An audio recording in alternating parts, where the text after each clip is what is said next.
regular meeting number 40 will now come to order. Please stand for the playing of the national anthem.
Councilmember Beatty, would you lead us in the pledge? I pledge allegiance to the flag of the United States of America and to the republic for which it stands, one nation, under God, indivisible, with liberty and justice for all. This evening, Council is grateful to have Imran Malik, co-founder of Safe Alliance of Interfaith Leaders of Central Ohio, to pray with us. Imran, welcome to Council.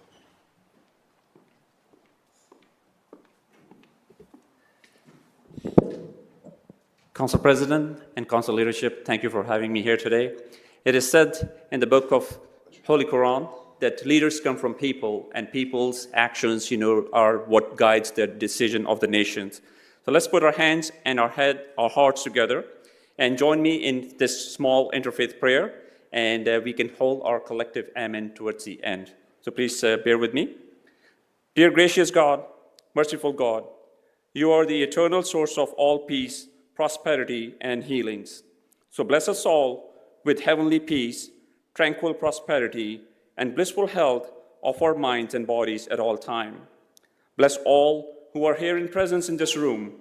Bless this council as we all have entrusted them to make sound decisions for the progress and prosperity of our neighborhoods, our constituency, and our city. Bless their family and the property and honor and dignity of all our leaders and the people of this beautiful city. Bless our elected officials with the sound minds and empathetic wisdom to care and nurture for all beautiful people who call Columbus as their home. Dear God, the work of our council is often hard and taxing. Help them to be steadfast to lead us forward. Help them to be resilient in making tough decisions that benefit us all. And bless them with patience and perseverance so they fulfill their commitments to serve your people with kindness, care, and empathy at all time. Dear God, our nation is going through a lot. We pray for its wisdom and guidance, its unity and collaboration, its integrity and compassion.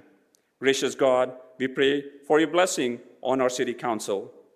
May they be a source of hope and inspiration for our community, and may their leadership reflect your love and compassion for all people at all times. Use them and utilize their capacities with what pleases you, and help them continue to lead the services in this community and beyond. God bless this great city and all its inhabitants, and God bless America. Amen. Amen. Thank you, Imran. Clerk, please call the roll. Bankston, Barosa de Padilla, Beatty de Akauer, Dorance Green, Remy White, President Harden. Any person who takes any action to obstruct or interfere with the conduct of tonight's meeting may be charged with disturbing a lawful meeting pursuant to Columbus City Code 2317.12. Any person who enters those areas of city council chambers reserved for city officials or invited guests may be charged with criminal trespass pursuant to Columbus City Code 2311.21. Can I get a motion to dispense with the reading of the journal? Clerk, please call the roll. Bankston, Barosa de Padilla, Beatty de Akauer, Dorance Green, Remy White, President Harden. Are there any Are there any additions or corrections to the journal? Hearing none, the journal is approved. This week's communication received by the city clerk's office are listed on the agenda and will be published in the bulletin. Are there any other communication to be read into the record? Not at this time. Thank you, Madam Clerk. We'll go around the dais for updates and resolutions, starting with Councilmember Bankston. Councilmember Barosa de Padilla.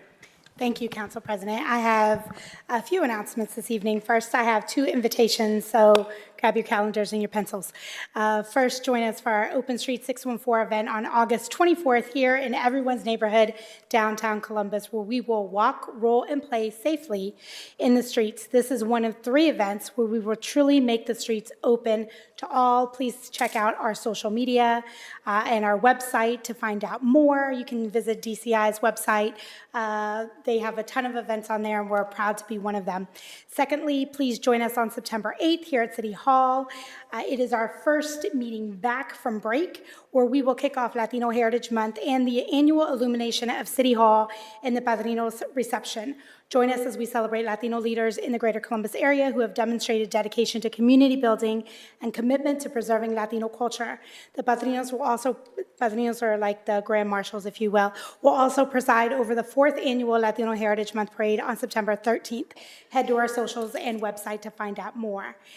And lastly, I am thrilled to share that we've awarded funding to 6 incredible community projects across Columbus through the 614 Beautiful Placemaking Grants, a program I'm proud to sponsor. These projects are about more than just beautification. They're about creating spaces where people can gather, express themselves, and feel a deeper sense of connection to their communities. Each of the 6 grantees brings something unique and inspiring to their neighborhoods. First, Joy and Resistance by the Autonomy Project will transform a grassy lot along South High Street into a vibrant pocket park, complete with murals, green space, and pavers. Old Town East Greenery and Public Artworks by Old Town East Arts will activate the space around 700 Bryden Road with greenery, art, and places to gather and play. The Lincoln Theater will beautify the historic venues surroundings, blending culture, history, and nature in a way that honors the theater's legacy. The Carpenter Street Community Garden will provide a welcoming space for residents to grow food, build community, and enjoy green space. The South of Main Gateways will install signage that offers a warm welcome into the neighborhood, fostering identity and pride for residents and visitors alike. And the Short North Legal Wall will give artists a designated place to tag and create graffiti art legally. Each of these projects reflects what 614 Beautiful is all about, empowering neighborhoods to shape their own spaces, foster creativity, and build community. I can't wait to see these ideas come to life. Please visit the Neighborhood Design Center's website and our social media to hear more about these projects in the coming months. I want to again extend a congratulations and thank all of the community organizations, our area commissioners, our community stakeholders who applied for this set of funding for 614 Beautiful. We will have another set of funding later in the fall for projects that will be coming online in 2026. Congratulations to all. That's all for me, Council President. Thank you, Councilmember. Councilmember Beatty. Nothing from me tonight. Councilmember De Alcar. I have 2 announcements. Thank you, Council President.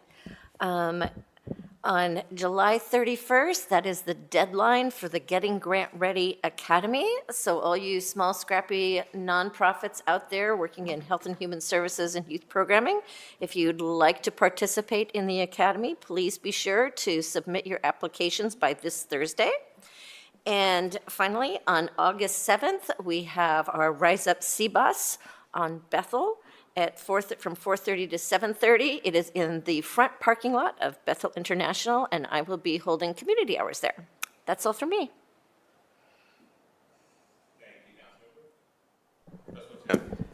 Thank you, Council President. Just one announcement. On August 25th, here in Council Chambers from 1 to 2, we'll be hosting a Labor Day celebration along with some special guests for a panel focused on Black women and the labor movement. So as we come up to Labor Day at the beginning of September, just want to invite folks to our celebration here at City Council. That's all I have at this time. That's awesome. Councilmember Green. Just another quick reminder that on August 7th, we will begin our WIC Farmers Markets hosted by Columbus Public Health.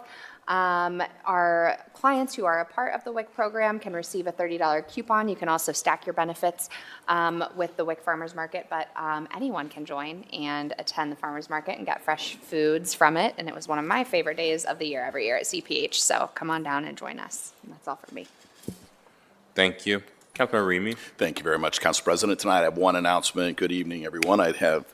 I'm proud to announce the third annual Public Safety Week taking place September 14th through the 20th in the Mideast neighborhood at Barnett Recreation Center.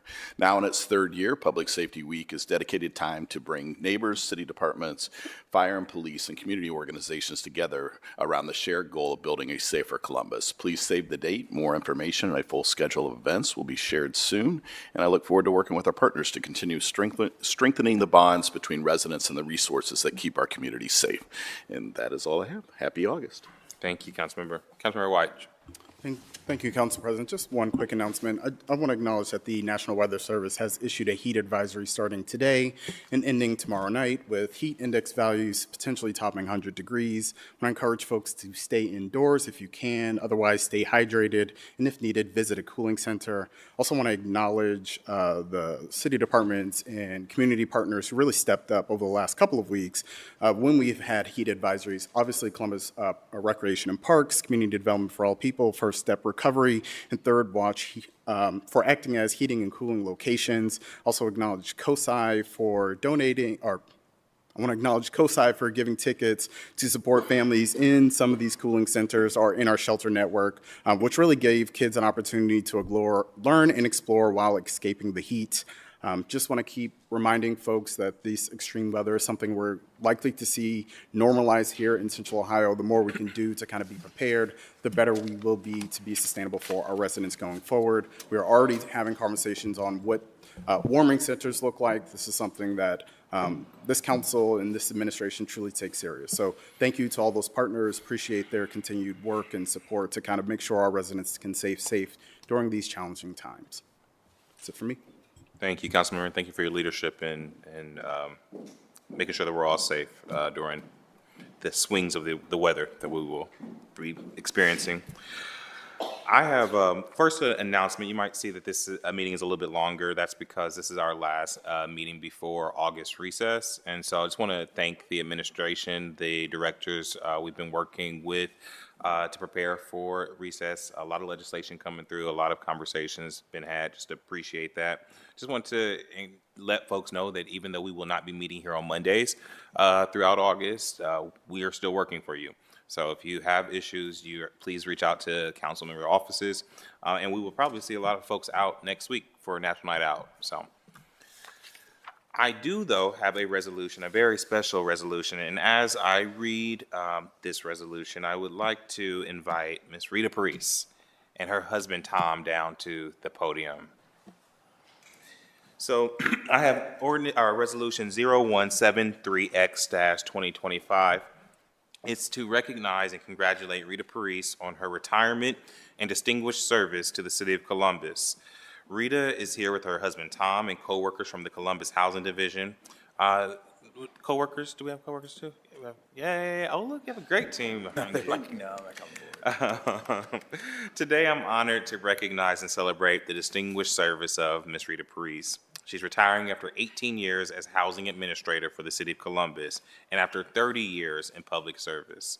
Under her leadership, Columbus partnered with nonprofits to construct hundreds of single-family homes, expanding home ownership opportunities for families who might not otherwise have had that chance. She also oversaw the development of thousands of affordable housing units and helped countless residents remain stably housed. She brought a rare blend of skills to the job as both a licensed attorney and a certified public accountant, using her legal and financial expertise to create smart, impactful housing finance strategies that stretched every public dollar as far as they could go. Rita was known for her work ethic and devotion to the residents of Columbus. An example of this is a story her coworkers talk about, that one time while on a beach vacation, she personally ensured that a complex affordable housing project in Nelson Park stayed on track because she believed in seeing it through no matter what. She also has led our city's efforts to secure federal neighborhood stabilization program funds, including the largest grant of its kind that Columbus received in any round. So as Rita enters retirement, we celebrate not only her accomplishments, but the legacy she leaves behind. That's a legacy rooted in compassion, in integrity, and in an unwavering belief that everyone deserves a safe, stable place to call home. On behalf of this council, on behalf of a grateful city, much like our treasurer last week or 2 weeks ago, everybody who knows City of Columbus internally knows of Rita Parise, but a lot of people in the community don't. But you represent the best of just a public servant who does the work, who literally, when we're passing legislation, talking about these housing projects, a lot of them go through you. And rarely do they get to see the face of the person who is responsible for it. So again, we really do mean it when we say congratulations. Thank you for your service. And we're excited for your next, however it is. I know that I'm gonna ask my colleagues if they have any comments, but I think you have a director behind you who wants to say a few words. Thank you, Council President Harden, members of council. It's a sad day to be recognizing Rita's retirement because we will miss her. We can talk a lot about the number of units and the countless number of housing units she helped develop and the countless hours she put in. But what her colleagues will tell you is Rita cared about the residents of Columbus and was really interested in making sure that they were housed safely and securely. That is a legacy that will continue throughout the Department of Development, but especially in the Housing Division. So best of luck. We'll miss you. Thank you, Director. Are there any comments from my colleagues? Councilman Bankston. Thank you, President Harden. And I just have to say, Rita, I'm very concerned on what Director Stevens is actually going to do now without you. So we'll figure that part out. No, Council President said something about folks behind the scenes who folks don't get to see often. And as you know, as a young staffer, I got to see you quite often. And one thing I will say about you is that Rita was someone who understood and navigated a very complex space, housing. I think for many folks it seems simple, right? Build more, do this, do X, Y, and Z. I would come excited, like, let's do this, let's do that. But there's regulations, there are stipulations. There's a lot of things that will make your brain and your head spin, but you were able to really, I think, navigate that in an innovative way for us as a city to step up and meet this moment. And we would not have been able to navigate that without your leadership, without your service, without your decades of knowledge.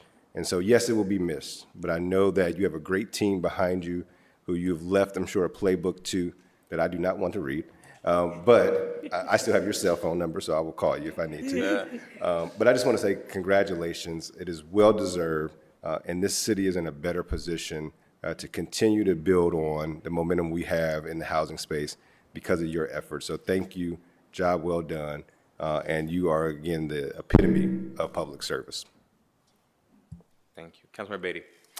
Yes, unfortunately, I did not get the opportunity to work with you as a member of city council or a city employee, but I did have the pleasure of working with you as a private developer.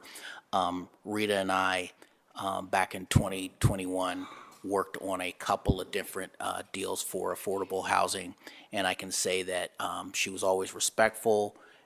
We learned a lot from her. She was always willing to explain the complex concepts, and she'll remain actually etched in my mind because in one of our meetings that I was actually having with her was actually I called away from the meeting because I found out my father passed away, and we had a deadline due. Things were very pressing, and Rita showed another side, which was her compassion and understanding to my situation, allowed us to have a little bit more time for the deadline. So I always remember that about you, the compassion that you showed, but such a great experience and learned a lot from you. You will be missed. Thank you. With that, I'm going to turn the podium over to you, Ms. Rita. President Harden, members of council, thank you very much for your kind words. I am genuinely touched. I think it's important for you to understand that I am so very grateful and so very honored to have the opportunity to be able to work in this space in a community where housing really matters. It doesn't always matter in every community, but from the day I landed here until today, what I've done has mattered, and that is very fulfilling. So I'm very grateful to council and the administration for their support, for their encouragement, for all the things that we've been able to achieve together. I'm very grateful to both my housing team and the larger community development team for their support and the amazing work that we've been able to accomplish. And most importantly, I am very appreciative of my husband and my family because, as I'm sure the council members realize, this isn't always a 9-to-5 job, and sometimes there are evenings, weekends, and even vacations that get interrupted so that the work can get done. And my family, and my husband in particular, has been a great supporter, has always understood how important the work is that we do, and I'm grateful to all of you for this wonderful send-off this evening. Well, Tom, thank you for lending her to us for 18 years. And with this, we give her back. If there are no more questions or comments, I move for it to adopt. Is there a second? Clerk, please call the roll. Bangston, Barosa de Padilla, Beatty de Akauer, Dorance Green, Remy White, President Harden.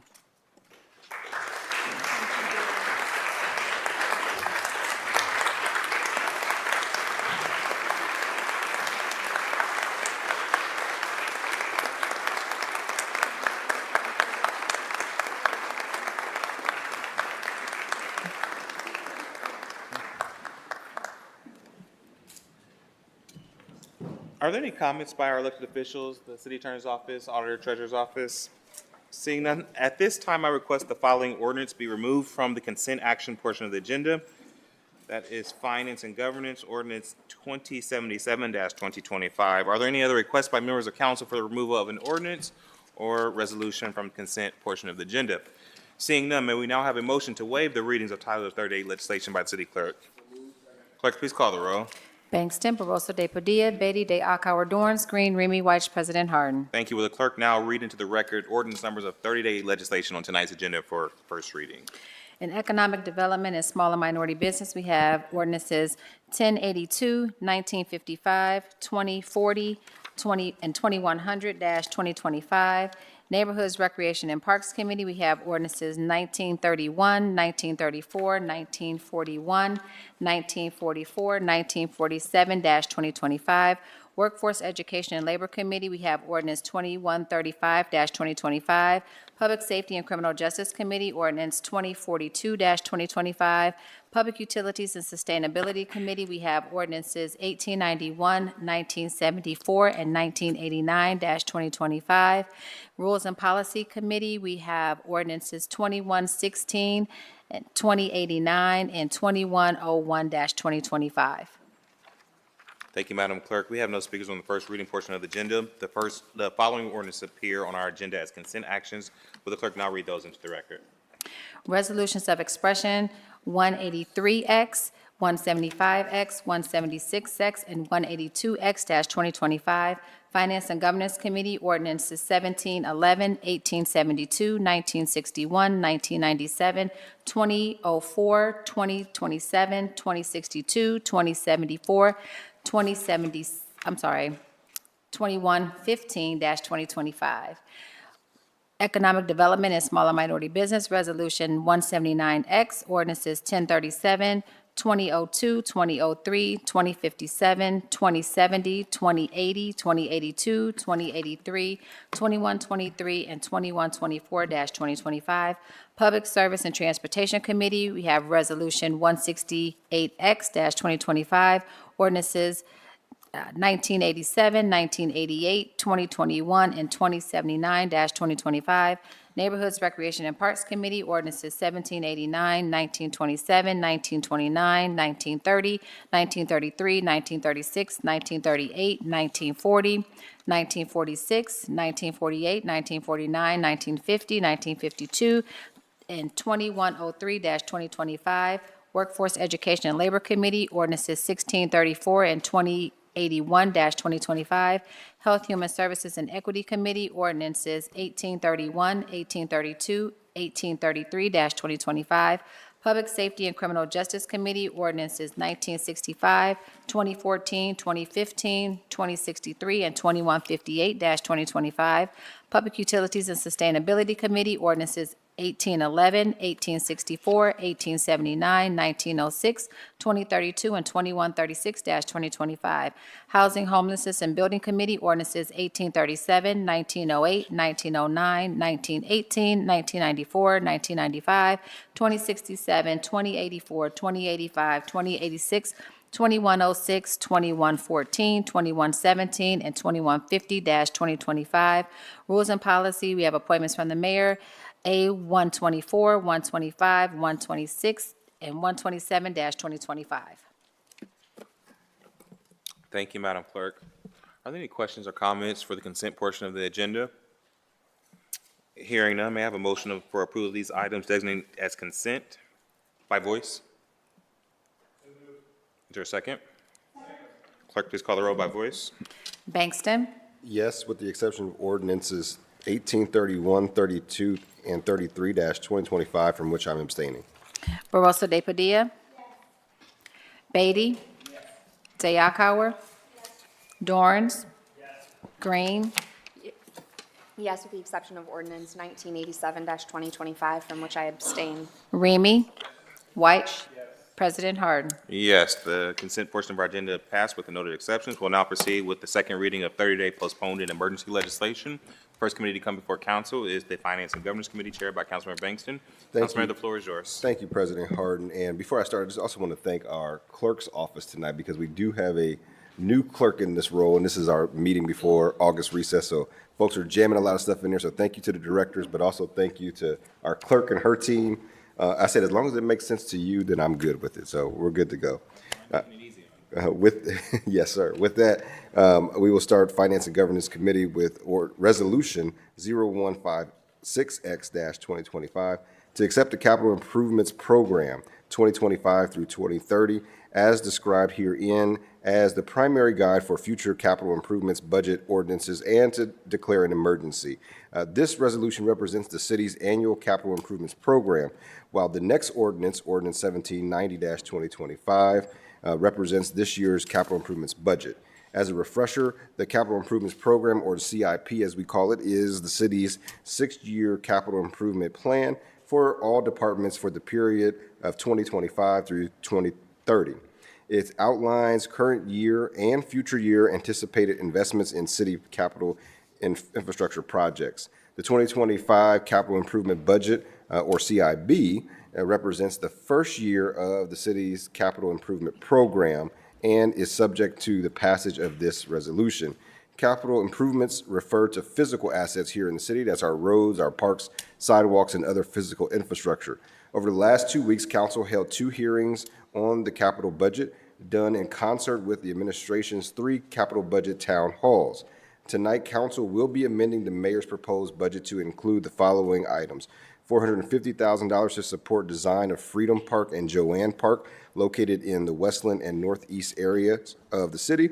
$175,000 to support the design of and renovation and restoration plan for the Schiller Park Pond, which has experienced severe erosion of both the center island and outer banks. $100,000 to purchase a horse trailer that will house the horses for our Columbus Police Department division. $146,000 for One Divine Line to Health to support the construction of a long-term recovery duplex for pregnant women off of Oakley Avenue in the Hilltop. $250,000 for the design of a sidewalk along Billingsley Road between Sherrington Drive and Dunsworth Drive. $1 million to Star House to support renovations and expansions needed for all of their facilities. An additional $600,000 in capital funding to Lower Lights Health that will support the expansion of their Northland Health Center. This will bring their total appropriation in the capital budget to $1 million. And lastly, I am proud to announce that council will be amending $9 million in the 2026 year of the Capital Improvements Program for establishment of the city's first ever participatory budgeting initiative. Participatory budgeting is a democratic process where community members directly give input on how to spend a portion of public budget. The participatory budgeting was started in Porto Alegre, Brazil in 1989 as an anti-poverty measure. Since then, PB for short, has spread to hundreds of cities around the world and has been used to decide budgets from states, counties, cities, housing authorities, schools, and other institutions. PB deepens democracy. It builds strong communities and creates a more equitable distribution of public resources. Several cities in the United States, such as New York, Chicago, Los Angeles, Cambridge, and Boston, have adopted and implemented PB processes to increase civic and budget engagement of its residents. My office will share additional details regarding the timeline and how the process will function over the coming months, so keep an eye out for communications from us on that. I would like to again thank the mayor for proposing this budget, Auditor Kilgore and her team, Director Chris Long of our Department of Finance, and all of the other department directors and staff that engage with us during this process. I would also like to take a moment to thank my council colleagues for their engagement and advocacy as we considered amendments to the $2.9 billion capital improvements budget. This was on a much shorter time frame than we are used to, but it is our history to get this done before our August recess, and I want to thank my colleagues for leaning in that we were able to get that done. Before I move for passage, are there any comments or questions from my colleagues? Seeing none, I first move to amend as submitted to the clerk. Bangston, Barosa de Padilla, Beatty de Akauer, Dorance Green, Remy White, President Harden. Amended. I now move for a passage as amended. Excuse me. Clerk, please call the roll. Bangston, Barosa de Padilla, Beatty de Akauer, Dorance Green, Remy White, President Harden. Passed.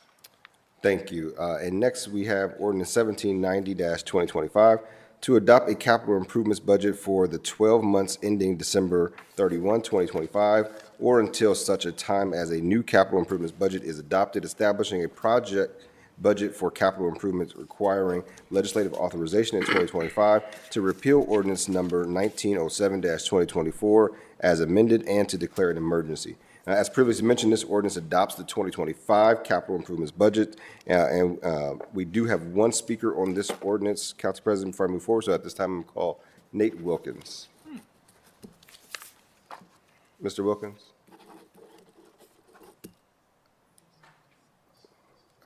I believe he's with He's us. back there.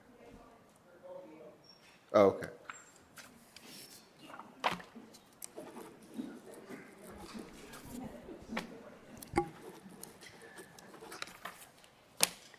And again, this is Mr. Wilkins speaking on ordinance 1790-2025. 1612 Arlington Avenue, Mr. Los Angeles Wilkins.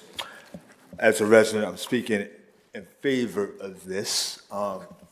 I didn't get the opportunity, but there's a lot of times we are leaving out other different individuals for his disability, visually impaired, and population. So I like what I see, and I also like what I hear from the previous town hall meetings, but there needs to be more money to be analyzed for the visually impaired population. And so I think a lot of times, a lot of people tell me people are not being more knowledgeable for what's going on around the city. Me and my wife belongs to the Association for the Blind, and so I was talking to one individual just 3 days ago, and she don't know what's going on around the Columbus, Ohio area. So again, I like what I see here, and I like what's being done. And thank you for your time. Thank you, Mr. Wilkins, and thank you for your continued advocacy, particularly for our disability community. I know you were able to engage in one of our hearings. Are there any questions or comments from my colleagues? Seeing none, I first move to amend as submitted to the clerk. Clerk, please call the roll. Bangston, Barosa de Padilla, Beatty de Akauer, Dorance Green, Remy White, President Harden. Amended. And now I move for passage as amended. Councilmember, before I call the roll, I just want to thank you for your leadership. This was a truncated process, and I know how many meetings that you were in, how many conversations you led to get a tight budget again passed with the amendments from this council that supported most of those community organizations that are in a real pinch right now. So I'm proud of the colleagues for the amendments that they advocated for, but very proud and appreciative of your leadership to get us here. It's a big deal. Thank you, Council President. It is my pleasure and always want to make sure that budgets are values, reflection of our values, and making sure that this council's values are reflected in that. Thank you. With that, again, I move for passage. Clerk, please call the row. Bangston, Barosa de Padilla, Beatty de Akauer, Dorance Green, Remy White, President Harden. Passed. Thank you. Next, we have ordinance 1873-2025 to authorize the Director of Finance and Management to enter into contract with SGI Matrix LLC for security system parts, installation, maintenance, monitoring, repair, and support services for security access equipment at various city facilities, to waive the competitive bidding provisions of city code, and to authorize the expenditure of $160,000 from the general fund for the division of facilities, and to declare an emergency. This legislation authorizes a contract with SGI Matrix LLC for security system support. SGI Matrix provides both the access control hardwares, the panels and card readers, as well as the software to monitor, control, access, and secure facilities under the purview of the Facilities Management Division. Due to the proprietary nature of the security software and compatibility with the existing security equipment, it is in the city's best interest to maintain consistency with existing security infrastructure and continue its contractual relationship with FGI Matrix LLC, thus the bid waiver. Are there any questions or comments from my colleagues? Seeing none, I move for passage. Clerk, please call the row. Bangston, Barosa de Padilla, Beatty de Akauer, Dorance Green, Remy White, President Harden. Passed. Next, we have ordinance 1996-2025 to authorize the Director of Finance and Management on behalf of the Office of Construction Management to enter into a contract with Elford Inc. for the Department of Public Safety's Community Responsive Team Number 2 relocation project, to authorize the transfer and expenditure up to $2,402,180 within the Construction Management Capital Improvements Bond Fund to provide for payment of prevailing wage services to the Department of Public Service and to declare an emergency. This legislation authorizes a construction contract with Elford Inc. for construction of a new operating space within 4252 Groves Road facility for the community response team. The facility already houses certain public safety-related operations, so renovating a portion of the existing space ensures operational and cost efficiencies. Renovations will be made to include the community response team, or CRT for short, which is a specialized unit dedicated to addressing zone-specific community concerns through proactive policing. CRT officers operate in both uniformed and plainclothes capacities, collaborate with other bureaus within the division, and conduct both short-term and long-term investigations that support public safety and community needs. Our CRT officers also build relationships with residents, attend community events, and engage in problem-solving and crime prevention efforts to enhance the quality of life in the neighborhoods they serve. This contract was competitively bid through the Office of Construction and Management. Seeing no questions or comments from my colleagues, I move for passage. Clerk, please call the row. Bangston, Barosa de Padilla, Beatty de Akauer, Dorance Green, Remy White, President Harden. Passed. Next, we have ordinance 2111-2025 to authorize the Director of Finance and Management on behalf of the Office of Construction Management to enter into a professional services agreement with Pizzuti Solutions LLC to provide owner representation for the Department of Public Safety's Real-Time Crime Center and Public Safety Operations Campus project, to authorize a transfer of $1,838,701 and an expenditure up to $1,838,701 within the GO Bonds Fund, and to declare an emergency. This legislation authorizes a professional services agreement with Pizzuti Solutions LLC for owner representation services related to the Public Safety Real-Time Crime Center and Operation Campus. This project is currently in design phase for a new public safety campus, which will be located at 751 Carolyn Avenue on a 10-acre site. In addition, this project has a large technology presence to accommodate for the operation of the facility. Due to the complexity of the project, the owner's representative shall provide scope management, risk management, configuration management, project reporting, progress meetings, project closeout, and services for the duration of the construction period, as well as other related project management services. This contract was competitively bid, again, through our Office of Construction Management. Seeing no questions or comments from my colleagues, I move for passage. Clerk, please call the row. Bangston, Barosa de Padilla, Beatty de Akauer, Dorance Green, Remy White, President Harden. Passed.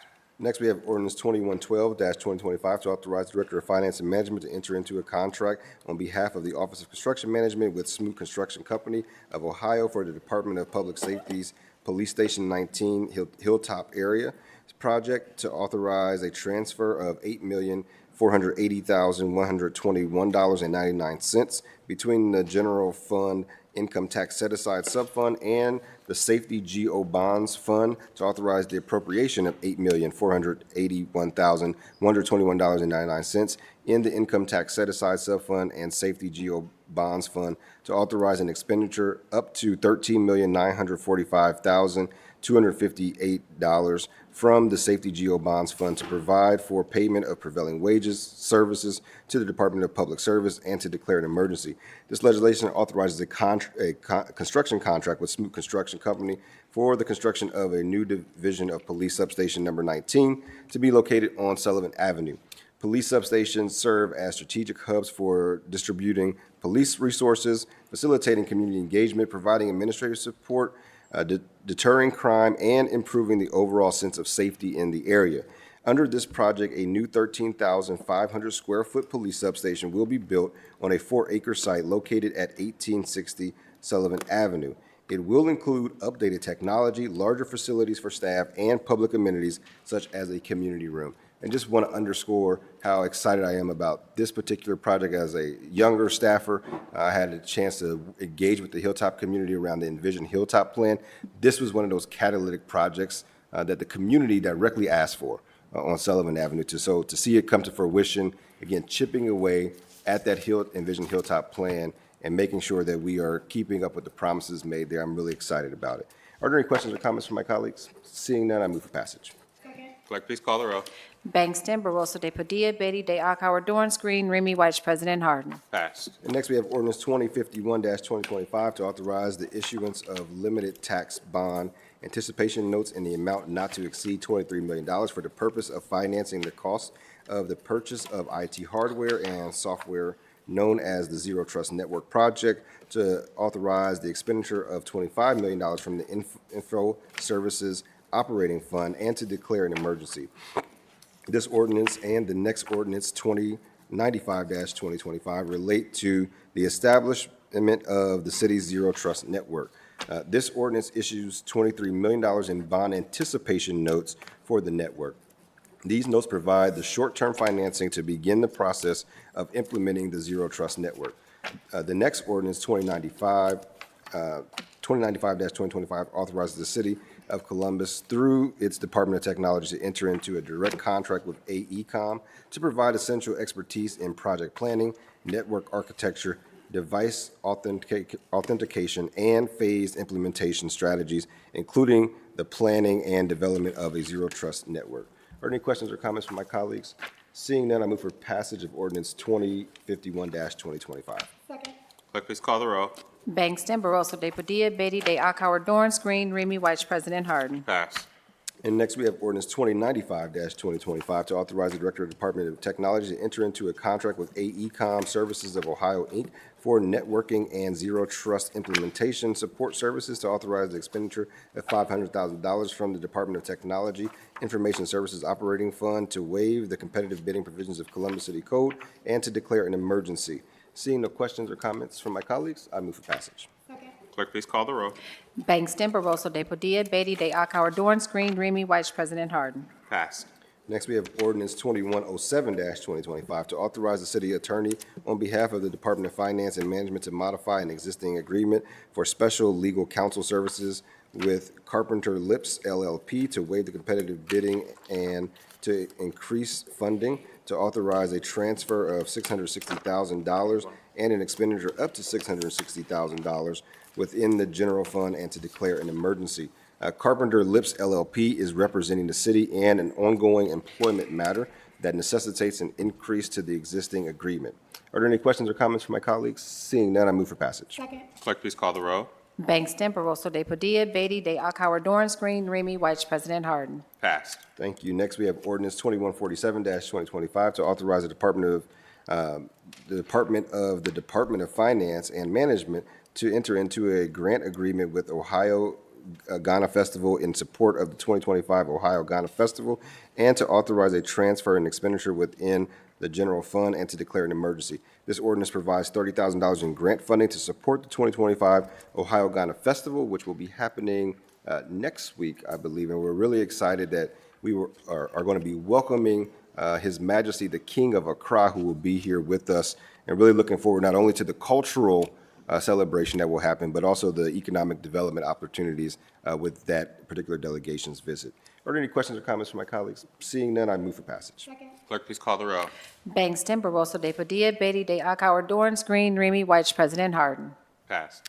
Thank you, Council President. I'm going to jump to page 8 to read an ordinance in the Finance and Governance Committee, and that is Ordinance 2077-2025, to authorize the City Treasurer to modify its contract for gift card banking services with U.S. Bank N.A. to authorize the expenditure of up to $175,000 from the Office of Violence Prevention's General Fund budget and to declare an emergency. At this time, Council President, I move to refer Ordinance 2077-2025 back to committee. Clerk, please call the row. Bangston, Barosa de Padilla, Beatty de Akauer, Dorance Green, Remy White, President Harden. Refer back to committee. Thank you, Council President. Now, may I proceed to the Economic Development and Small and Minority Business Committee? Please. Thank you. Tonight, in Economic Development and Small and Minority Business Committee, I am now on page 19 of the agenda. That is going to be Ordinance 2005-2025 to authorize the Director of the Department of Development to amend the City of Columbus Job Growth Incentive Agreement with Nationwide Children's Hospital, Inc., and its affiliated entities, including but not limited to pediatric academic associates, to extend the incentive terms and to revise the annual incentive cap in the agreement. This ordinance amends the existing job growth incentive agreement with Nationwide Children's Hospital to extend the term of the incentive by 15 years and to raise the incentive cap. The mechanism of this legislation is a bit more complex than our general straightforward JGIs. So in other words, what we are essentially doing is resetting the existing JGI, which is in 8 years of its term currently, and adjusting the cap to reflect that reset. Nationwide is proposing to invest approximately $1.27 billion in a 5-project intensive care expansion project, which includes the following: construction of a new 14-story, 900,000 square foot acute care facility, construction of a new 45,000 square foot emergent energy plant, a 10,000 square foot loading dock extension, construction of a new 170 space underground parking garage, and renovation of the Ann Wolf inpatient facility consisting of approximately 40,000 square feet. Nationwide also proposes to create 7,500 net new full-time permanent positions over the 15-year extension period. These are net new jobs, will include a mixture of job categories, including allied health services, management and executive positions, nursing, physicians, professional staff, research and support positions, with an average annual salary of $67,000 per employee as of report year 2024. Are there any questions or comments from my colleagues on this piece? Seeing none, I move for passage. Second. Clerk, please call the row. Bangston, Barosa de Padilla, Beatty de Akauer, Dorance Green, Remy White, President Harden. Pass.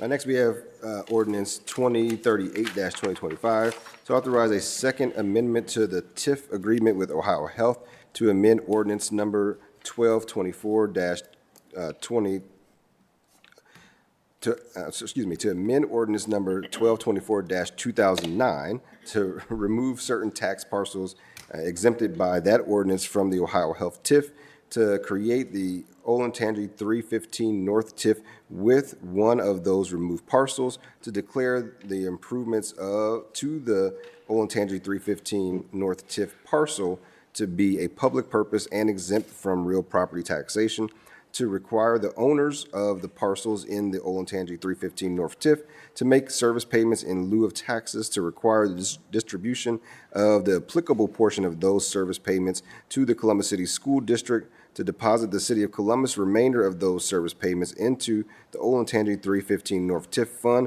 for financing public infrastructure improvements as allowed under RC Section 5709.40A8. This piece of legislation, or tax increment financing, I should say, is a tool that cities use to help finance development and infrastructure improvements in a community.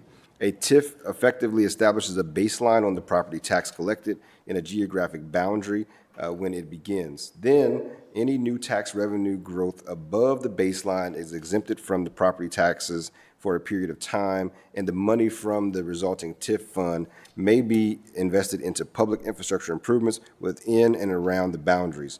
All City of Columbus TIFs within the Columbus City school boundaries are non-school TIFs, meaning that the school district receives the same tax revenue, including increases in that revenue, regardless of the TIF. This ordinance amends the existing Ohio Health TIF by removing certain parcels, turning said parcels into the newly created Olentangy 315 North TIF. There are 2 residential projects planned for these sites, which are along the Northwest Bus Transit Rapid Corridor. This change will allow the new TIF to establish a new property tax base line that captures the current value of the parcels and is also needed to allow for the use of the CRA. Are there any questions or comments from my colleagues? Seeing none, I move for passage. Clerk, please call the row. Bangston, Barosa de Padilla, Beatty de Akauer, Dorance Green, Remy White, President Harden. Passed.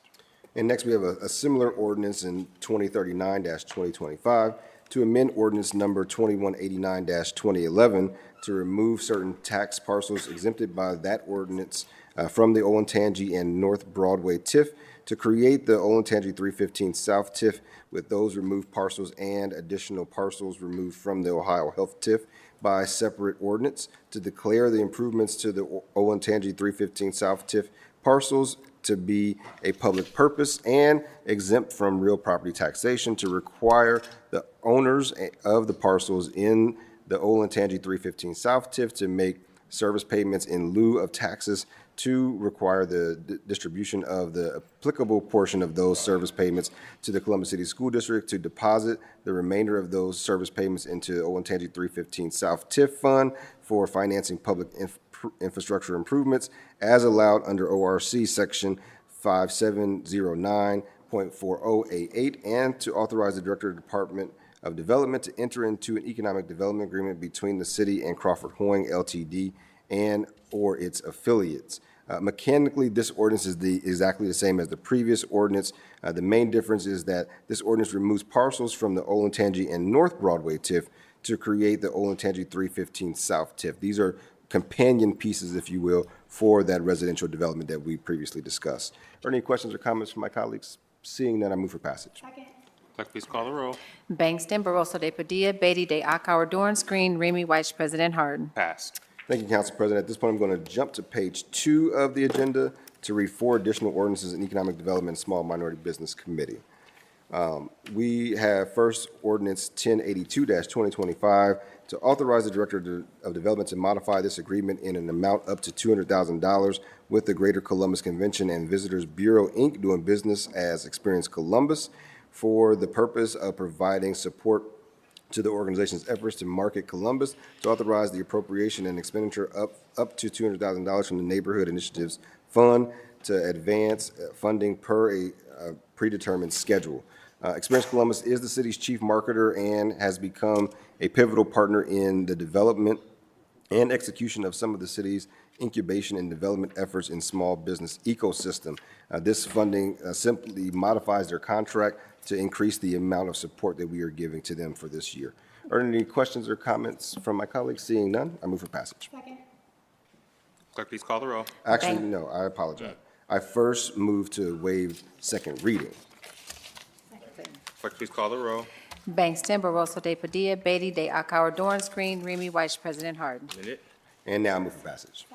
Clerk, please call the row. Bangston, Barosa de Padilla, Beatty de Akauer, Dorance Green, Remy White, President Harden. Passed. Next, we have ordinance 1955-2025 to authorize the Director of Department of Development to enter into a pay-as-we-grow agreement with Silver Development and Construction Ltd. for fulfillment of pay-as-we-grow requirements for properties located at 7642 Hayden Run Road, subject to rezoning application number Z24-038. The pay-as-we-grow program requires developers in certain areas of the city to pay a specific amount per dwelling unit towards infrastructure costs within these areas. This ordinance authorizes a pay-as-we-grow agreement with Silver Development and Construction Ltd. within the Northwest Pay-as-we-grow program area. Silver Development will make a one-time per-unit contribution of up to $1,700 for an estimated for an estimated 1,227 residential units constructed. This is a really great program of how we continue to invest in infrastructure in some of our outlying and growing areas of the city. Any questions or comments from my colleagues? Seeing none, I first move to waive second reading. Clerk, please call the row. Bangston, Baroso de Padilla, Beatty, De Akauer, Dorance Green, Remy White, President Harden. Waived. And now I move for passage. Clerk, please call the row. Bangston, Baroso de Padilla, Beatty, De Akauer, Dorance Green, Remy White, President Harden. Passed. Next, we have ordinance 2040-2025 to authorize the appropriation and transfer of $10,000 between the Milo Grogan TIF Fund and the Housing Business Tax Incentive Fund to authorize the appropriation and transfer of $5,000 annually between the Milo Grogan TIF Fund and the Housing Business Tax Incentive Fund during the term of the tax increment financing and cooperative agreement to appropriate and authorize the expenditure of service payments in lieu of taxes deposited or to be deposited into the Milo Grogan TIF Fund to the Columbus Franklin County Finance Authority or its designee to authorize the Director of the Department of Development on behalf of the city to enter into the new tax increment financing and cooperative agreement between the city, Columbus Franklin County Finance Authority, and Half Baked Holdings, LLC, and the minimum service payments obligation declaration for reimbursement of bonds for certain public infrastructure improvements. Half Baked Holdings, LLC, is redeveloping the former Kroger Bakery site at 427 through 515 Cleveland Avenue. Due to some financial related delays, the previous TIF agreement expired. To fix this issue, the developer, in partnership with the city, has proposed to create a new TIF and cooperative agreement with the Franklin County Finance Authority. This sets up a new cooperative agreement with the Columbus Franklin County Finance Authority.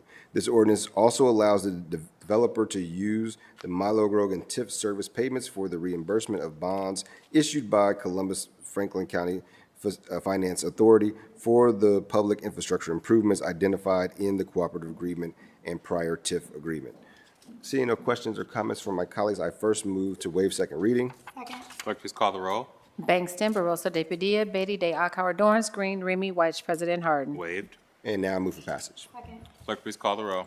Bangston, Baroso de Padilla, Beatty, De Akauer, Dorance Green, Remy White, President Harden. Passed. And next, we have ordinance 2100-2025 to authorize the Director of Department of Development to enter into a grant agreement with One Columbus in an amount up to $1.3 million to provide support for economic development activities associated with business attraction, expansion, and retention, as well as other activities related to the City of Columbus's continued interest in workforce development, marketing, and entrepreneurship, to authorize the transfer between object classes, to authorize the appropriation in an amount up to $500,000 within the Neighborhood Economic Development Fund, to authorize the expenditure of $1,300,000 within the 2025 General Fund and the Neighborhood Economic Development Fund, and to authorize the advancement of funds to the agency on a predetermined schedule. One Columbus is the economic development organization for the 11-county Columbus region. This is the city's annual contribution to One Columbus and also contains $500,000 in operating and startup support for the Regional Housing Coalition. Are there any questions or comments from my colleagues? Seeing none, I move for passage. Clerk, please call the row. Waive second reading. Waive. I'm sorry. Yes, thank you. I first need to waive second reading. Clerk, please call the row. Bangston, Baroso de Padilla, Beatty, De Akauer, Dorance Green, Remy White, President Harden. Waived. Thank you, and now I move for passage. Clerk, please call the row. Bangston, Baroso de Padilla, Beatty, De Akauer, Dorance Green, Remy White, President Harden. Passed. Thank you, Council President. May I jump to page 5 of the Rules and Policy Committee? Please. Thank you. And last up for us this evening in the Rules and Policy Committee, we have ordinance 2116-2025 to amend Title 39 of the Columbus City Codes and to repeal certain existing sections of Title 39 in order to update, clarify, and strengthen code regarding the operations of the Office of Diversity and Inclusion and its programs. I plan to hold a hearing on Tuesday, August 26th at 5 p.m. here in council chambers to discuss the proposed changes to Title 39 and look forward to having that discussion. As such, Council President, I will refer this committee back to committee. And so seeing no questions or comments from my colleagues, I first move to waive second reading. Clerk, please call the row. Bangston, Barosa de Padilla, Beatty de Akauer, Dorance Green, Remy White, President Harden. Waived. And now I move to refer ordinance 2116-2025 back to committee. Clerk, please call the row. Bangston, Barosa de Padilla, Beatty de Akauer, Dorance Green, Remy White, President Harden. Refer back to committee. Thank you, Council President. That's all I have in my committee this evening, and that was not an entire hour. Thank you, Mr. Chair. Next committee to come before council is the Public Service Transportation Committee. That committee is chaired by Councilmember Barosa de Padilla. Councilmember, the floor is yours. Thank you, Council President. I have two ordinances today in public service and transportation. First is Ordinance 1874, 2025, to authorize the Director of Finance and Maintenance to associate all general budget reservations resulting from this ordinance with the appropriate universal term contract purchase agreement for the purchase of 6 single-axle dump trucks, 2 tandem axle dump trucks, and 2 tandem axle live body trucks with snow equipment from FYDA Freightliner Columbus Incorporated to authorize the expenditure of up to $3,123,852.00 from the Municipal Motor Vehicle Tax Fund and to declare an emergency. The Division of Infrastructure Management has a need to purchase these trucks with snow equipment for the purpose of maintaining the roads. The division will identify the replacement vehicles closer to their delivery. Do my colleagues have any questions or comments? Seeing none, I move for passage. Clerk, please call the row. Bangston, Barosa de Padilla, Beatty de Akauer, Dorance Green, Remy White, President Harden. Passed. Thank you. Next, we have Ordinance 1894, 2025, to authorize the Director of Public Service to enter into contract with George J. Eigel and Company Incorporated for the Downtown Streetscape North Market Project to authorize the expenditure of up to $4,231,833.30 from the Streets and Highways Bond Fund for the project and to declare an emergency. This contract includes the reconstruction of 2 roadways and resurfacing of 1 other roadway to support the development of the North Market Tower. The improvements will include curbs, paver, and concrete sidewalks, street trees, and street lighting. The curb and sidewalks on the east side of Park Street will be replaced and curb extensions added adjacent to the existing North Market building. Spruce Street and Wall Street will be reconstructed as paver roadways and sidewalks, while Vine Street will be resurfaced. The estimated notice to proceed pending passage of this legislation is August 21st, 2025. So I want to take just a second and ask Deputy Director Rory McGinnis, can you talk a little bit about the timeline for the project? Because I know folks, if you're in the vicinity of the North Market, have been in the vicinity of the North Market, we've had lots of construction. Folks have heard a lot about the construction of this tower. So what can folks expect in terms of timeline and continued impact? Chair Barosa de Padilla, President Harden, and members of council, the Downtown Streetscape North Market project will start work this fall, possibly as early as September, but it's going to be dependent upon the material procurement and coordination with the merchant buildings contractor schedule. The streetscape construction is expected to be completed by the time the building construction is completed next year. We've done extensive outreach and will continue to work with visitors, business owners, and residents in the project area to work to minimize inconveniences due to the construction of the improvements. Thank you, Deputy Director. I wanted to just point this out because I know we talk a lot about different construction projects that are happening, this one in particular, as both folks visit and folks who are just general fans of the North Market, and a lot of the small businesses who are there and are in the area, I think have been awaiting for this. I mean, that square around the North Market certainly needed a lot of road repairs to make it safer for pedestrians, because we have a lot of pedestrian activity. If you think about the not just the parking lot that's there, but also we have the garage that's on one side, and then the other businesses that are along that area, and because of the convention center. So these are much needed roadway improvements that we're including. So I just wanted to take a minute as we continue with the impacts of the area so folks know what to expect. So we encourage folks, if you have questions, comments, concerns, happy to collect them at our office and refer them back to the Department of Public Safety or Public Service. But just wanted to give folks a little bit of a taste of what to expect. Do my colleagues have any additional questions or comments? Seeing none, I move for passage. Clerk, please call the row. Bangston, Barosa de Padilla, Beatty de Akauer, Dorance Green, Remy White, President Harden. Pass. Thank you. That's all for me this evening.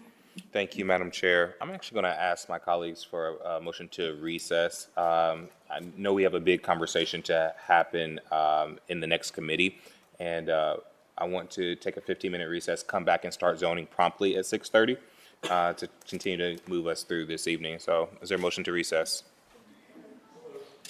Clerk, please call the row. Bangston, Barosa de Padilla, Beatty de Akauer, Dorance Green, Remy White, President Harden. We are in recess.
Bangston, Barosa de Padilla, Beatty de Akauer, Dorance Green, Remy White, President Harden. Can I get a motion to dispense with the reading of the journal? Clerk, please call the row. Bangston, Barosa de Padilla, Beatty de Akauer, Dorance Green, Remy White, President Harden. Are there any additions or corrections to the journal? Hearing none, the journal is approved. We'll now go to the zoning committee. President Pro Tem Dorance chairs that committee. All members serve on it. Councilman, the floor is yours. Thank you, Council President. Before we begin tonight, the zoning agenda, allow me as always to briefly explain our rules pertaining to speaking before council on rezonings and variances. We only hear a staff presentation for ordinance have a disapproval from a recommending body, or if we have a public speaker signed to speak against an ordinance. We permit 3 speakers on each side of an ordinance, 3 proponents, 3 opponents. We ask that those speakers limit their remarks to 3 minutes per the standard rules of the City Council. All speakers on the council variance, including the city staff, area commissioners, applicants and members of the public will be sworn in before they give testimony. Representative of the area commissioner always able to speak on an ordinance and do not need to fill out a speaker slip, but we do ask you alert city staff of your intention to speak at this hearing. This evening, we do have 5 public speaker slips signed up. On the advice of the city attorney's office, I will now swear in city staff. Please stand and raise your right hand and be sworn in. Do you swear or affirm the testimony you're about to give shall be the truth, nothing but the truth, that you shall answer under pains or penalty of perjury? If so, please say I do. I do. Thank you. Please let the record reflect that Tim Dietrich from the Department of Building and Zoning Services, Dan Bleshman from the Department of Public Service, Christopher Lohr, and Aaron Prosser from the Department of Development have been sworn in. First, we have ordinance number 1858-2025 to rezone 531 West 5th Avenue, being 9.91 plus acres located primarily in the southwest corner of West 5th Avenue and Perry Street from C4 Commercial District, R Rural District, and AR1 Apartment Residential District to C4 Commercial District, R Rural District, and AR3 Residential District. Site, collectively known as Founders Park, is a mixed-use development that is subject to an earlier ordinance passed on July 26th of 2021, which established 8 sub-areas, allowed reduced development standards, and included commitments to the development site in accordance with submitted site plans. The rezoning would update the zoning district boundaries and create a new sub-area to be rezoned, which would allow for a 60-unit apartment building. A concurrent council variance will allow for adjustments to landscaping, screening, and required parking, fronting, and rear yard. The concurrent council variance reiterates all previously approved variances that came before this body back in 2021. Proposal is approved from city staff and the Development Commission, and while this area of the city does not have an area commission, the Harrison West Society did review the application and recommended disapproval. We will first hear from Mr. Tim Dietrich from the Department of Building and Zoning Services. Chair Dorance, President Harden, members of council, the subject site is a 9.9 acre portion of a larger mixed-use development known as Founders Park, which has been developed as approved with the passing of ordinances 1940 and 1941-2021 on July 26, 2021.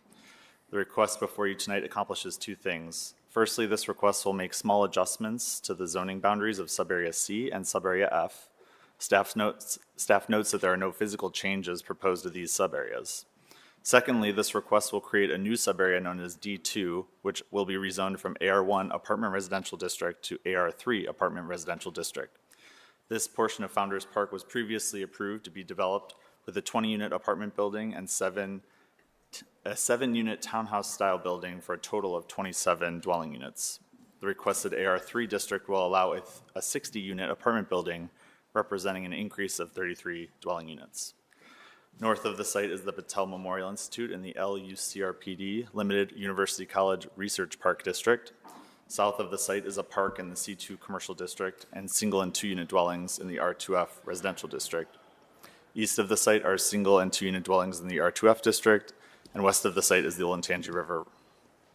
Concurrent CV 25-01 has been filed to reiterate all variances previously approved with Ordinance 1941-2021 and includes new variances for the proposed 60-unit apartment building on subarea D2.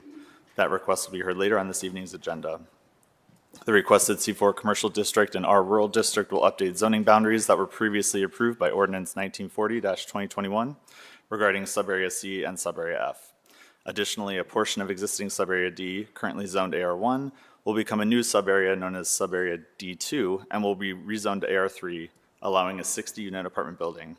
Staff supports the updated zoning boundaries and the new AR3 district as the proposed use is consistent with the overall density and existing mix of uses within the development known as Founders Park, and therefore City Department's recommendation is for approval. Thank you, Mr. Dietrich. Questions from council colleagues for the department at this time? Seeing none, Mr. Bleshman from Department of Public Service, can you speak to the sort of change, if any, from a traffic standpoint from what was previously approved back in 2021? Sure. From a traffic perspective, there is virtually no change to the plan. The access points and building configurations are relatively similar. The difference would be in the slight increase in the variance to reduce the number of required parking spaces, and that is based on the revised plan that's before you this evening. As far as that variance, we have looked at that, and the ratio of parking spaces is acceptable to the Department of Public Service based on the structured parking facility there that's present just north of the proposed site. Thank you, Mr. Bleshman. Clarifying question. I know we're at the rezoning right now and not the variance, but specific to that parking issue, my understanding is that there's an amendment to this that correlates the structured parking to this project. Is that sort of a fair assessment? Yes, there was an amendment that's within the council variance ordinance that is proposed to ensure that there are assigned places for the parking facility for the site. In large part, due to the limited number of spaces that are immediately adjacent to the building, but that is intended to just explain that there will be a place for them, and there's a specific location to be assigned, not just to circulate around the lot. Thank you. And finally, when you talk about an increase of 33 units, what, if anything, changes from a traffic management standpoint from what was approved back in 2021? There was no change from a traffic perspective. There's no additional traffic study or changes to the access configurations that we had looked at with this application. Thank you. Any questions from my colleagues for public service at this time? Thank you. Did want to see if Mr. Lohr or Ms. Prosser, if you had any comments you wanted to make before we got to speakers. Okay, thanks. At this time, as normal, we'll invite the applicant and the representatives to the podium. We have first Mr. David Perry, Mr. Austin Lindsay, and Mr. Steve Bollinger.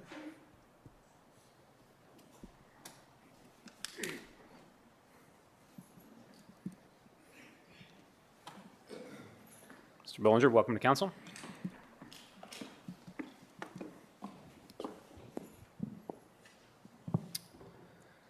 So with this development, one clarifying thing on the parking piece, we do have an easement that is recorded that gives 56 spots in the garage to this additional apartment unit building. The other piece to this is a condoed building. We didn't want to do smoke and mirrors with the people of Harrison West and say we're just doing 60 condos, because then everybody thinks condos and they think for sale. And so we want to be upfront with them and let them know that we do intend to have these be apartments. We would have nothing more than to love to put in what we had originally planned back in 2018, 2019, and proposed and got passed in 2021. The market just isn't there today. It hasn't been there for a year. We've had 7 townhomes sit over the last year. We just had to do drastic lowering of sales prices with the increase in construction pricing, the drop in sales prices. It's just not a feasible project doing another 7 townhomes and 20 condos for sale. And so that's why we had to make the change. We want to finish out this project. We're 95% complete. I think this project as a whole is a great success. We went from, 3 to 4 acres of parkland to 7 acres right along the Olentangy. We would love to finish out that park and be done with it, but happy to answer any questions that you guys have for me. Mr. Bollinger, so talking about that decision to shift from what was passed by this body in 2021 versus what's before us here today. So one of the things I've heard from a lot of folks within sort of Harrison West area is, hey, there was a lot of time and effort put into that plan that ultimately was approved by this body. Folks feel like, hey, they were, feel like people committed to something, invested in something, and what is now today is different compared to what was approved in 2021, and folks, have relied upon since then of knowing what would change or potentially change within the neighborhood. Knowing that, I know we have a number of public speakers signed to speak, I think, centrally to that. Can you talk a little bit about that financial decision, what you all have already done on the sites, and sort of what went into this? Because I think that has been one of the main crux of concerns that I think I've heard from folks as this has sort of moved through the process coming to council. Yeah, absolutely. So probably about 9 months ago, we poured the last building of townhomes foundations. And so we have probably $1 million to $1.5 million put into finishing out the project that we intended between architectural, actual physical costs with the foundations. When we talk about the zoning in 2021, we actually are only, I think, 25 or 26 units over instead of the 33 because we didn't do as many apartment units as we originally planned. But I mean, like I said, we would have loved to have kept the project. We would love to have not been able, not had to do more architecture, not had to go through zoning again, not had to, go through this process that is so time intensive and everything to be able to just finish out the project that we originally intended, but that just isn't in the cards. And so we looked at the condo buildings 3 different ways. With the 20 units. So we did underground parking, we did, okay, that's not feasible with costs and everything. So we probably more or less did 2 or 3 CD sets of a building. And all of them didn't pencil out. And so this was kind of our last resort sort of piece to what was going on in the community and wanting to, finish it out. And we just don't see with, been holding out for interest rates to lower, been holding out for construction prices to get there to be able to finish it out. Otherwise, we would have had that 7th townhome or that 4th building, 7 townhomes sit for so long. But it's just not the reality of where we're at. More of a holistic question. It seems unusual. So I've been the zoning chair for a number of years, been on council for close to 7. During that time, I've never actually seen a project that has actually broken ground, put foundation in, and come back for a rezoning. Yeah. This strikes me as incredibly unusual. In your career, has this happened before? Yeah, no, we've never done this. We value ourselves on doing what we say we'll do. We try and be as best. We're in these communities for a long time. We aren't the one-off 3-acre builder that's putting one building in and then selling or not kind of just leaving the neighborhood. If you look at our track record, we're typically involved with the community for a long time. And so we want to be as transparent as possible with things. And this one, albeit kind of got away from us with it being like the last 5% of clearing and like finishing out the project. And, we did a ton of work on the back end. We thought we'd be able to do these 7 townhomes and we kind of just had to pause everything because of that pricing issue. So I know you as the applicant have engaged with the Harrison West Society for some time. What has sort of come? Has there been changes that have been made based upon that engagement? I know, again, essentially the question here is going from what was in that 2021 zoning, what's here before, but what, if any, changes have been made based upon that engagement back and forth during the last 6+ months? Yeah, so we did the 7 townhomes, foundations, all that jazz. But then we also had the 20-unit condo building was a 4-story, more or less the same massing as what we have today and what we're trying to get approved. We put forth some architecture. We paused for about a month or 2 while we worked with the Harrison West executive committee and asked them what they would like to see on the architecture. We changed roof lines, we changed window configuration, we changed balconies, we changed colors, all from the feedback that we received from Harrison West and their executive committee. Thank you.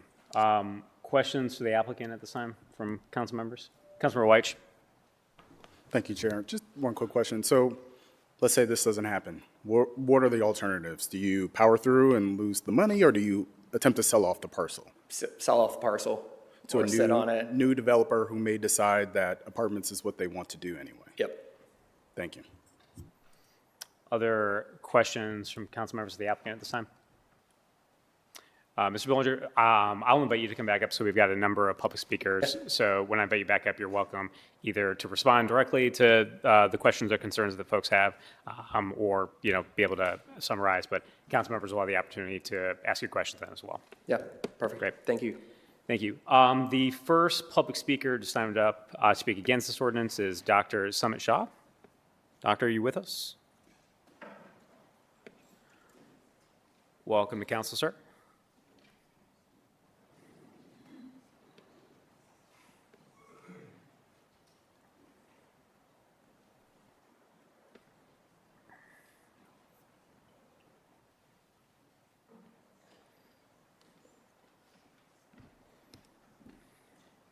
Good evening, Councilman Dorans, members of the committee. My name is John Izzo. I'm an attorney with Kamen & Cusimano, who is general counsel for the association.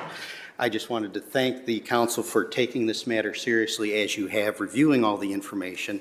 There are several speakers who will go here who live in this community who are going to explain to everyone their concerns about this request that's been made. A couple of things that I do want to point out specifically, though, is the actual recommendation that came from Harrison West.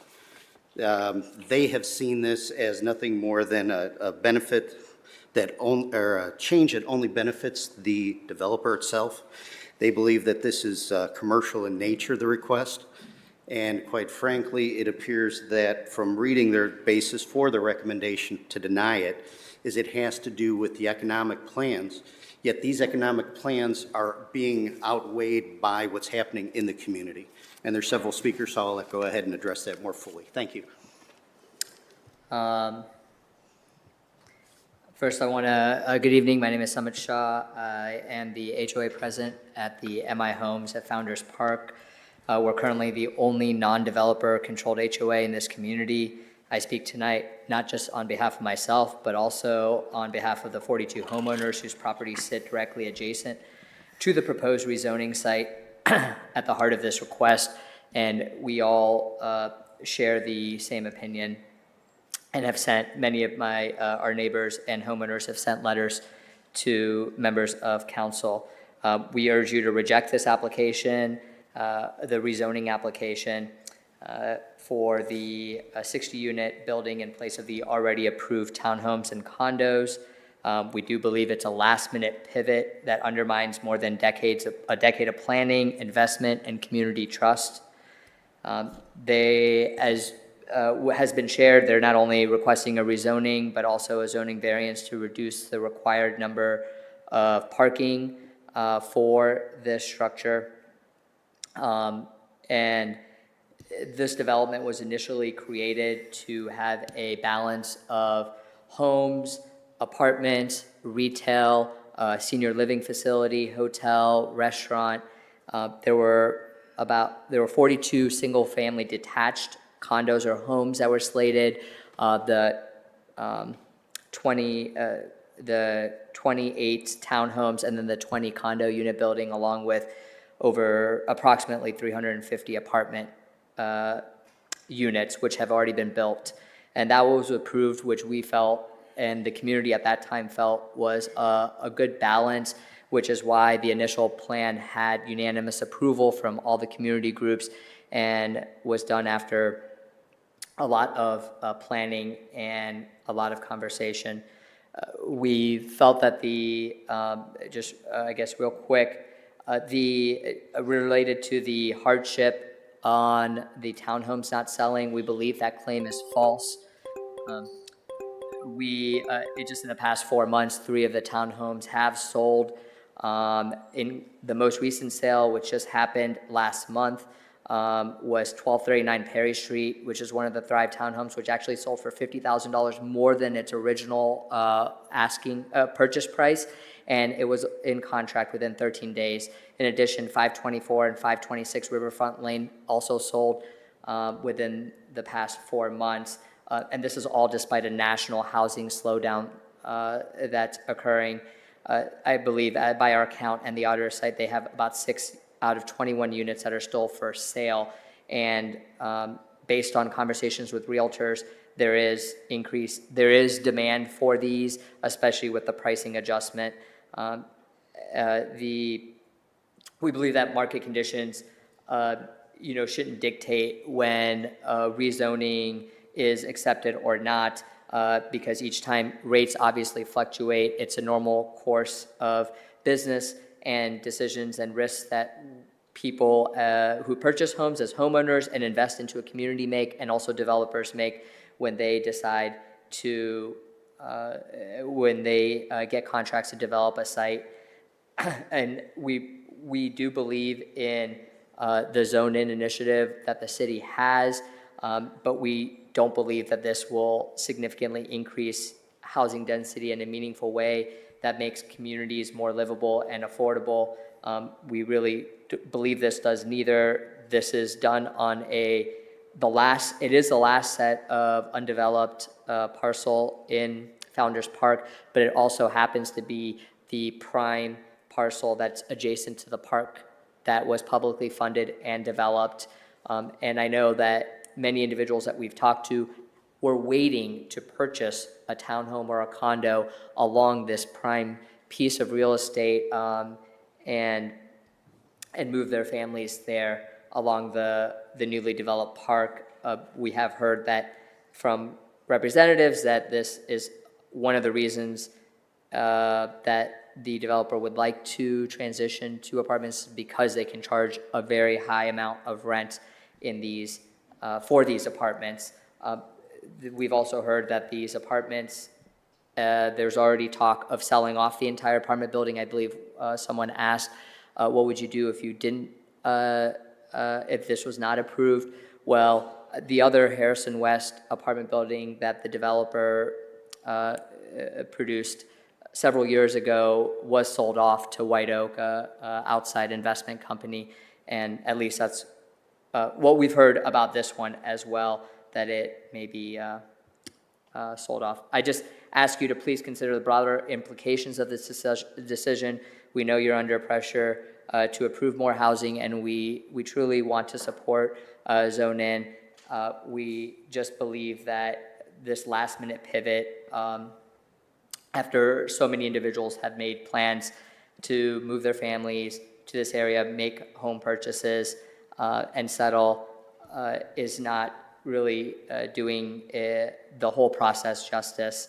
And as for, none of the other members, well, I know they said that there was some input on the aesthetics maybe of the new building, but there was certainly no collaboration with the community or homeowners, the rest of Founders Park, on the actual site plan, that the revised site plan that is being proposed. And then finally, related to the feasibility study on the condos not being feasible, we asked, why wasn't that done maybe 7-8 years ago, when this plan was initially approved? So thank you very much for your time. Any questions from council members for Dr. Shaw?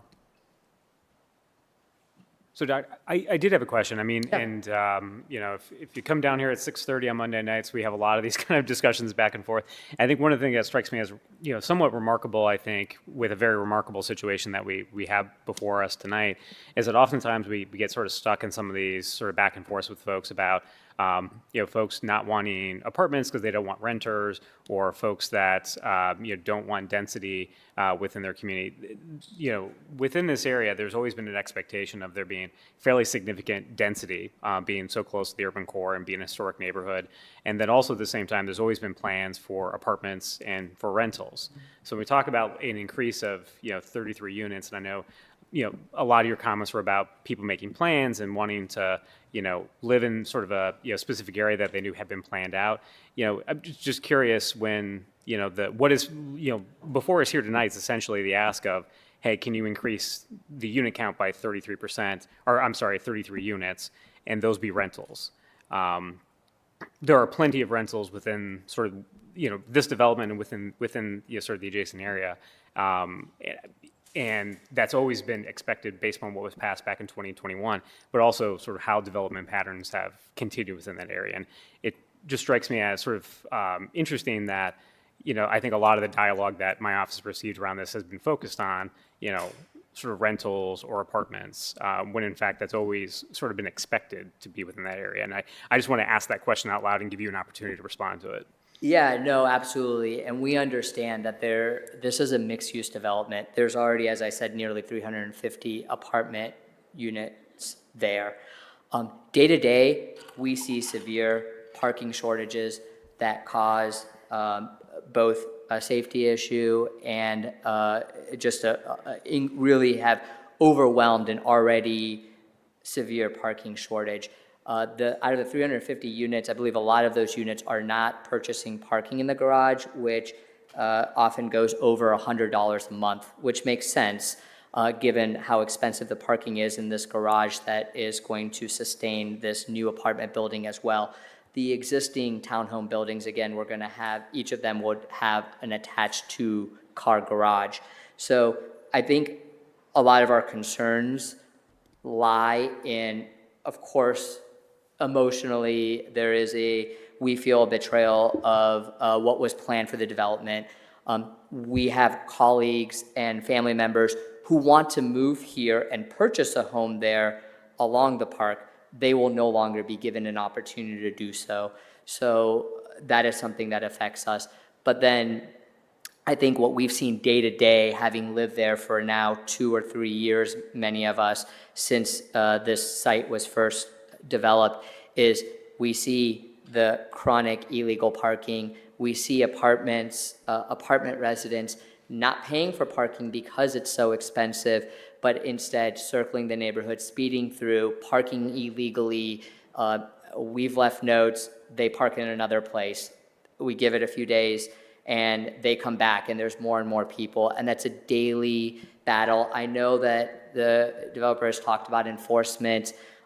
We really just worry, given what we've seen over the past 3 years, that the traffic and the parking and the safety, while the numbers on paper may seem okay, we don't believe, based on what we see day to day, that this is we believe that this issue will only be exacerbated by this zoning change. And that's, I think, probably the main thing, at least, that we're seeing, day to day. And we worry even more with the apartments being sold to another outside entity, an investment firm, a private equity firm that is not even in Columbus, that there is even less motivation and investment.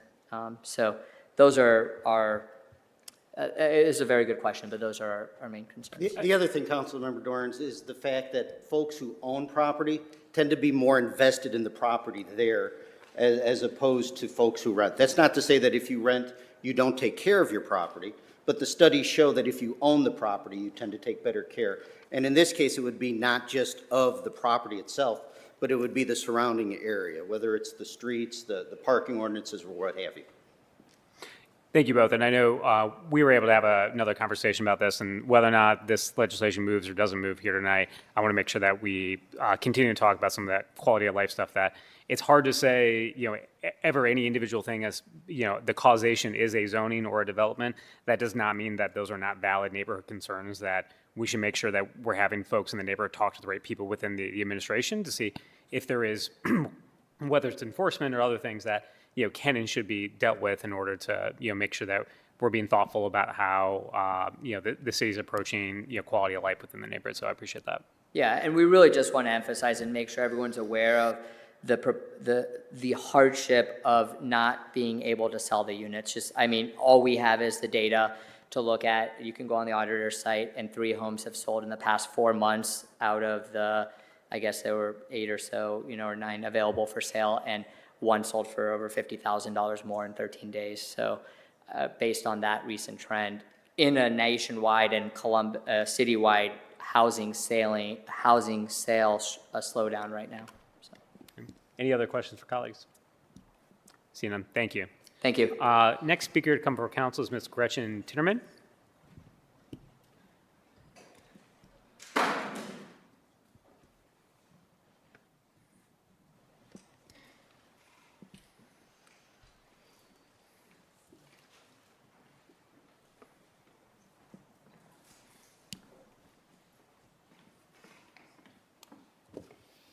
Good evening. My name is Gretchen Tinnerman. I am a homeowner on Perry Street in Founders, and I am here to strongly oppose the rezoning request submitted. This proposal to rezone for increased residential volume is not only unjustified, it poses a direct threat to our safety, functionality, and overall quality of life in the Founders neighborhood. So let me talk briefly, it's been touched on parking and traffic. The current conditions in the Founders area, I can tell you, witnessing them on a daily basis, are truly unsafe. The Thrive's existing apartment residents are unable or unwilling to pay for premium garage parking, which, as Summit alluded to, leads to overflow onto both sides of Perry Street, our private alleys, and thus, when we have neighborhood visitors, whether they're here to enjoy the park, whether they're here to enjoy our livelihood in our homes, parking is simply not accessible, and if it is accessible, it's incredibly unsafe. I also, again, touch on data that I did have related to the public claim of hardship. Simply not the case. Facts prove that. We talked about the 3 that have been recently sold. And again, clearly demonstrating that the originally approved plan, right, in development remains strong for this area. And as a homeowner, probably the one thing I'm most passionate about in here is to talk about my own personal witness to seeing Thrive demonstrate as not a responsible and respectful neighbor to those of us homeowners in the area. The areas surrounding the existing apartments, not the condos, are visibly neglected, poorly maintained, constantly dog waste. Stations are overfilled, trash left out, not properly disposed of. And we as homeowners responsibly are picking up after an existing apartment. And my concern is what's next, right? More apartments, what's next? Excuse me. So my statements are not opposing growth. In fact, growth is the reason my husband and I moved here from Dublin 2.5 years ago. We were empty nesters. We were looking at areas in central Ohio that we would support. We enjoy the area. We enjoy downtown. And yet we've moved here, and for the last 2.5 years, investing almost $1 million into a home, I'm now staring at abandoned construction and just nuisance, right, of a neglectful community, which again concerns me that this particular apartment complex, from what I was told by the apartment manager 2 weeks ago, expressing concerns to a private equity firm. How actually committed are they to the community and to the neighborhood? So in closing, again, I fully support a diverse, fair, and equitable housing community. It's why we moved here. It's why I'm personally, financially, and emotionally invested in the area. But I also expect smart, responsible development, right? I expect it as a homeowner, I expect it as a citizen, and I expect it of our developers that are supporting us in the city of Columbus. So please, I request that the rezoning is denied and the original plans of which we have personally invested in financially are upheld. Thank you. Thank you, Ms. Sherman. Any questions from Councilor Bankston? Just a question of clarification, and this may be to the developer or whomever. I think it's been referenced now that 3 units have sold in the past whatever amount of months. 4 months. Are those existing homeowners that sold, or is that new construction that actually moved? I know one was existing because it was a friend. I believe the other 2 were new construction, new townhomes. Okay, I just asked that question because if there's this pent up demand and there's 6 already available, I'm just trying to figure out why. I know 2 were new townhomes that were not lived in previously for sale. Got it. Okay. Yep. Thank you. Yep. I've lived there for 2.5 years. I've seen no marketing of the development of the townhomes to support selling them. Nonetheless, 3 have sold with lack of marketing in the last 4 months. I'm sorry, do you live in the MI homes I do. or in the, okay, you live in the MI homes, not the I live in the MI homes. the condos. Okay, all right, thank you. Yeah. Any other questions from council members? Seeing none, thank you. Okay, thank you. The last speaker we have to come before council is Mr. Michael Metz. Welcome to council.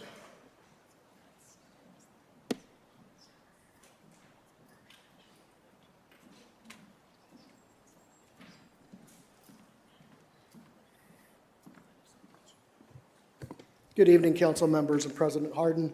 My name is Michael Metz. I'm a resident of Harrison West. I'm a graduate of Ohio State University. 1998, I received a degree in real estate and urban analysis.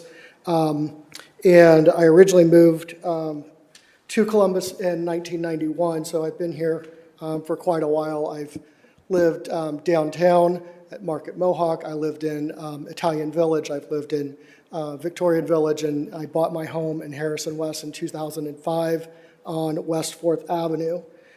In addition to those statistics, I have 26 years of experience in residential housing development and sales. And I believe what we find in discussing this amongst the Harrison West Society, of which I'm the president, the membership, and the residents, is that it appears that we have a case here of manipulation through capitulation. So what we believe is happening is that there's a failure to adequately market a for sale product, and that doesn't necessarily equate to it being inappropriate in design or pricing for the area.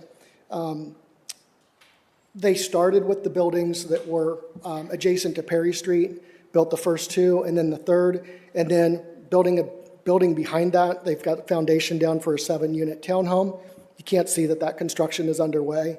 The next building would be a 20-unit flats building, condos in nature. You're not going to see that. So it's going to take some extraordinary efforts to try to sell this product, and it doesn't seem as though they're putting forth those efforts.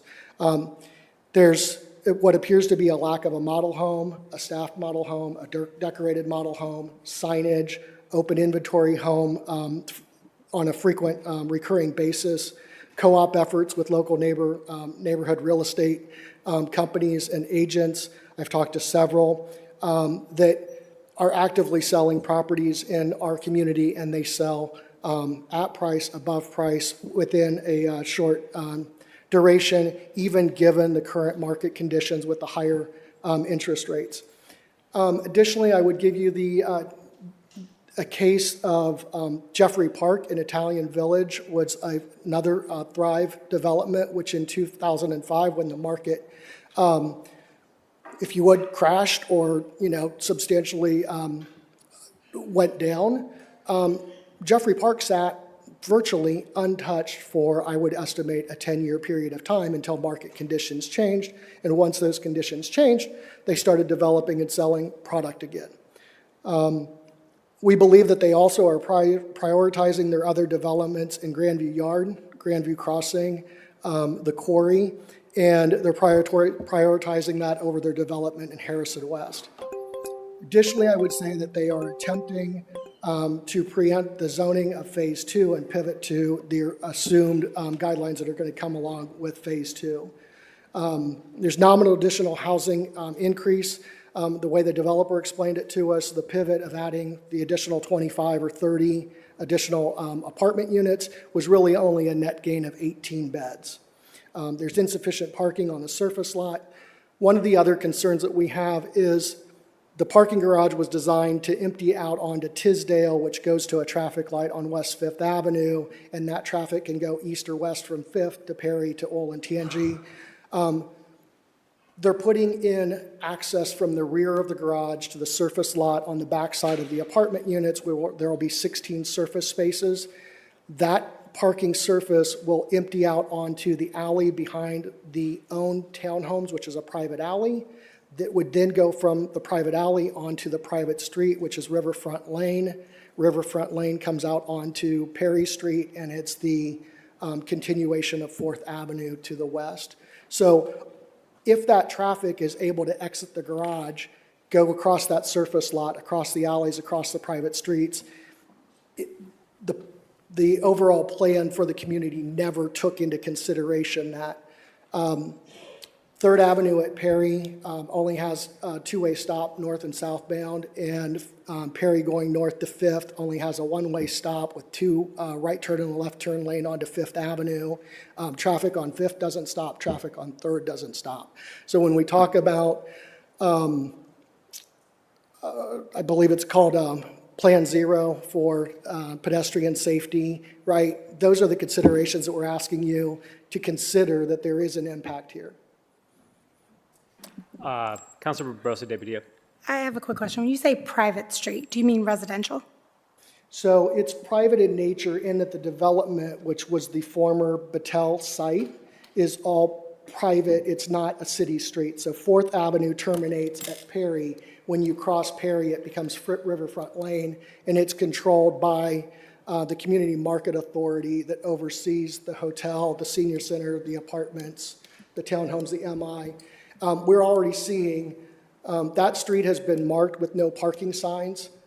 That works during the day, but at night, people park in front of the no parking signs. It's the same at the south end of the MI homes. It's a private street, no parking signs. There are frequently cars parked illegally there. The concern being is if it is overnight, there's a fire truck needs to get in there. Now there's cars obstructing what the city staff has determined to be adequate access for emergency vehicles to access the site to put out a fire. Thank you. Sorry, I'm looking at the map Thank you. to understand the path you were just mentioning. Councilmember, I have another, or Chair Dorns, I have another question. And this is for public service. Can you talk a little bit about what potential road, there's a couple things that have been mentioned today, right? From my understanding, is it permitted parking over around the like on Perry Street or that area? Correct. There is a residential parking permit zone that was recently established on the public streets adjacent to this area, on many of the public streets adjacent to this area. And then have we looked at, in terms of the entrance and exit that was currently proposed for this development, have we looked at what the traffic impact could be? And do we need to make any adjustments to that? I mean, based on the plan submitted, we have looked at what's proposed for the parking and access within the private parking lot areas and the private streets within this development. And based on what's shown in the plan for the parking areas, we are comfortable with that configuration. We can't speak to whether people are parking in unpermitted areas. That would be something that we're not necessarily approving, but at the same time can't necessarily control that. I'd also be interested in seeing if there's been 311 requests that would have us look at that and make whatever adjustments, I think, Chair Dorns, to the comment that you made before. Mr. Metz, the plan you were talking about is Vision Zero. The vision, Thank you. the idea that when the vision is that we have zero fatalities or serious crashes due, that we have zero Right. fatalities or crashes. But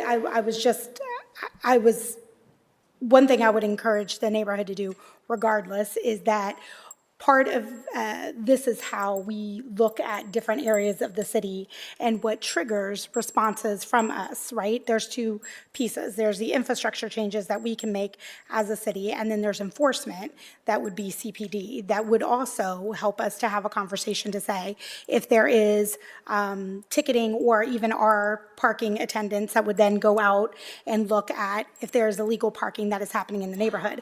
I would highly encourage folks, if they are not taking advantage of that, to do that, to ensure that then we can start to call this issue for folks. That speaks to one part of it. My other question, Chair, is I'm just wondering with the developer, just with a consideration, and this is a question perhaps after if there's no other questions for Mr. Metz, if there is, has there been consideration around the parking garage in particular? Like if there has been, just knowing what the rents are, I think I heard $1,200 and up for the rents, if there has been some consideration taken into either making the parking garage more affordable or baking that into the rent, or what does that look like in terms of resolving some of these parking issues to come to a compromise, at least on the parking for the residents? Thank you, Councilmember. Any other questions for Mr. Metz? Seeing none. Thank you. I would like to quickly respond to the suggestion about 311. When it comes to private streets within the city, I'm sure you're familiar, but you cannot submit a 311 request for a car that's parked illegally on a private street. So any of the streets that are west of Perry are private. We can't submit a 311. We can't force the developer to enforce that parking. In terms of the garage, I would also contend that the additional spaces that they're allocating to this additional apartment, 60 units, they haven't stated whether or not those are going to be for rent spaces or whether they're going to be included with the rents for those additional 60. So there may not be a utilization by all of the residents of the apartments to purchase their designated spot. Sure, and the 311, I mean on the permitted streets Yeah, where we can affect absolutely. those, that would be my suggestion. And then I would love to hear from the developer just in terms of what the plan is for the garage. And in regards to the permitted parking, the HW parking that's on the surrounding streets, we have an 8 a.m. to 10 p.m. restriction with a 3-hour time limit. What we're already seeing is that individuals are identifying that they can park as of 7 o'clock at night, and they can stay in that spot until 11 o'clock in the morning. So even with the restriction, they're disregarding that and going, it's an available public space. We're willing to share the streets, but when it comes to, there's a garage that should be utilized, and they're taking advantage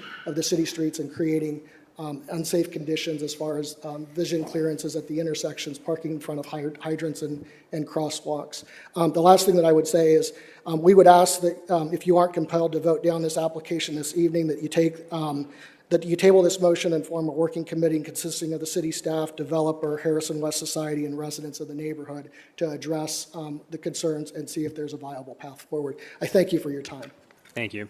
I just want to remind both our speakers and for council, so this is the rezoning in front of us. We all have a companion variance later on that does deal specifically with the parking. Obviously, it's difficult to separate the two discussions, of course, but I just want to make sure that we're centering ourselves on what is particularly before us right now. I did want to invite Mr. Bollinger back to make any additional comments based on the speakers, but prior to Mr. Bollinger speaking, I did want to ask Ms. Prosser, who's one of our top experts here at the city. We've heard a lot of talk tonight about sort of the difference in sort of what was promised under the 2021, and I sympathize with the frustrations of many of the residents around what was approved by this body, 4 years ago, and to say, hey, we're now here today with somebody asking to change that commitment.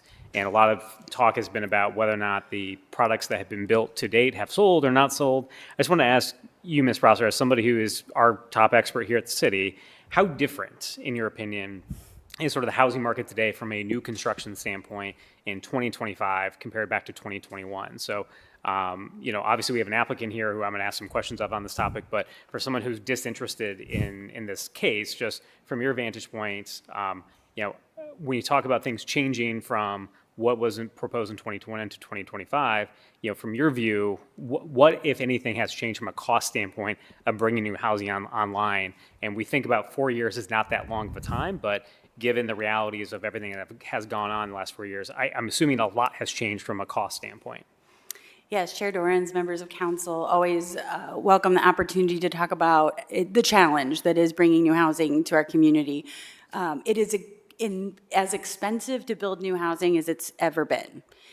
It is being driven up by factors across the board. It is the cost of materials and lumber, the cost of land, the cost of lending and capital.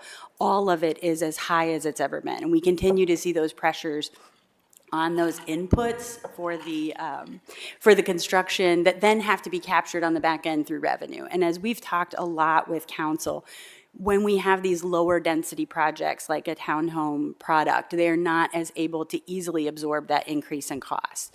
There is a market capacity that there is a willingness to purchase. And when the costs of construction exceed that cost of that willingness to purchase, we see those units sit empty. But for some pretty significant shifts in the economies of scale right now, it would not be possible to simply flip a switch and lower the price point because the inputs have been so extraordinary. And so what you have is a mismatch between the cost of construction on a lower density product and then where the market is and where the market will tolerate that sales price. And so when we see that mismatch, you see something extraordinary like we're seeing tonight, which is a developer that has a product that's been approved by City Council that could be built and sold, coming back to reposition the product because of that capacity on the economic side. And I think it is quite extraordinary and indicative of what we talk about. And it really leads to that conclusion that those denser projects naturally will allow for that affordability and for it to really fit into the market that we have today. We talk a lot about the fact that our cities around the country, when they looked at the scarcity of housing, they waited until the rents and the home prices got high enough to overcome that cost of construction. And they saw that escalation of unit production that we talk about, right? And what we're trying to do here in Columbus is not to get to the point where we are so scarce that the market will bear those incredible costs. And because it across the board will remove the affordability for our community. And so pivoting in projects like this to something that the market can bear so that one, units get built and get occupied, but we're also understanding that those big market forces are not coming for us soon. And we have a lot of new residents moving into the community, and especially in a high demand area like this, we wanna make sure that there's opportunity to access the hundreds of thousands of jobs and educational opportunities and everything else you can get in this portion of the city. And so I think these units are really critical.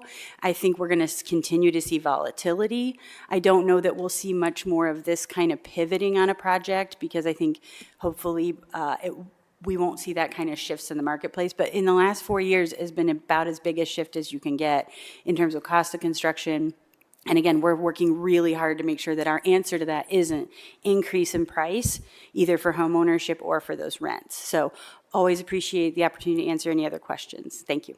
Thank you, Ms. Prosser. Any questions for the department at this time before I have Mr. Billinger respond? Seeing none, floor is yours.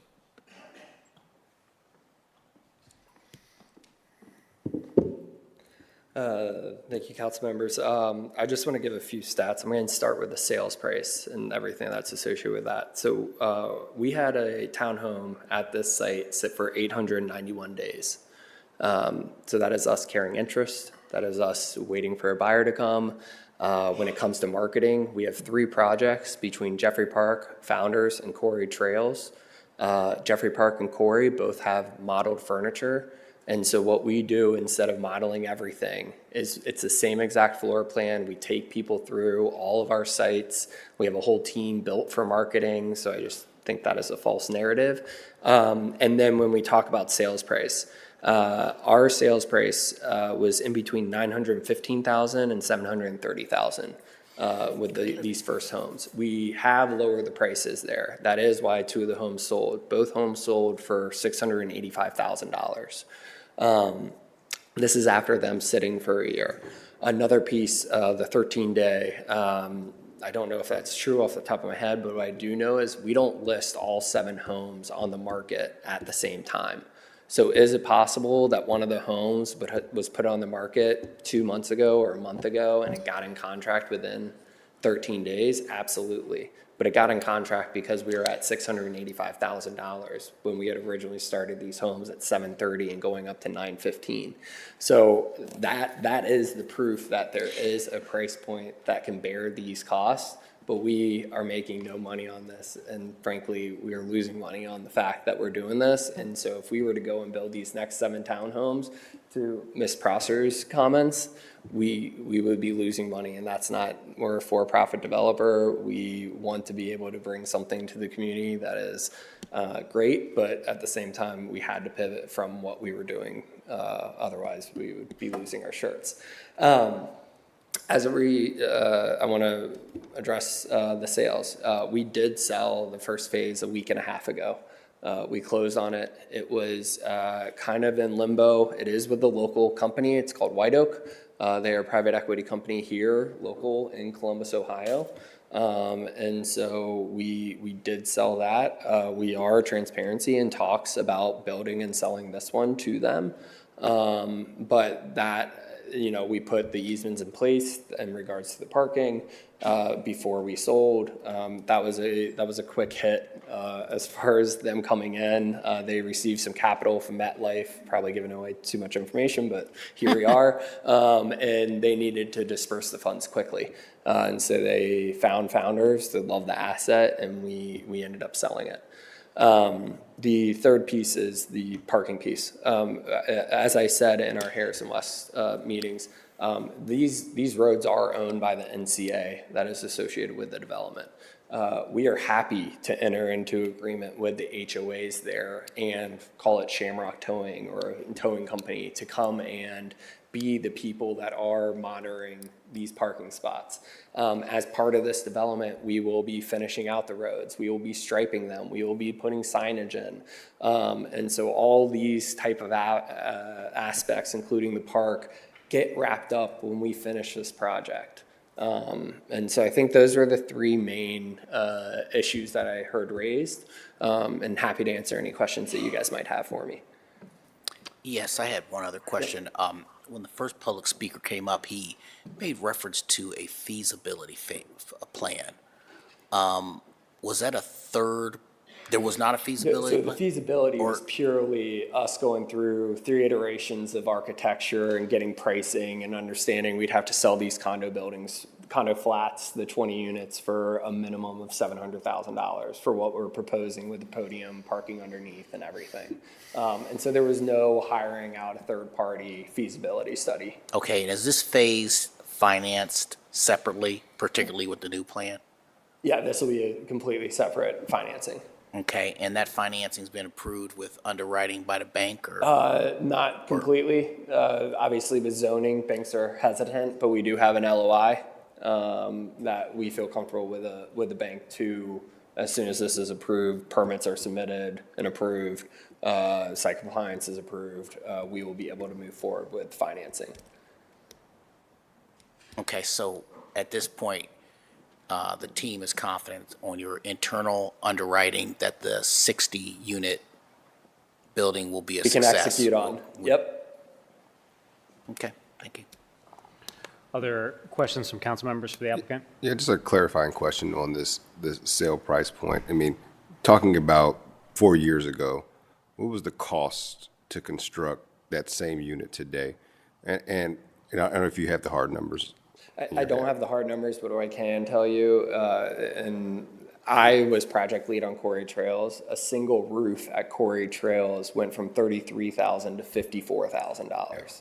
And so you take that and stretch it across. Yeah, and I just asked that question because I asked that question earlier about whether that was current units or proactive units that you all have built that sold versus new construction.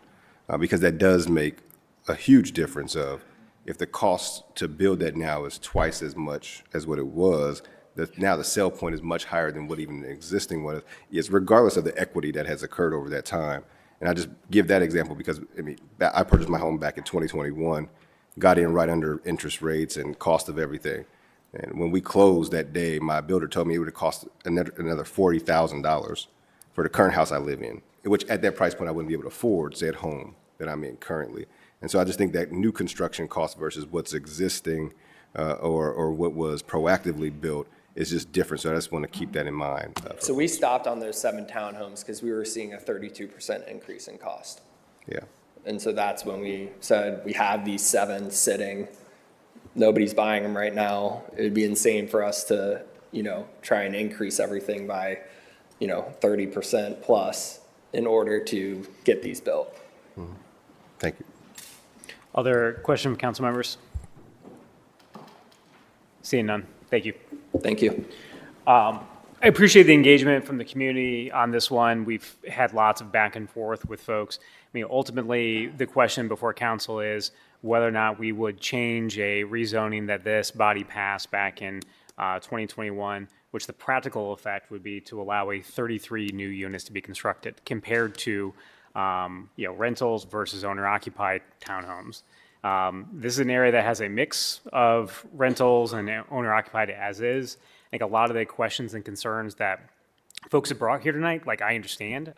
understand feeling like you've purchased and moved into a community with one plan in front of you, and that changes.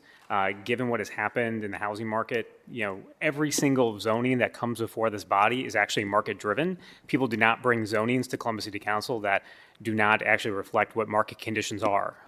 In this instance, I think a lot of the other concerns that folks have articulated have been specifically around quality of life issues that are adjacent to the zoning. These 33 units certainly, in my opinion, are not would be the cause of any of the singular issues that folks have identified here tonight. I think that said, there's a number of issues that can and should be taken up by the city to address some of the things that have been articulated. But fundamentally, the question of before the body is whether or not to allow this shift in the plan that was passed in 2021 with this modest increase in units, while also acknowledging a difference in the type of housing that's being provided. At this point, with the information I think has been gathered to date, the policy choice to me, while a difficult one and I think complicated given everything that's in play, I think is the right one to move forward with. So before I move for passage, is there any other comments from council members? We're just voting on the rezoning right now. Correct. Okay. Chair, I would just say Council. that, I echo those issues with the zoning. I think where my head is at when I think about the moment that we're in this particular development is what's the highest and best use for the land today. And thinking about the housing crisis that we are currently in, I think that for me, I will be voting in the affirmative because I think that it should go forward just given the conditions.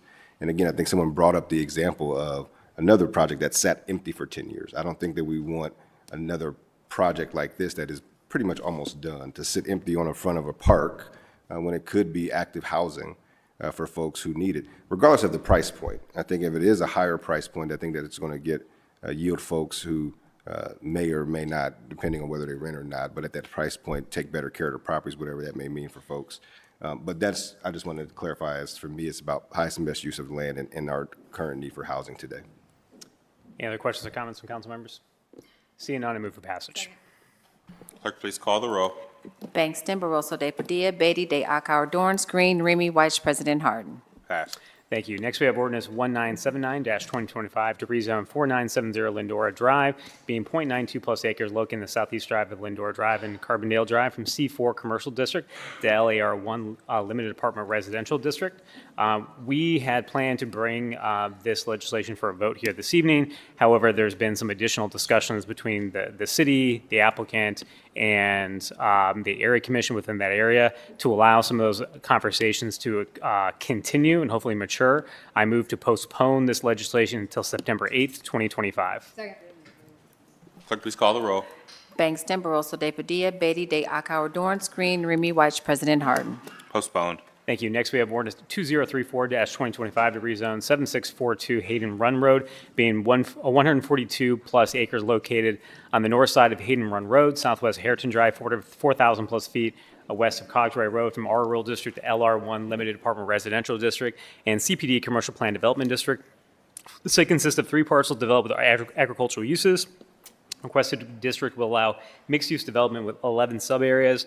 Residential development consists of 227 platted single-unit dwelling lots and 1,007 multi-unit residential developments, including townhouse-style and apartment complex units.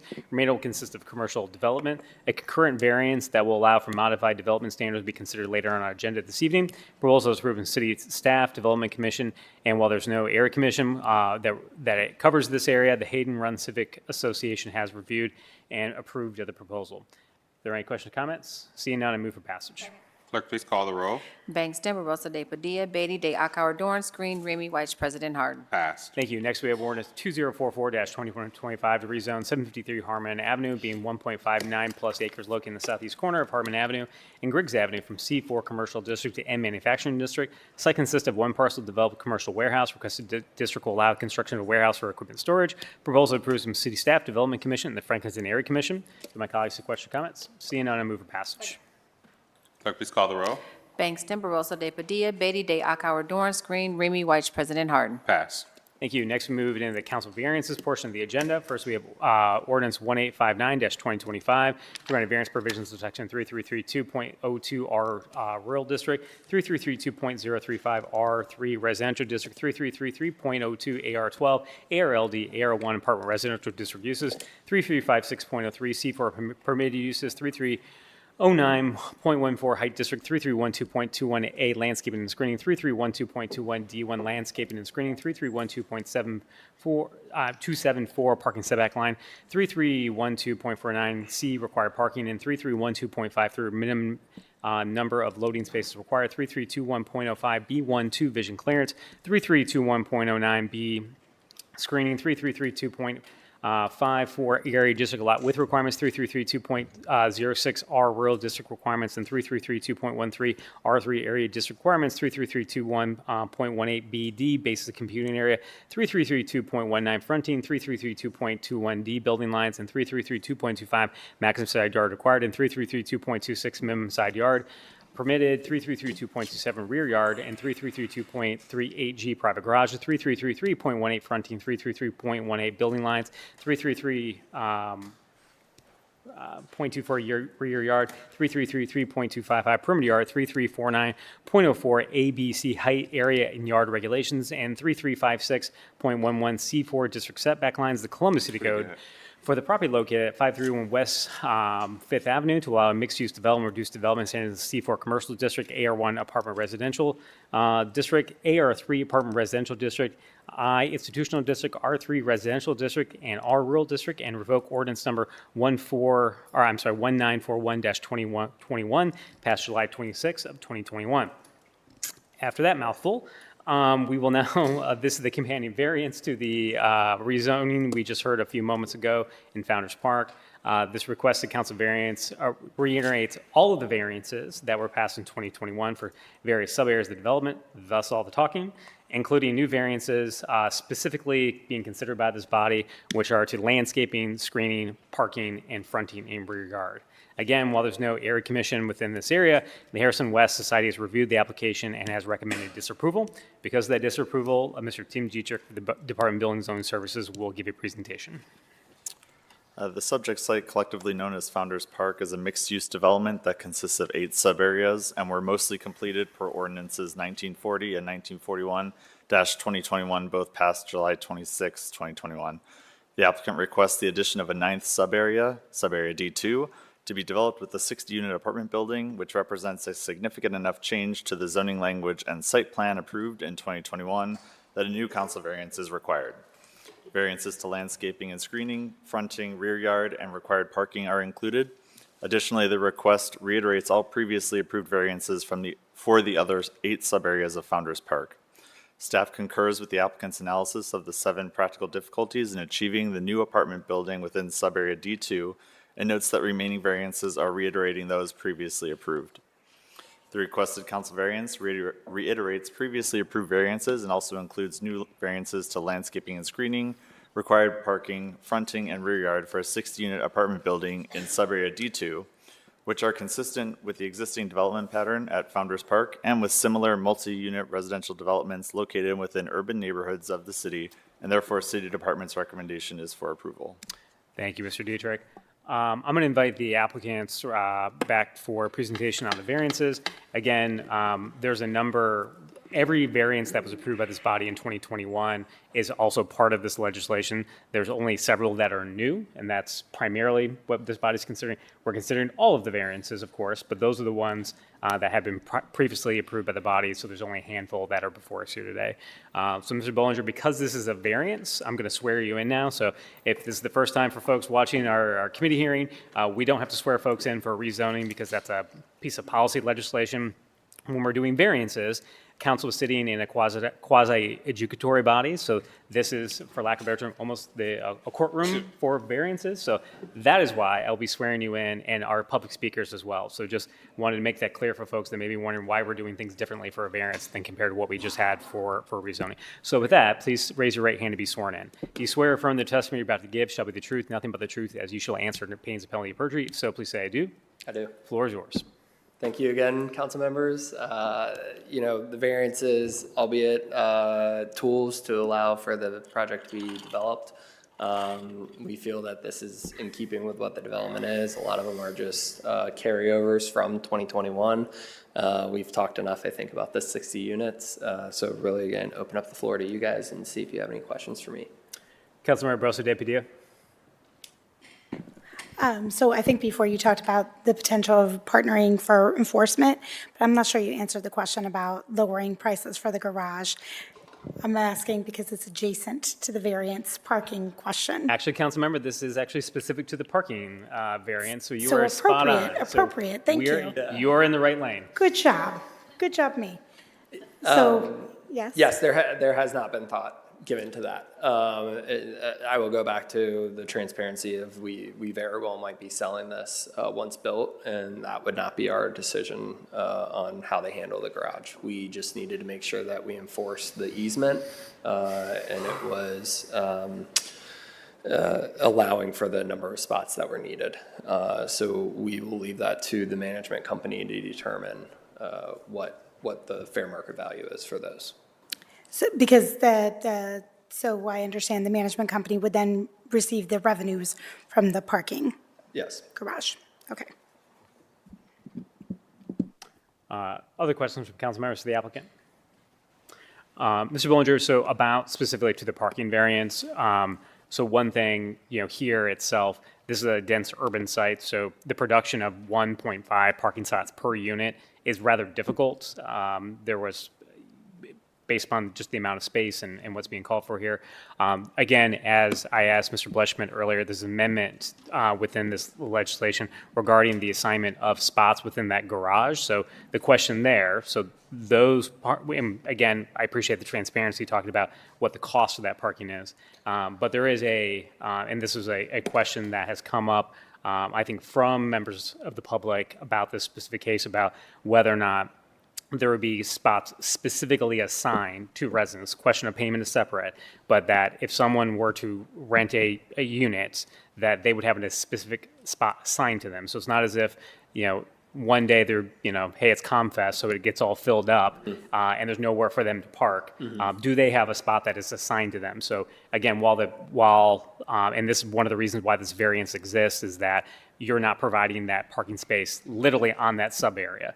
That parking spot is being provided in a different sub-area, which necessitates the variance. So just want to, even though there's a variance request, you're trying to mitigate that, and just want to, again, ask very, very directly, how are they gaining access to that spot? Yeah, so we always typically do one per bed. And so with this development, 60 units, it's about 72 between 2 bedrooms and 1 bedrooms beds. But to answer your question, in this garage, the first floor is for the retail along Fifth Avenue. The 2nd through 4th is all residential. The residents are the only one that have access into the garage area where there is gate access. And so we use shared parking model. Some people do pay for reserved spots. Other people have open spots and first come, first serve for those spots. And so I can't tell you that, unit 101 of these new 60 units is going to have spot number 3. But what I can tell you is that there will be an open spot within the residential area that is separated by a gate for the people to be able to park in a spot in the garage. Thank you.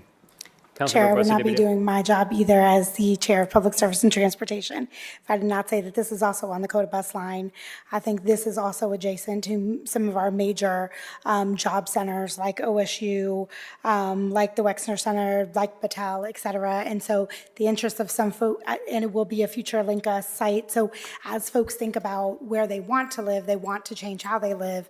And, we've certainly had lots of conversations about, even when we gave e-bike rebates, that people gave up their cars because now they had an e-bike and it was much more affordable for them to do that. I think in addition to, and one thing for folks to consider, when we put parking garages or other things, there are things that people have to live with for the long term, and we are thinking future forward. And as we're thinking future forward, we want more housing And that means less parking. And I know for some folks, because we are still very car-centric, that feels like we're far away from that when we're actually not. And we're seeing that especially as folks are moving into places that are more dense. This is why they're choosing to do that. And they're choosing to live on places where there is a bus line, where there is more walkability. And so I would just offer that as a thought to some folks, because I think we often think about what would I do, not what would my neighbor do. And so I think it's just important that we also ensure that we're changing folks' thinking around how they want to live. If you don't choose to live like that, you might choose to live someplace else. That doesn't mean there might not be 60-some folks who would want to live here for this reason. Yes, I love that you bring that up, Councilmember, because of all of our sites, this is the one site that we've seen the lowest car usage because of Battelle, Ohio State, and the amount of students that are coming in, and they're like grad students, a lot at the medical center that just don't have cars because they don't need it. They're spending 12, 14 hours a day across the street so they can walk to it. Other questions from council members to the applicant? Seeing none, thank you. We do have two public speakers signed up to speak specifically on the variances. First, we have Mr. Bruce Pecci.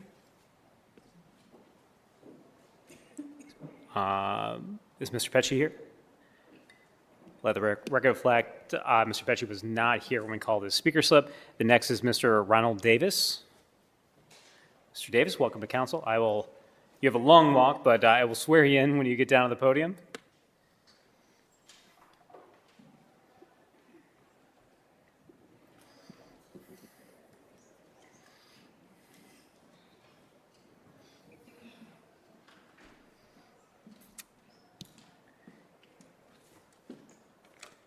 Want to raise your right hand? Do you swear or affirm the testimony about to give shall be the truth, nothing but the truth, as you shall answer in obedience to the penalty of perjury? If so, please say I do.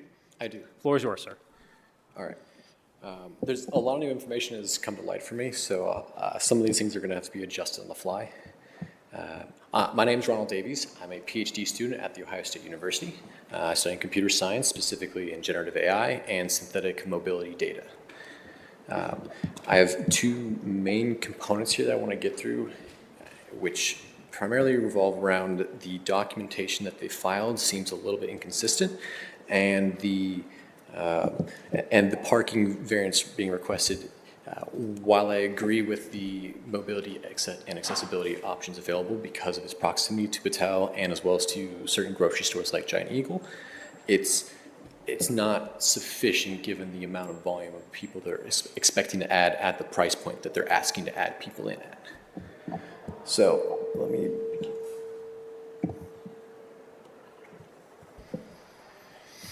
So thank you, council members, for allowing me to speak today.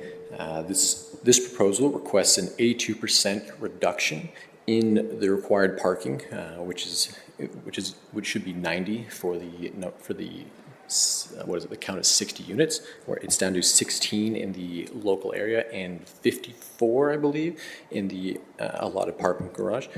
However, this easement in agreement that they're alleging they have in this parking garage is not clear at all to us within the community, so we're not sure how to react to that.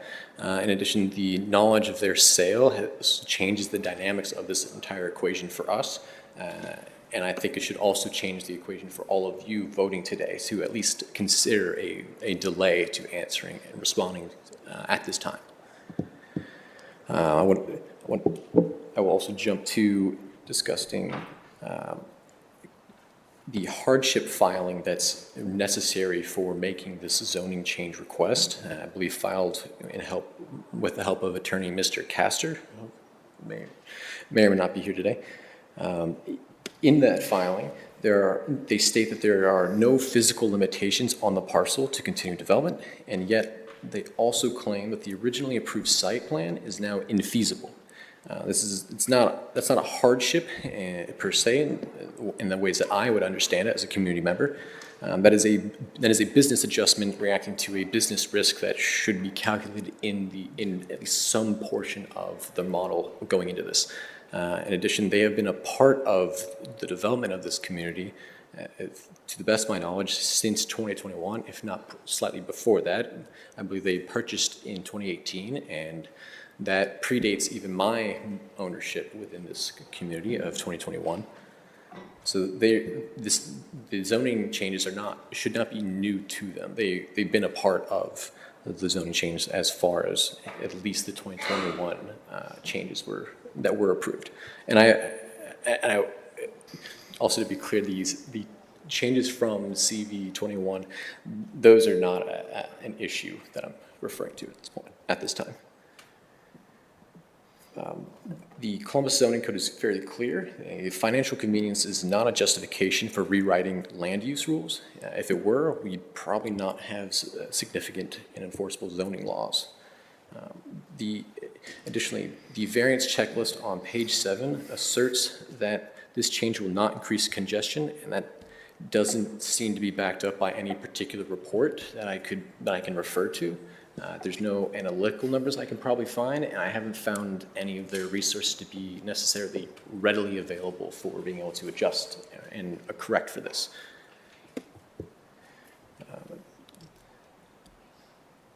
And again, apologies. A lot of new information was brought to light to me today, such as the admittance of selling to White Oak, and there has been a significant degradation in the quality and maintaining of their property around the apartment complex that I believe they sold off. So the final pieces, I guess I'll try to jump through here, is it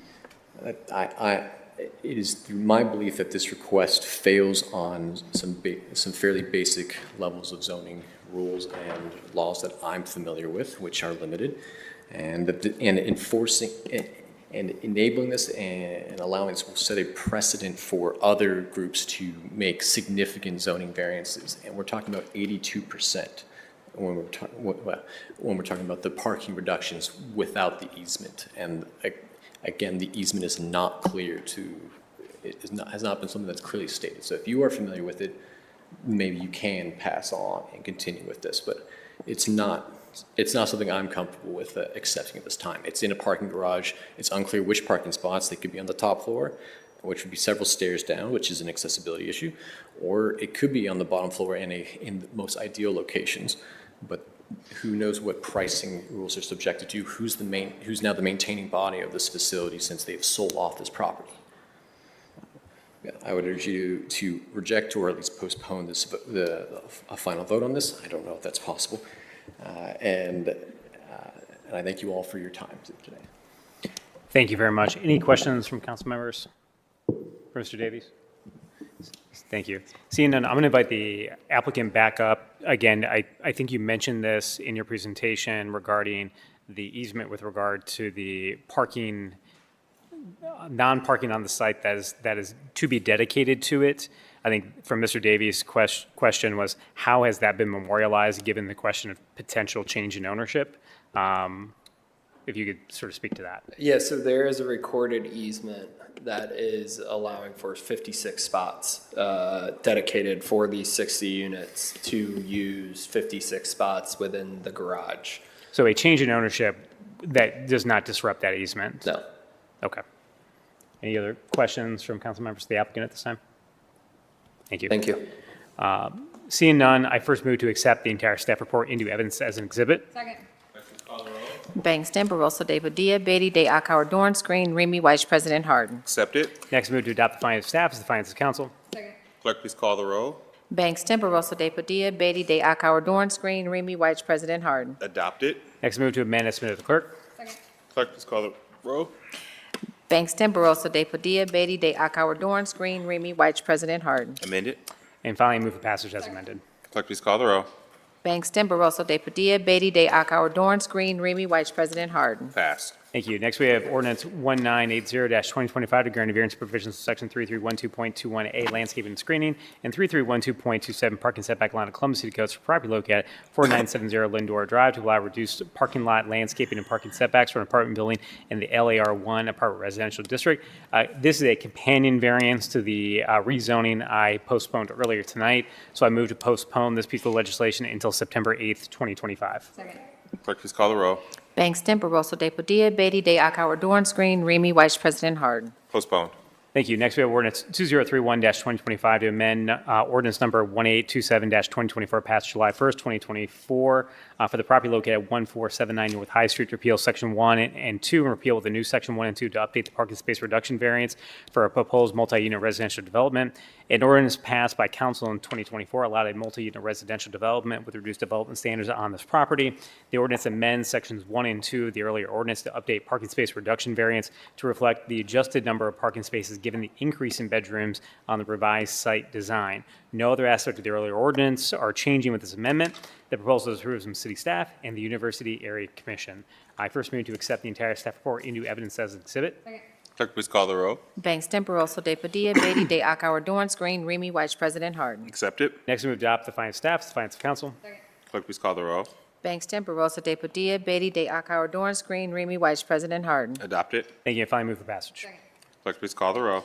Bangston, Barosa de Padilla, Beatty, De Akauer, Dorance Green, Remy White, President Harden. Pass. Thank you. Next, we have ordinance 2035-2025 to grant a variance provisions section 3333.025, AR12, ARLD, AR1, apartment residential district use, 3312.49 required parking, 3332.05, A4 air district lot with requirements, 3332.15, R4 air district requirements, 3332.18 basic computing area, 3332.19 fronting, 3332.21 building lines, and 3332.25 maximum side yard, and 3332.26 C2 minimum side yard permitted, 3332.27 rear yard, 3332.38 G private garage, 333.18 building lines, and 333.35 private garages, and 3333.41 H standards of Columbus City Codes for the property located at 7642 Hayden Run Road to allow reduced development standards for mixed-use development in the LAR1 limited apartment residential district.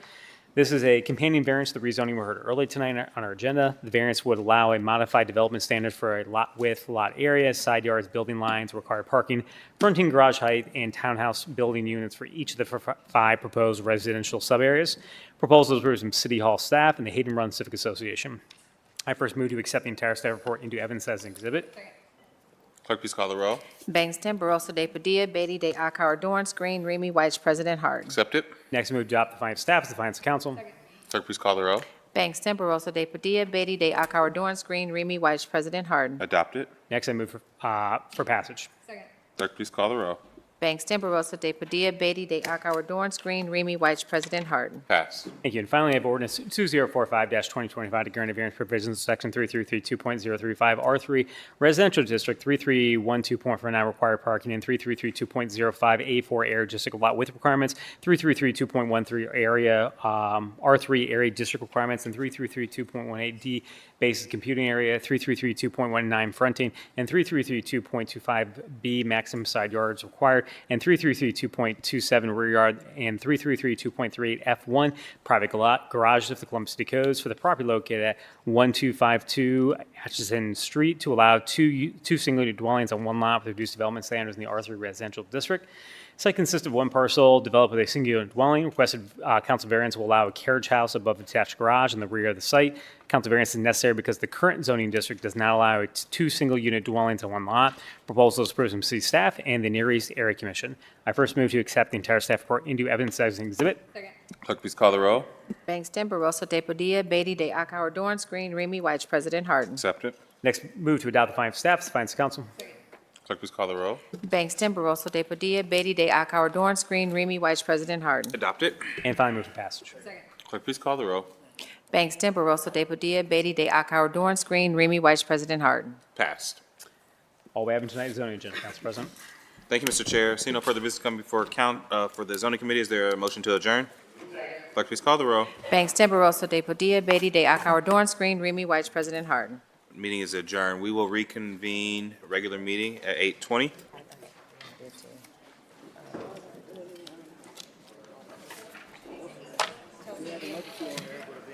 Like 15 minutes.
Clerk, please call the row.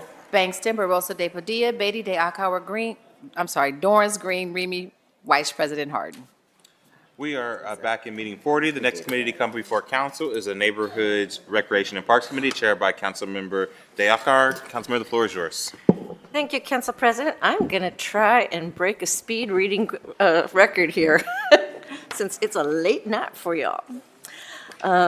To begin, we have ordinance 2007-2025 to authorize the Director of Neighborhoods to enter a service contract with Libby V. and Associates LLC to authorize the waiver of competitive bidding provisions of the Columbus City Codes and to authorize an appropriation and expenditure from the Neighborhood Initiative Subfund.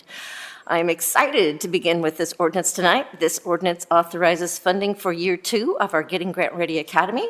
Earlier this month, I hosted a hearing where we discussed results from the inaugural year of this program, heard testimony from participants, and announced that year 2 received full funding in the 2025 operating budget. I highly encourage all those wishing to learn more about this program to watch the video of that hearing on the city's YouTube page. This program has truly been a labor of love for both myself and our partners at Libby V's and Human Service Chamber. Our city is home to so many wonderful small and scrappy nonprofits who are extremely talented in impacting and uplifting their community through the specific work that they do. However, there are knowledge and financial barriers in our nonprofit sector that make it hard for these organizations to build capacity, be sustainable, and expand their footprint. This program helps organizations overcome these barriers by equipping them with the knowledge and expertise needed to compete for grants and tell their story effectively. At the end of our first cohort, we were proud to report that 13 organizations completed the academy, securing a total of nearly $580,000 in cumulative grant funding, with another $10 million in requests still pending. Applications for the second cohort are live now through July 31st, and you can find the link to apply on council's social media pages or by scanning this QR code on the screen in chambers that, well, it was supposed to be up now. Please feel free to reach out to my office if you have questions. Any comments or questions from my colleagues? Seeing none, I move for passage. Amended. You have to amend. Madam Chair. Oh, sorry. Did you move to amend? I move to amend. Is there a second? Amend is submitted. Clerk, please call the row. Bangston, Barosa de Padilla, Beatty de Akauer, Dorance Green, Remy, Vice President Harden. Amended. Thank you. Next, we have 19. Now you move for passage. Oh, move for passage. Is there a second? Clerk, please call the row. Bangston, Barosa de Padilla, Beatty de Akauer, Dorance Green, Remy, Vice President Harden. Passed. Next, we have 1928-2025 to authorize the Director of the Recreation Parks Department to execute an intergovernmental agreement with the Regional Council for Governments for the Central Ohio Area Agency on Aging to authorize a transfer of appropriations between objects within the Recreation and Parks Grant Fund and to authorize the expenditure of $1 million from the Recreation and Parks Grant Fund. COAAA is currently in the process of transitioning from operating under the city's Recreational and Parks Department to becoming a standalone Regional Council of Governments, or COG. The need for this transition comes as the state changes how the agency is funded and what services are provided. Simply put, COAAA is not able to move from a cost reimbursable model to a fee-for-service one while continuing to work under the city. With these changes taking place January 1st, 2026, time is of the essence. Last week, we heard testimonies from 2 current COAAA employees and CWA leadership about the emotional toll from the uncertainty this transition process has had on them. This council heard these concerns loud and clear, and I want to assure each and every one of our COAAA employees that we will never stop listening and working to ensure all workers in the city are protected. This is why I'm introducing an amendment to this legislation that will provide protections for employees as this transition process continues. This amendment seeks to memorialize commitments that the COG set out in a letter to council dated July 25th, 2025. In particular, this amendment states that the COG is subject to OPRs and clarifies that the transfer of funds is contingent upon the COG's agreeing to its commitments, such as to offer all current employees a right of first refusal for their same position with the COG, to not interfere in the process of collective bargaining, to participate in meetings with unions and the city during this transition. I believe that this is a significant improvement to the legislation, and I want to thank the administration and council staff for partnership in drafting the language. At this time, I would like to invite to the podium Katie White, our current administrator at COAAA, to share some brief remarks and answer a few questions. Katie, the floor is yours.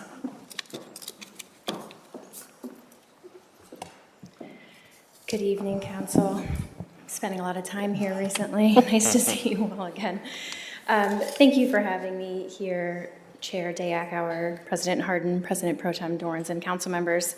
I'm here to, again, provide support for Ordinance 1928-2025. As you know, the Central Ohio Area Agency on Aging faces a large shift in the way it is funded and the services provided.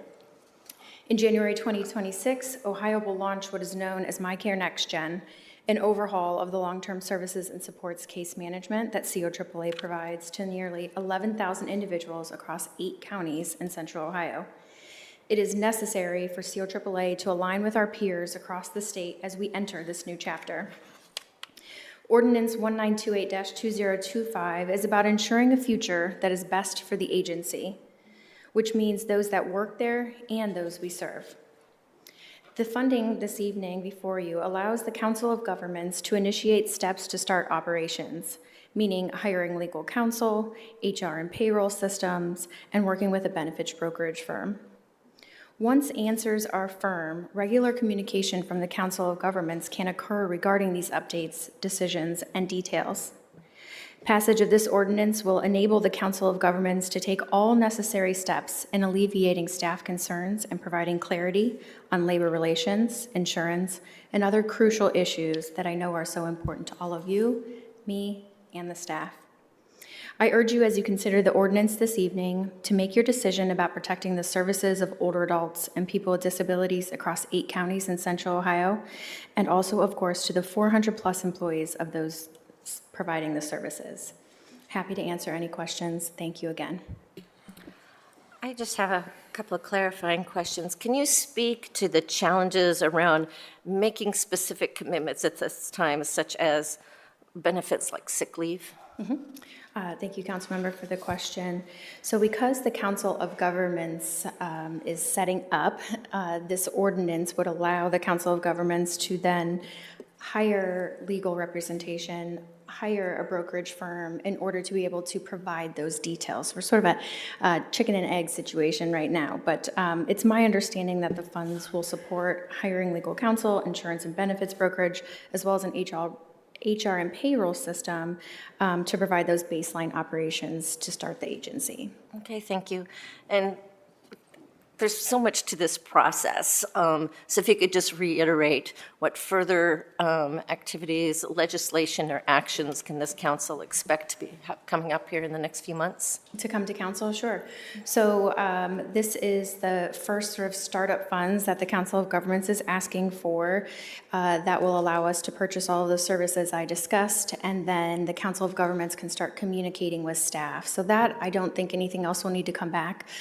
Before the end of the year, I do anticipate at least one additional transfer of funds, which would come, of course, with an update, and everyone would know about all of that ahead of time. Okay. When do you anticipate that the new COG will be able to make offers to our existing employees? The funding in this legislation is from earnings on COAAA service contracts, so I just want to start off by clarifying that they are not general operating funds. And as the city attorney stated last week, they're restricted for COAAA use for the Federal Older Americans Act, and all funding surpluses must be used for aging and disability services. So while I don't speak on behalf of the Council of Governments at this time, it is my understanding that if this ordinance is passed and the Council of Governments is able to stand things up, that shortly thereafter, information and details can go out, hopefully, like letters of first right of refusal and insurance and those types of things. So early fall, September, October-ish? That would be the intent, yes. Okay, thank you. Okay. Do any of my colleagues have any questions? No? Thank you again for being here, and we'll now move on to our public testimony. Thank you for the time and the trust. Appreciate it. So I will be calling speakers to the podium in the order that they submitted their speaker slips, but I will be alternating between those speaking for and against the ordinance. So first speaking up for the ordinance is Emily Gerald.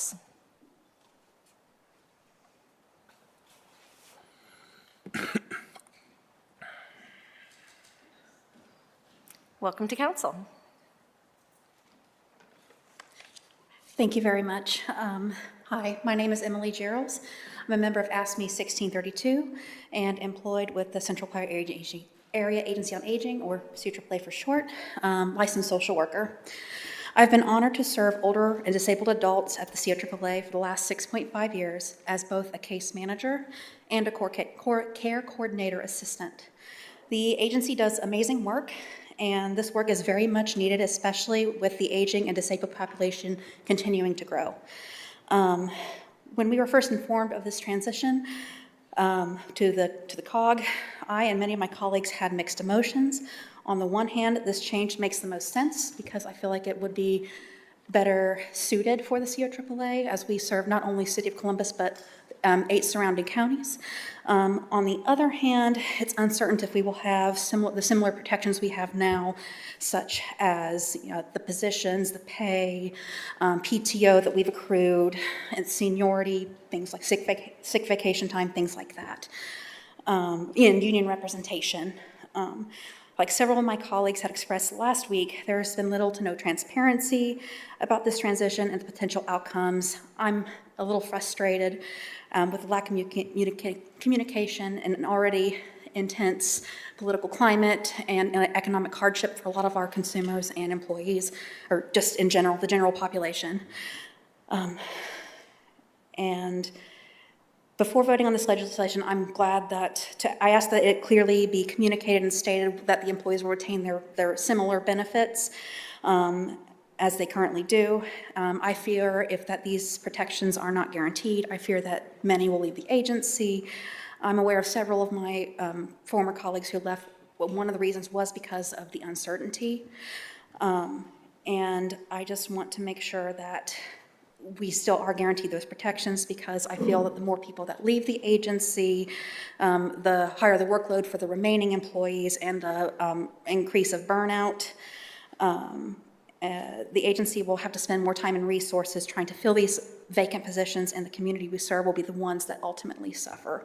Employee concerns and well-being should be made the top priority in this scenario and in most scenarios, because without the employees, the work doesn't get done. Thank you, City Council, for allowing me the time to speak today. Have any questions for our speaker? Yes. Just to clarify, are you for or against this legislation? I'm for it, but I'm cautious. But I'm cautious about it. I'm a little hesitant. Gotcha. Do you think the amendments made to the legislation kind of strengthen your resolve? I feel a little bit more comfortable with the legislation amendments helping us with keeping the protections, because that's what I'm really concerned about. I feel like this is a great move, but I'm just a little nervous that not being clearly stated. Thank you. Appreciate it. Thank you, Chair. If there are no other questions for this speaker, next we have Jane Ackery, who is speaking against the ordinance.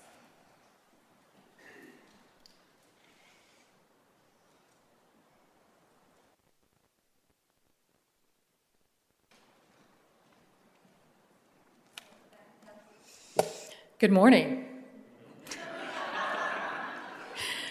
Good evening. Council President Hardin and members of council, thank you for the opportunity to speak with you tonight. I'm Jane Ackery, and I've been with CAAA since 1997. As you know, my coworkers and I work hard to serve our clients and this community. CWA Local 4502 members at CAAA are here to again raise concerns about the plan to separate CAAA from the city, and CWA Local 4502 represented social workers and RNs from city employment.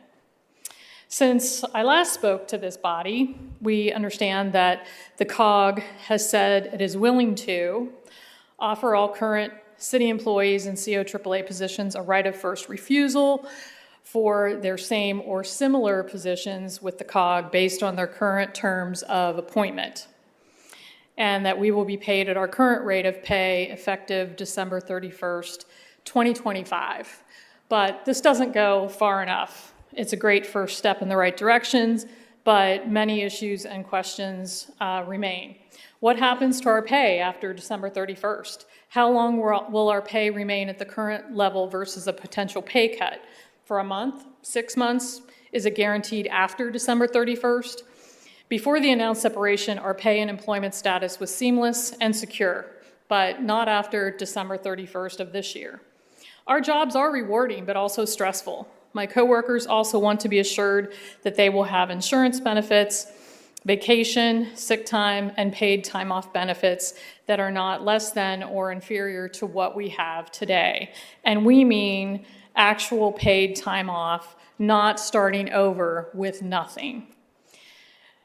And that is true of other employment benefits we previously negotiated with the city, such as protections against unjust terminations.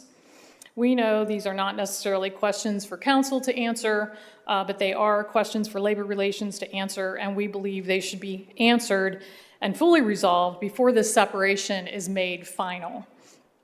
And the city of Columbus puts our jobs, our families, and our agency in the hands of the COG.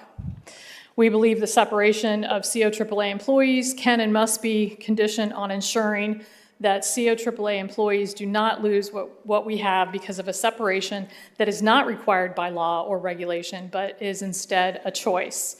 COAAA employees are asking for and deserve meaningful protections. Until last week, we didn't even know the COG was formed along with bylaws. We had to hear it in this very room. We didn't hear it from our own COAAA leadership, and they want trust. Again, it's not warranted. The process of the city and COAAA leadership has been shameful to this point. Passing this ordinance sends 400 current city employees into 2026 with very limited, if any, protections. With your vote, please don't let that happen. Thank you. Does anyone have any questions for our speaker? No? Well, thank you very much. Thank you. Up next is Alan Roberts.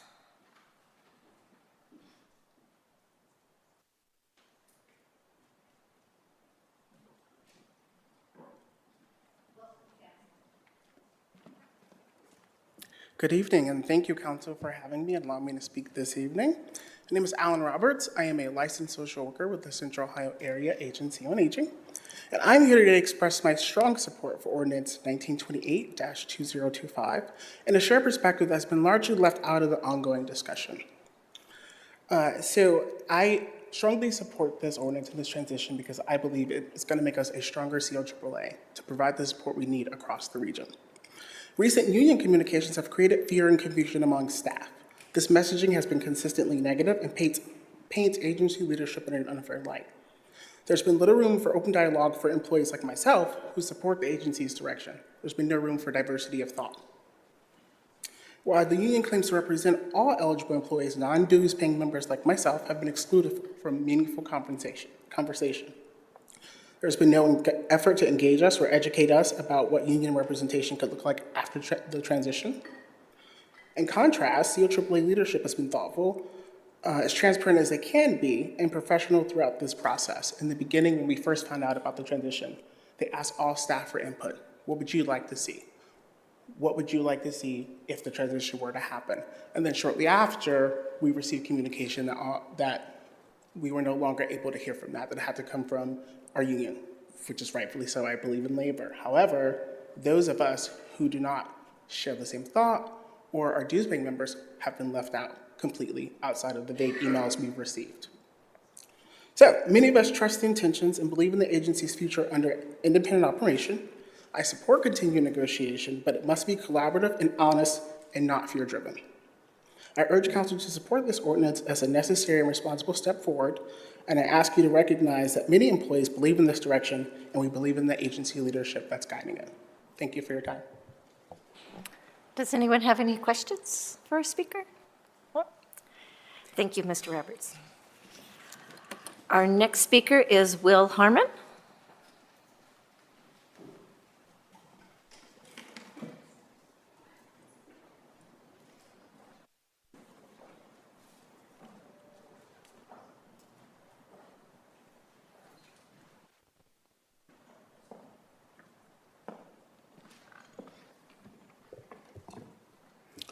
Good evening, Council, President Harden, and other City Council leadership. I appreciate this moment to speak with you tonight. My name is Will Harmon. I am currently the president of ASME Local 1632, which represents over 2,100 employees of the City of Columbus. I have worked for the City of Columbus for almost 20 years. There are dozens of employees at COAAA that are represented by my local. Some of these employees started working at COAAA back when I was in 4th or 5th grade.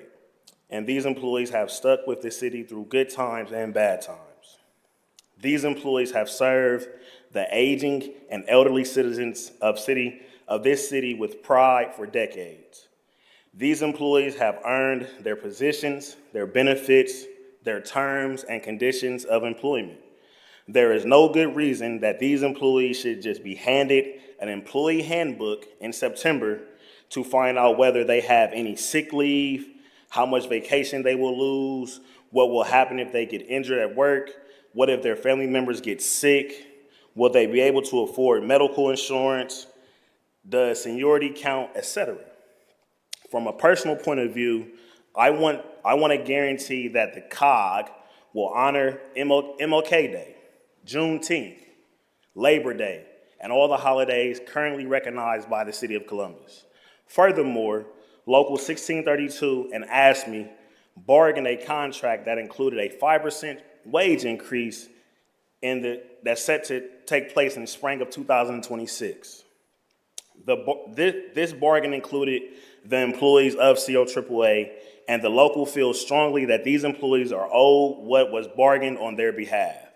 In conclusion, the local and I appreciate all the work that has been put into this discussion of transitioning employees from COAAA to the COG, but I regret to inform you there have been lost opportunities to work out these details in advance of tonight's meeting.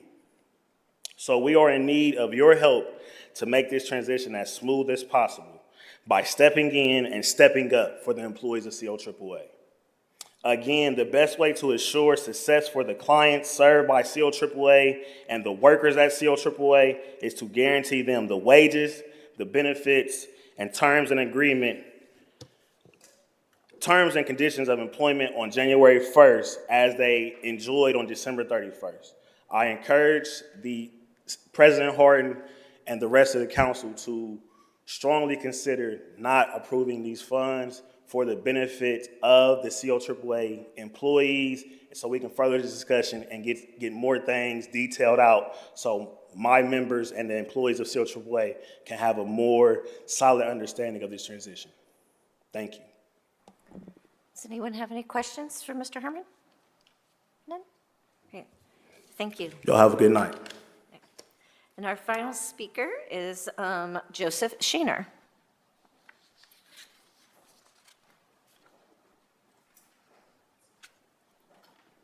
Well, final speaker in favor. President Harden and council members, thank you for your time this evening. Our community stands at a pivotal moment.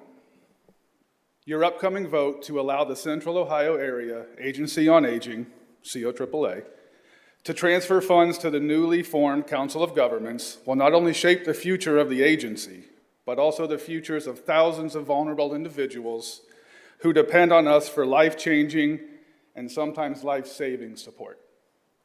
My name is Joe Shaner, and I'm a social worker.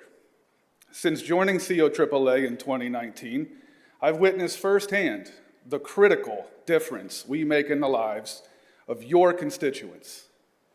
This impact is made possible through the dedication of COAAA staff and our collaborating partners. We are agents of change.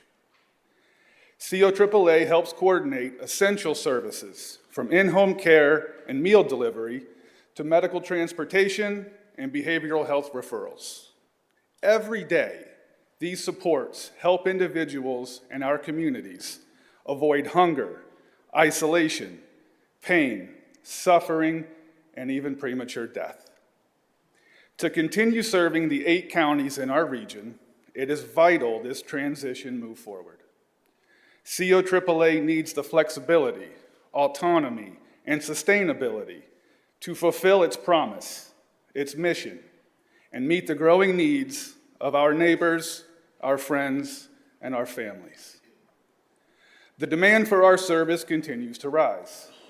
Referrals come in daily from communities across Central Ohio, ranging from Lancaster to Marysville and Newark to London. In many of our more rural areas, COAAA is often the only resource available. I stand before you with great concern and with even greater hope. What COAAA does is not about politics, it's about people, our people. It's about preserving dignity, health, and the connection for those who need it most. Thank you for your time and consideration. Please vote to support our mission and allow us to honor the honor of continuing to serve our communities. Thank you. Does anyone have any questions for Mr. Shaner? No? Thank you very much Thank for your you. remarks. And then our final speaker, Kim Johnson, will be speaking against the ordinance.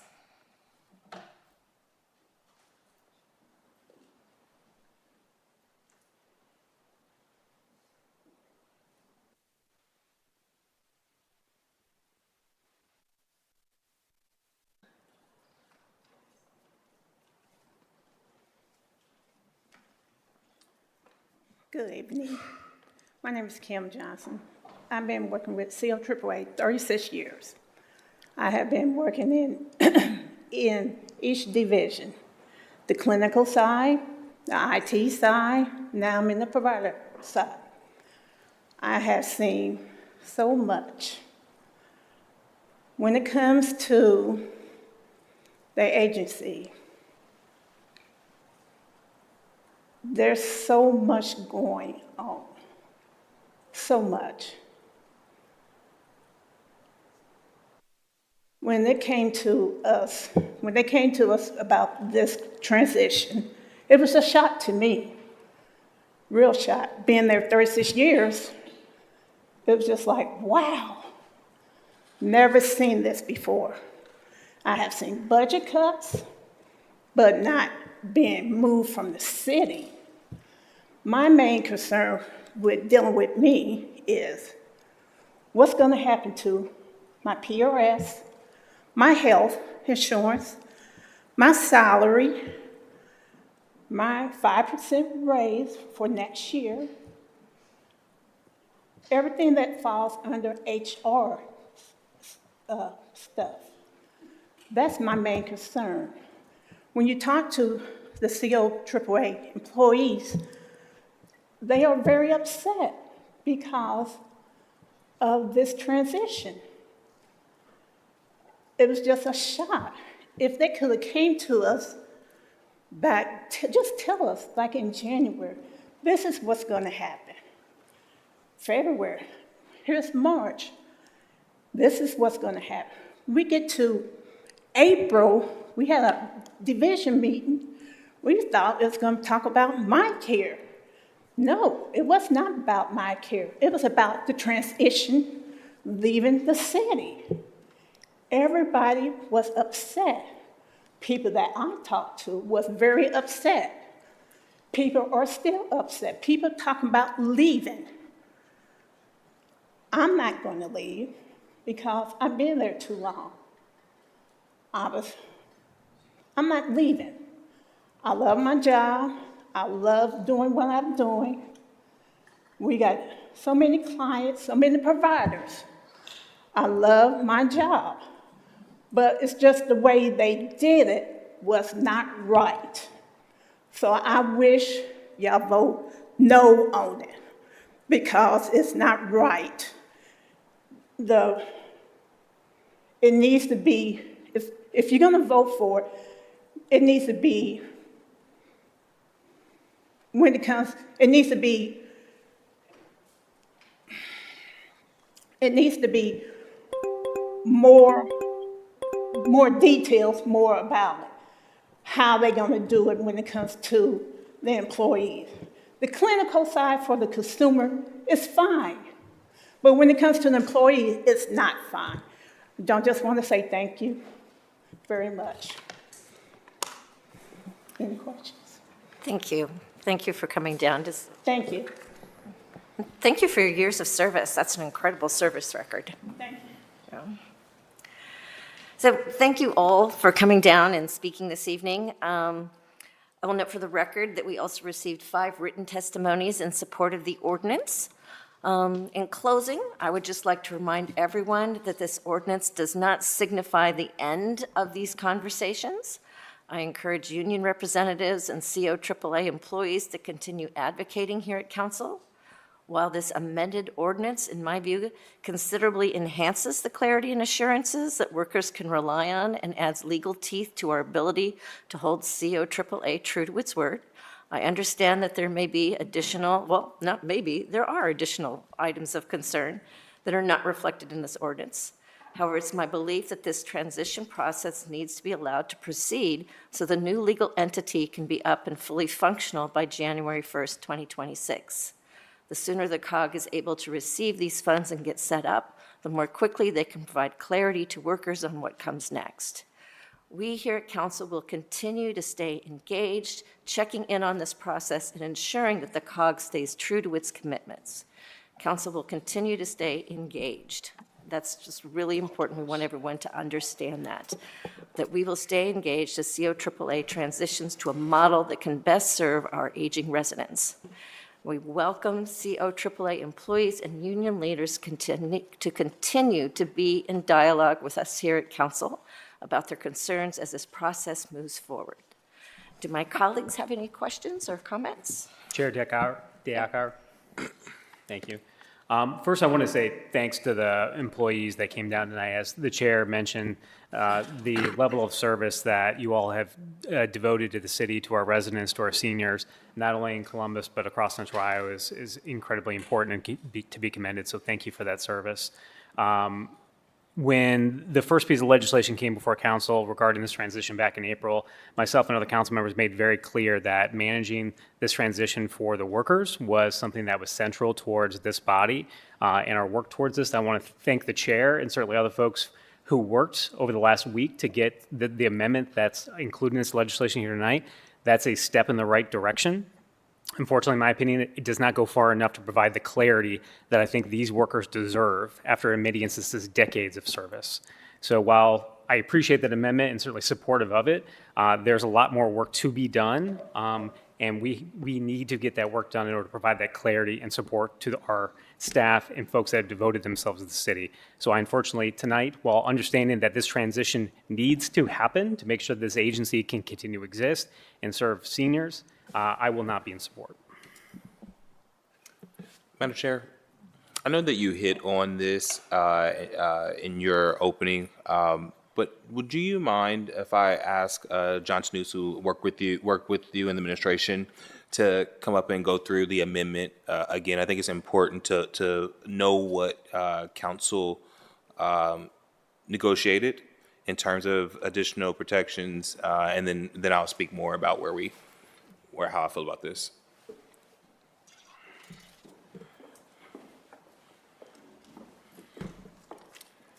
Thank you, President Hardin, members of council. As folks have referenced here, the Council of Governments came into being about 2 weeks ago, and the current board of directors sent a letter to City Council following discussions to make a series of commitments. The amendment that Councilmember Diakar referenced enshrines those commitments into this legislation so that they have teeth and heft and have the force of law, so that we can hold the Council of Governments accountable to them in exchange for the funds being transferred. Those commitments are that the Council of Governments will offer all current City of Columbus employees in COAAA positions that are the same or similar to the ones they hold now based on their current terms of appointment and at their current rate of pay effective this December.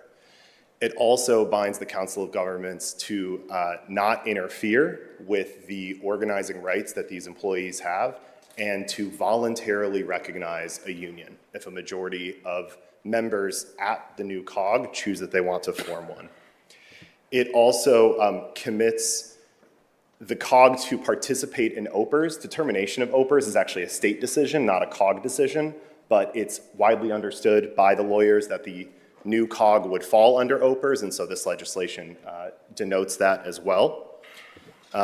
It also binds the COG to participate in meetings with the unions and with the City of Columbus together. We acknowledge, as other folks have today, that this process hasn't gone smoothly or perfectly to this point. We think those joint meetings will help to create trust and to begin to bridge those gaps. And then finally, this amendment binds the COG to not retaliate or discriminate against the COAAA employees who use their voice today, in the weeks leading up to today, and I'm sure in the weeks to come as this conversation continues.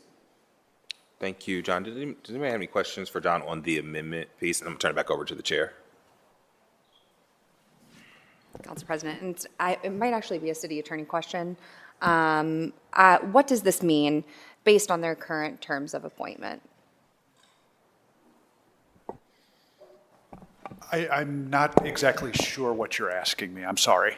In the amendment that we are including, what does this mean based on their current terms of employment? Okay. They will be provided right of first refusal for jobs similar or the same as their current job based on their current terms of employment. Right. Okay. Now I understand.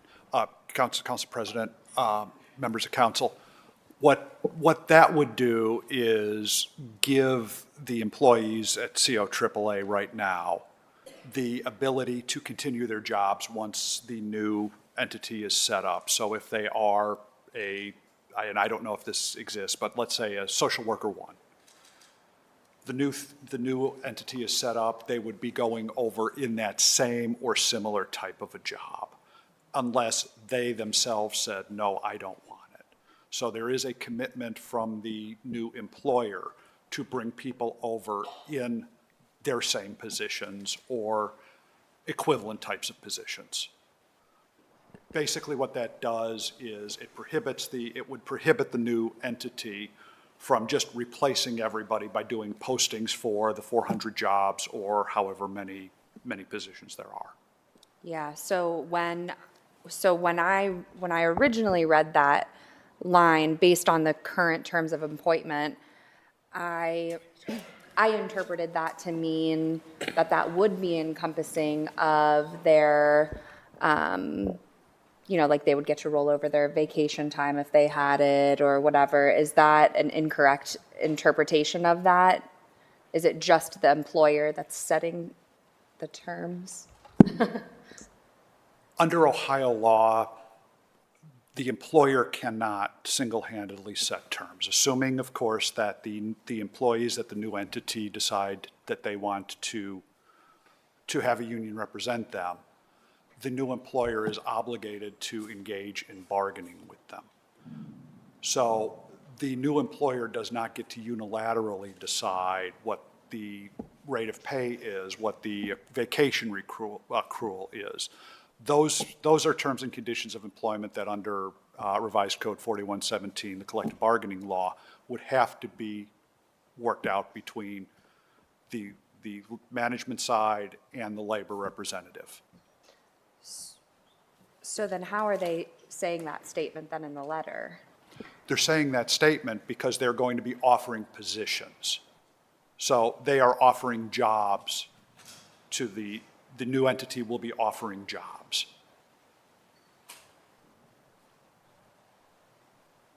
Okay.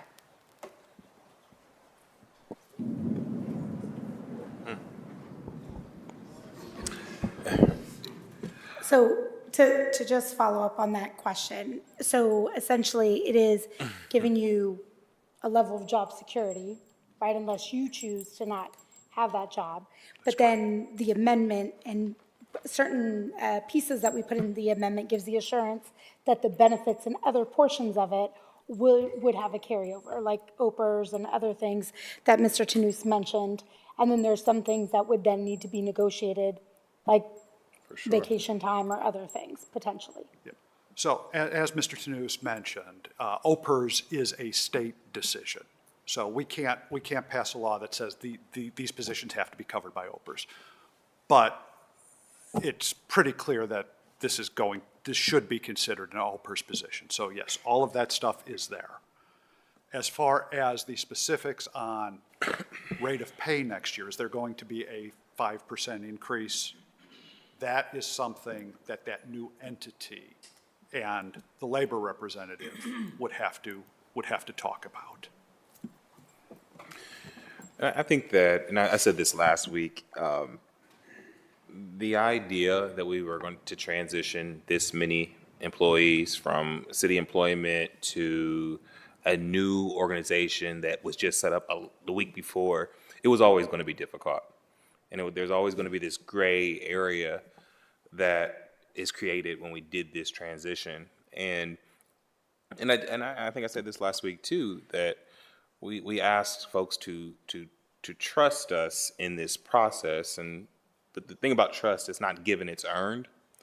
And so when you hear some of the folks say, some of our employees say that they would appreciate it, some more time, more engagement through this, as a council, I think we have to understand that. And I think that is why over the last 7 days, since last Monday, we worked very, very hard to make a clunky, scary, unsure process a little less so.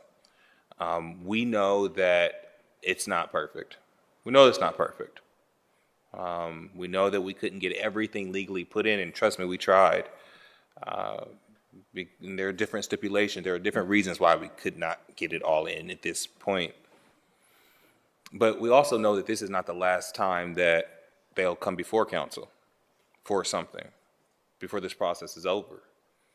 And what I think you have the commitment from this council, just in the proof of the last 7 days, is that we are going to use our responsibility. We will exercise our responsibility for oversight throughout this transition, and we expect that the administration to continue to be as transparent as possible.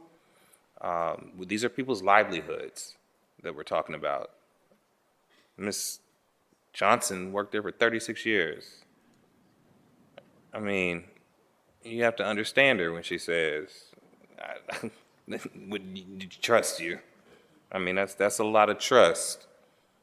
And so, and that's why, again, that's why we didn't even think that the letter to us was enough, saying that they were going to do these things.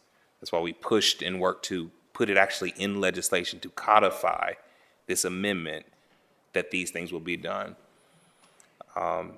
And so I'm going to be supportive of this amendment. I'm going to be supportive of this next step.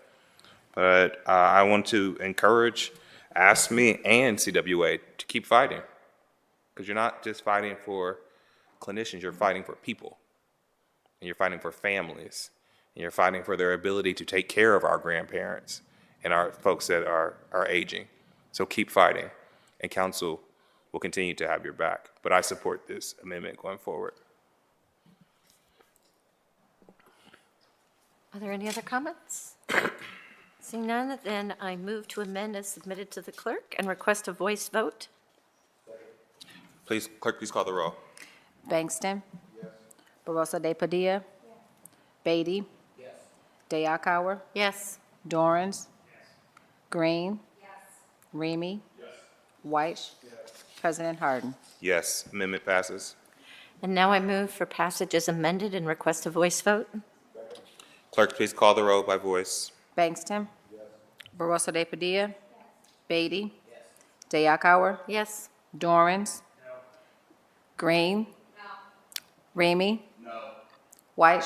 Yes. President Harden. Yes, ordinance is passed. Thank you.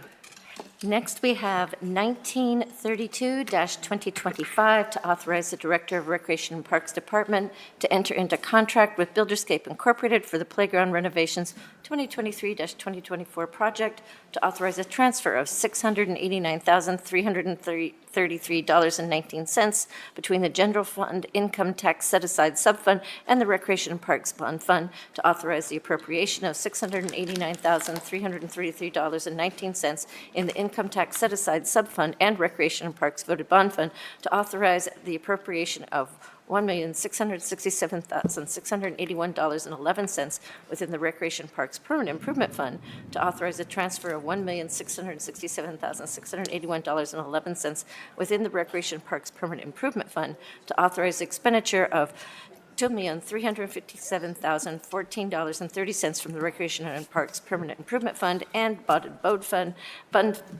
Bond Fund and to declare an emergency.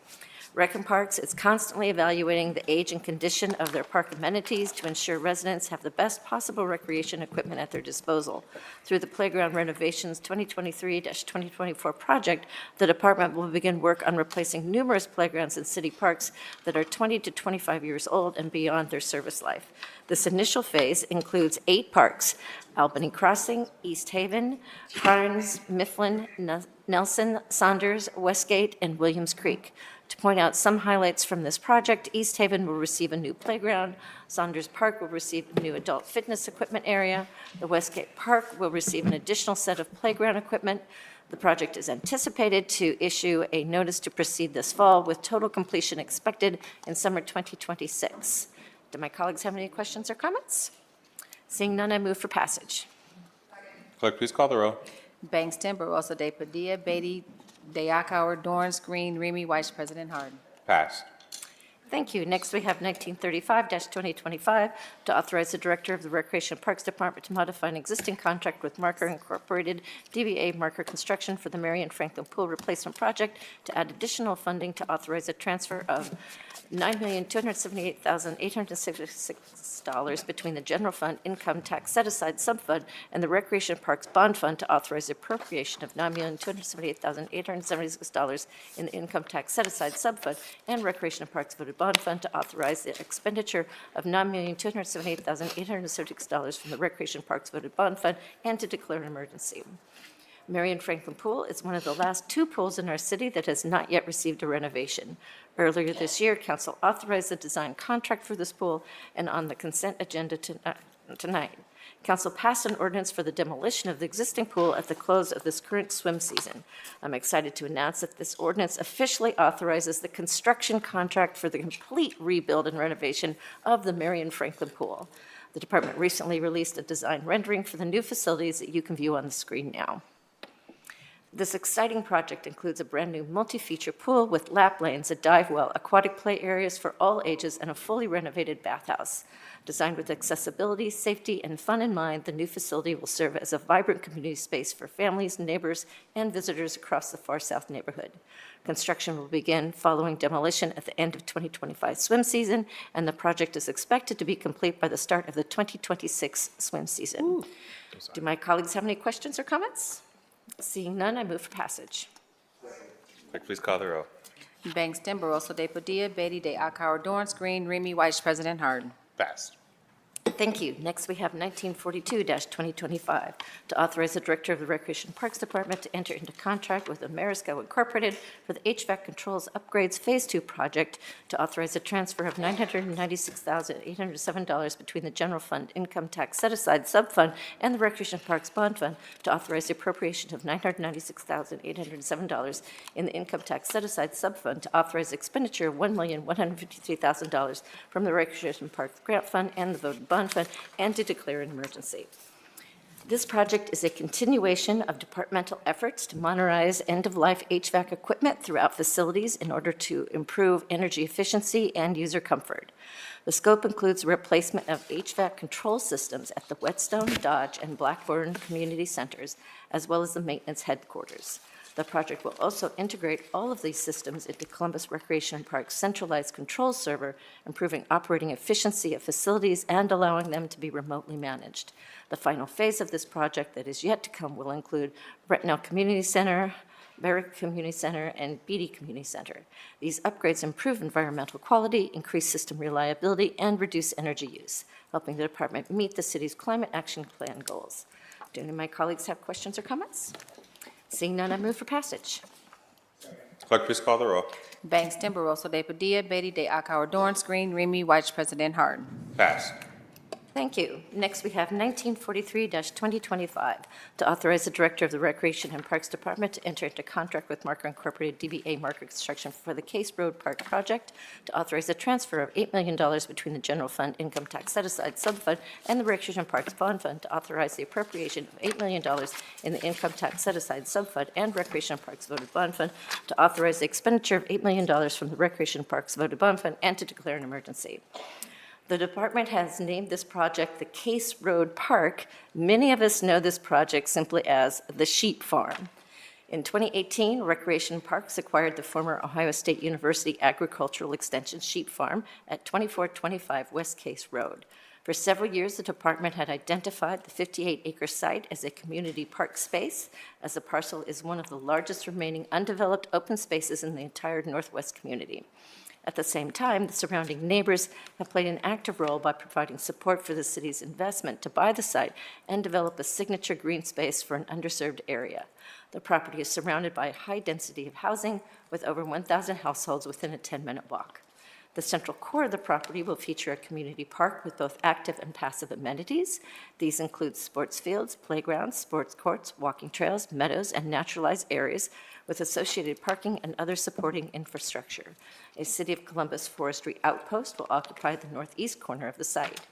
Area for a future Columbus Metropolitan Library will be reserved at the northwest corner of the property. Coordination between Columbus Recreation Parks and the Columbus Metropolitan Library is ongoing, including potential cost-sharing agreements for shared infrastructure. Construction is expected to begin this fall. Do any of my colleagues have any questions or comments? Seeing none, I move for passage. Oh, Chris, yes.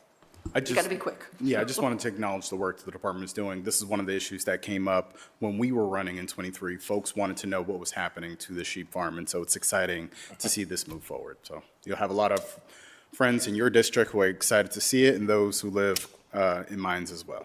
Well, 1, 2, and 3 people are going to be really happy with this park. I see Bankston going 1, 2. I move for passage. Clerk, please call the roll. Bangston, Barosa de Padilla, Beatty de Akauer, Dorance Green, Remy White, President Harden. Pass. Thank you. Next, we have 1945-2025 to authorize the Director of Recreation and Parks Department to modify an existing contract with E.L. Robinson Engineering of Ohio Corp. Company for the Big Walnut Trail Refugee Road to East Main Street project, to add additional funding, to authorize the transfer of $1,037,030.70 between the General Fund Income Tax Set-Aside Subfund and the Recreational Parks Bond Fund, to authorize the appropriation of $462,969.30 within the Recreational Parks Permanent Improvement Fund, to authorize the appropriation of $1,037,030.70 in the Income Tax Set-Aside Subfund and Recreation Parks Voted Bond Fund, to authorize a transfer of $462,969.30 within the Recreation Parks Permanent Improvement Fund, to authorize expenditure of $1,500,000 from the Recreation and Parks Permanent Improvement Fund and Voted Bond Fund, and to declare an emergency. With the first stage of this project complete, including preliminary engineering, community outreach, and environmental studies, this legislation officially authorizes design work to begin on the central section of the Big Walnut Trail. This section includes 3.5 miles of 10-foot asphalt trail from Nafsker Park on Refugee Road to the north end of Big Walnut Park at East Main Street. The central reach of the Big Walnut Trail is developing into one of the region's most scenic and accessible greenways in central Ohio. It will put thousands of residents in the Mideast, Southeast, and Far East communities with a few minutes access to the regional trail network. The second stage will be structured into 2 phases to allow the consultant to proceed while the city awaits capital fund replenishment from the upcoming bond sale. The project has also been awarded nearly $7.5 million in attributable funds from MORPC for the construction stage, which should be legislated in fall 2026, with construction anticipated to begin in the 2028 fiscal year. Are there any questions or colleagues from my colleagues? Seeing none, I move for passage. Clerk, please call the roll. Bangston, Barosa de Padilla, Beatty de Akauer, Dorance Green, Remy White, President Harden. Passed. Thank you, Council President. I would now like to go back to page 3 of our agendas as we have some first reading ordinances that are in need of passing before council goes on recess. We're getting closer, folks. Page 3. Next, we have ordinance 1931-2025 to authorize the Director of Recreation Parks to enter into an agreement with Columbus Downtown Development Corporation, DBA Downtown Columbus, Inc., for the annual winter lighting of Bicentennial Park and the Promenade. This longstanding tradition of lighting up our downtown green spaces transforms our downtown riverfront into a vibrant and welcoming space during the winter months when natural landscaping is dormant, but the need for outdoor experiences remains strong. The lighting installation will take place from October 1st, 2025 through February 28th, 2026, and adds beauty, safety, and vibrancy to the area, encouraging visitation and benefiting local businesses. DCI will coordinate with third-party providers to furnish, install, and maintain the lights on behalf of the department. There is no cost to the city for this agreement. Are there any questions or comments from my colleagues? Seeing none, I first move to waive second reading, and I request a voice vote. Clerk, please call the roll. Bangston. Barosa de Padilla. Say yes. Okay. Beatty. De Akauer. Yes. Dorans. Yes. Green. Abstain. Remy. Yes. Weiss. President Harden. Yes. And next, I move for passage and request a voice vote. Clerk, please call the roll. Bangston. Barosa de Padilla. Beatty. De Akauer. Yes. Dorans. Yes. Green. Abstain. Remy. Yes. White. President Harden. Yes, passed.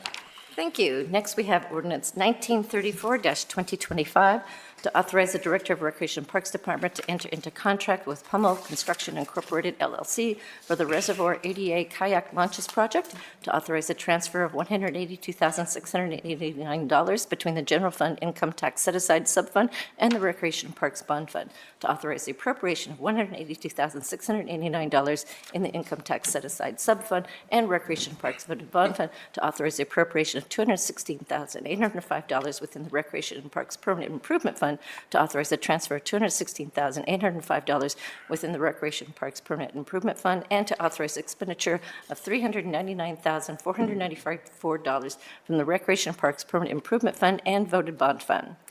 This project will install ADA-accessible kayak launches at the Griggs and O'Shaughnessy reservoirs. The kayak launches will include features such as launch saddles, overhead grips, and tiered seating, allowing ample room for adaptive watercraft and improving accessibility for all users. Site locations were carefully selected based on community input, internal staff review, and the collaboration with the Department of Public Utilities. The project will provide new opportunities for paddlers to access Columbus's blue ways without barriers. Are there any questions or comments from my colleagues? Seeing none, I first move to waive the second reading. Clerk, please call the roll. Bangston. Barosa de Padilla. Beatty. De Akauer. Dorans. Green. Remy White. President Harden. Waived. And next, I move for passage. Clerk, please call the roll.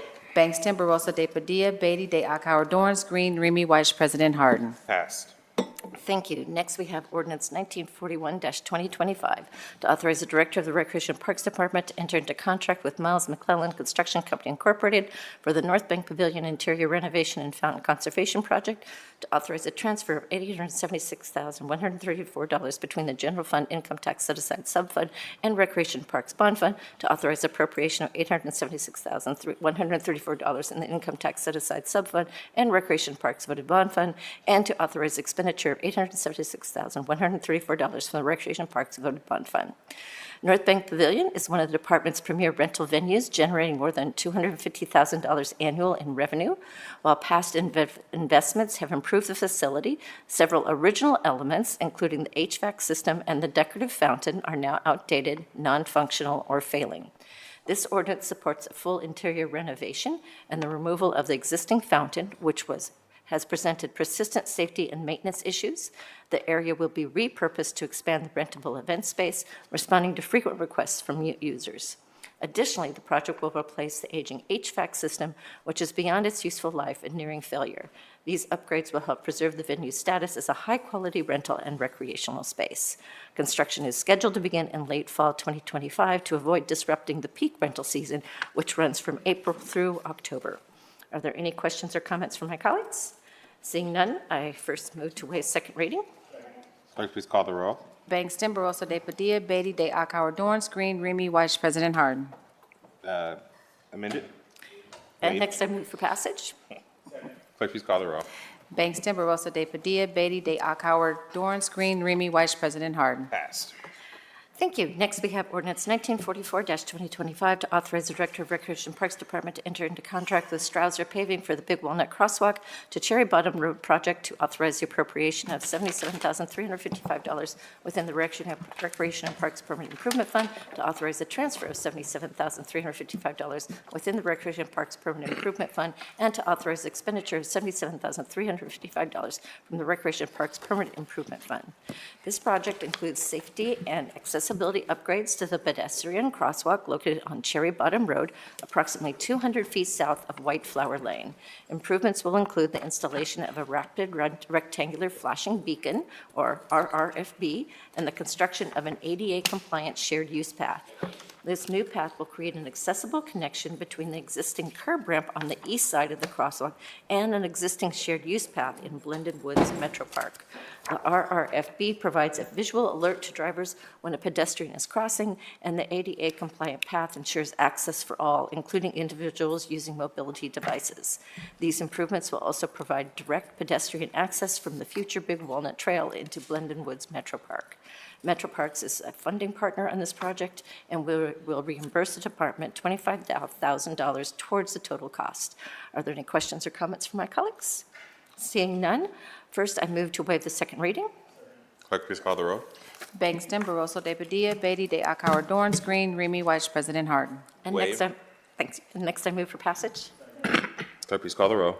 Bangston, Barosa de Padilla, Beatty, De Akauer, Dorance Green, Remy Weiss, President Harden. Passed. Thank you. Next, we have ordinance 1947-2025 to authorize the Director of Recreation Parks to enter into a grant agreement with Ohio Department of Natural Resources, ODNR, Office of Real Estate and Land Management for the Whetstone Park of Roses project, and accept a grant in the amount of $227,360, and to authorize the appropriation of $227,360 in the Recreation Parks Grant Fund.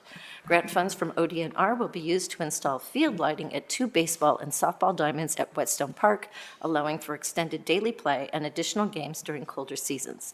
These improvements were made possible thanks to the North Columbus Intramural League, also known as NCIL, a local youth baseball and softball organization that serves approximately 750 players annually.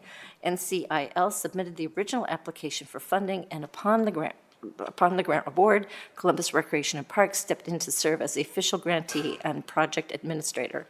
The department will now oversee the design and construction of this lighting installation, with additional city funds to be appropriated at a later date to complete the full project cost once bids are finalized. This investment reflects feedback directly from the community, aligns with the goals of the master plan, and supports the department's commitment to modernizing athletic fields across the city. Are there any questions or comments from my colleagues? Seeing none, I first move to waive second reading. Bangston, Barosa de Padilla, Beatty, De Akauer, Dorance Green, Remy Weiss, President Harden. And next I move for passage. Bangston, Barosa de Padilla, Beatty, De Akauer, Dorance Green, Remy Weiss, President Harden. Thank you, Council President. That is all from my committee this evening. Thank you, Madam Chair. Next committee to come before council is the Workforce, Education, and Labor Committee, chaired by President Pro Tem. President Pro Tem, the floor is yours. Thank you, Council President. Tonight we have ordinance number 1754-2025 to authorize the Director of Office of Education and Director of Department of Development to each modify an existing operations agreement and license agreement with Columbus Early Learning Centers to serve as the operator and licensee of the Hilltop Early Learning Center, to authorize the Director of the Office of Education to pay rent annually to the Department of Development for the city building located at 45 Clarendon Avenue, to authorize the expenditure of $2,990,801.28 from the Office of Education and declare an emergency. This legislation authorizes the Director of the Office of Education and the Director of the Department of Development to each modify an existing operations agreement and licensee agreement with Columbus Early Learning Centers in order for them to serve as the master operator of the Hilltop Early Learning Center.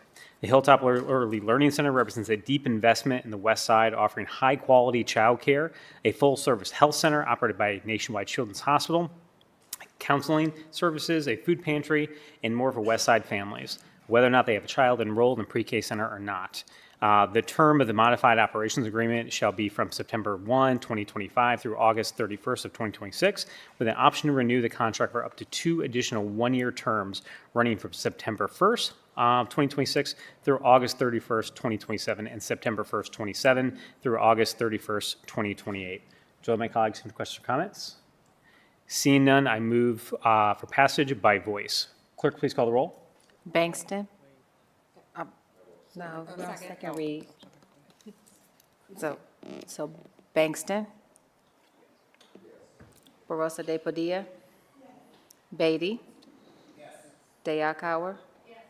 Dorans? Yes. Green? Yes. Remy? Weiss? President Harden? Ordinance passed. Council President, with your permission, I'd like to go back to page 4 of our agenda for ordinance number 2135-2025 to authorize the city clerk to enter a grant agreement with The Ohio State University in support of the Opportunity Port Program operated by the Drug Enforcement Policy Center to authorize the reimbursement expense prior to the issuance of a purchase order and to authorize the appropriation expenditure within the Neighborhoods Initiative Subfund. This ordinance authorizes the city clerk to enter a grant agreement with Ohio State in support of Opportunity Port Program, which is operated by the Drug Enforcement Policy Center. You may remember that Opportunity Port is originally an initiative of this body to help digitize the criminal record sealing process and expungement to help individuals in our community move beyond a past mistake. Since we originally brought this program online in 2021, we've had hundreds of residents be able to go through that process, have their criminal records sealed or expunged, and move on to a more economic, stable life. Is there any questions or comments from my colleagues? Seeing none, I first move to waive second reading. Clerk, please call the roll. Bangston, Barosa de Padilla, Beatty, Dayakauer, Dorans, Green, Remy Weiss, President Harden. Waive. Thank you. And finally, I move for passage. Clerk, please call the roll. Bangston, Barosa de Padilla, Beatty, Dayakauer, Dorans, Green, Remy Weiss, President Harden. Waived. Thank you, Council President. That's all of my committees. Thank you, Mr. Chair. Next committee to come before council is the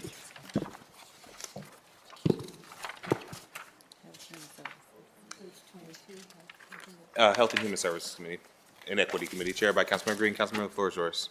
Thank you so much, Council President. Tonight in our Health, Human Services and Equity Committee, we have several ordinances on second reading. The first one is, I scrolled way down, sorry guys. Ordinance 0394-2025 to authorize and direct the Celebrate One Executive Director to accept and appropriate grant funds from the Crane Family Foundation through the Celebrate One Community Fund at the Columbus Foundation to the city's private grant fund for support of Celebrate One doula programs in the amount of $50,000 and to accept and appropriate funds from the Celebrate One Community Fund at the Columbus Foundation for the support of housing stabilization services to authorize the appropriation expenditure of $169,381.14 from the city's private grants fund for doula work and housing stabilization services, as well as to form contracts with doula providers and Physicians Care Connection, to waive the competitive bidding provisions of the Columbus City Code and to declare an emergency. This ordinance will allow Celebrate One to enter into contract with different doula providers for $50,000 to further the work of doula programming, as well as to enter into contract with Physicians Care Connection in the amount of $119,381.14 for housing stabilization services. Physician Care Connection is a trusted nonprofit organization with deep expertise in addressing housing instability and navigating housing support systems. Celebrate One has an existing contract with PCC specifically for housing-related services. These services provided by PCC cannot be effectively replicated by internal city resources, and so emergency action is being requested at this time in order to allow these services to continue without interruption or lapse in services to the women and families that Celebrate One serves. Are there any questions or comments from my colleagues? Seeing none, I move for passage. Bangston? Barosa de Padilla? Beatty? Dayakauer? Dorans? Green? Yes. Remy? Weiss? President Harden. Yes. Okay. Our next ordinance tonight is ordinance 1830-2025 to authorize the executive director of the Office of Celebrate One to reallocate $362,376.71 within the Ohio Department of Medicaid Enhanced Maternal Health Program Grant, Government Grant Fund, to authorize multiple not-for-profit contracts with existing sub-grantees for the Enhanced Maternal Health Program in Columbus and Central Ohio, to authorize the expenditure of up to $168,807.87 and the transfer of $193,568.84 from the Governmental Grant Fund, and to declare an emergency. The Ohio Department of Medicaid has awarded this grant to the Office of Celebrate One at the City of Columbus to coordinate the Enhanced Maternal Health Program in Franklin County. Celebrate One has been designated as the primary grantee organization and administrator for this grant in Franklin County. The original ordinance, Ordinance 1723-2022, established 12 contracts with community partners, and the extensions added 2 more partners for a total of 14 sub-grantees. Emergency action is requested at this time in order to meet the grant deliverable deadlines and provide time-sensitive perinatal and postnatal health and education services to pregnant and parenting families within the City of Columbus. Are there any questions or comments from my colleagues? Seeing none, I move for passage by voice. Mr. Second. Clerk, please call the roll by voice. Bangston. Barosa de Padilla. Beatty. De Akauer. Dorans. Green. Yes. Remy. Weiss. President Harden. Passed, yes, passed. Thank you so much, Council President. That's all for me tonight. Thank you, Madam Chair. Next committee to come before council is the Public Safety and Criminal Justice Committee, chaired by Councilmember Remy. Councilmember, the floor is yours. Thank you very much, Council President. On July 14, 2025, we withdrew an objection on the following property because the City Attorney's Office had reached a suitable agreement on the way they would operate moving forward. Turns out there were actually 2 objections, so tonight we will take up the second of those objections with this ordinance. The resolution is 178X 2025 to withdraw the objection to renewal of liquor permit number 65486270001 held by 155 North 5th Street Inc. doing business as Excalibur Club, formerly Ex Gentlemen's Club, located at 622325 Sunderland Drive, Columbus, Ohio 43229, and to declare an emergency. This resolution removes the remaining 2023 objection following a comprehensive review and negotiations with the business owner, and in collaboration with the Columbus Division of Police, a nuisance abatement agreement has been executed. This agreement includes enhanced security measures, improved lighting, adjusted hours of operation, and mandatory employee training. The city retains the right to refile an objection or seek enforcement through environmental court if the business fails to comply with the agreed upon terms. Are there any questions or comments from my colleagues? Seeing none, I move for passage. Clerk, please call the roll. Bangston. Barosa de Padilla. Beatty. De Akauer. Dorans. Green. Remy Weiss. President Harden. Passed.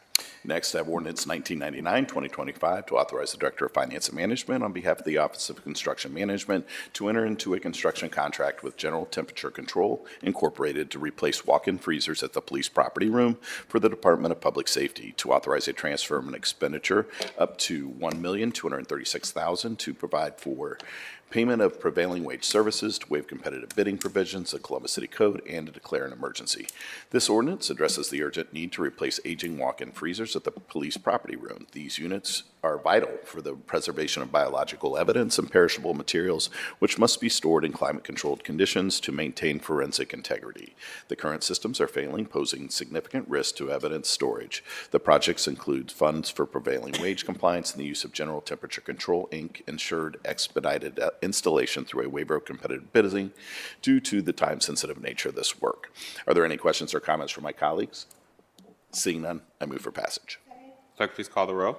Bangston. Barosa de Padilla. Beatty. De Akauer. Dorans. Green. Remy Weiss. President Harden. Passed. Next, I have 2018-2025 to authorize the Finance Management Director to associate all general budget reservations resulting from this ordinance with the appropriate universal term contract for the purchase of body-worn cameras, CEWs, interview room cameras and accessories, software licenses, maintenance, and support for the Division of Police to authorize an expenditure of $4,358,686.52 from the general fund and to declare an emergency.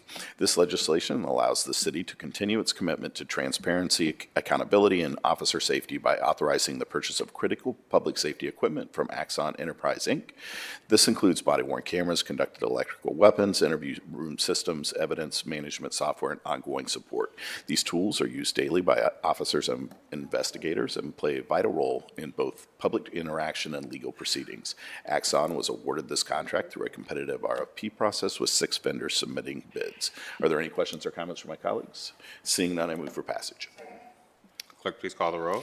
Bangston, Barosa de Padilla, Beatty de Akauer, Dorance Green, Remy White, President Harden. Passed. Next, step 2036, 2025, to authorize and direct the Director of Public Safety to enter into a contract for helicopter maintenance with Helicopter Minutemen, Inc. for the Division of Police to waive the competitive bidding provisions of the Columbus City Code, to authorize the expenditure of $200,000 from the general fund, and to declare an emergency. This ordinance authorizes a contract with Helicopter Minutemen to complete critical repairs on the city's police helicopter fleet. The work includes FAA-mandated overhauls such as engine rebuilds, vertical stabilizer repair, fuel control units, and tail rotor transmission replacements. These repairs began under a now-expired contract, and due to their complexity and time requirements, the legislation includes a waiver of competitive bidding to allow the vendor to complete the repairs without interruption. Are there any questions or comments from my colleagues? Seeing none, I move for passage. Clerk, please call the roll. Bangston, Barosa de Padilla, Beatty de Akauer, Dorance Green, Remy White, President Harden.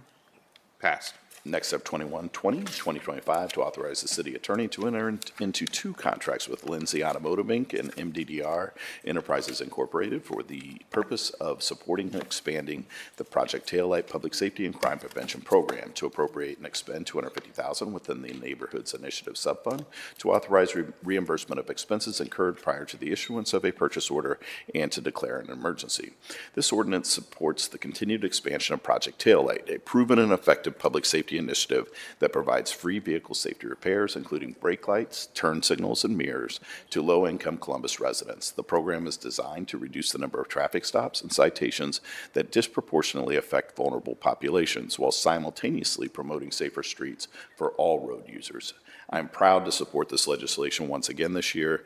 Project Taillight exemplifies our commitment to equity-driven, community-based solutions that make a tangible difference in people's daily lives. What began as a pilot has now become a permanent part of the city's comprehensive safety strategy.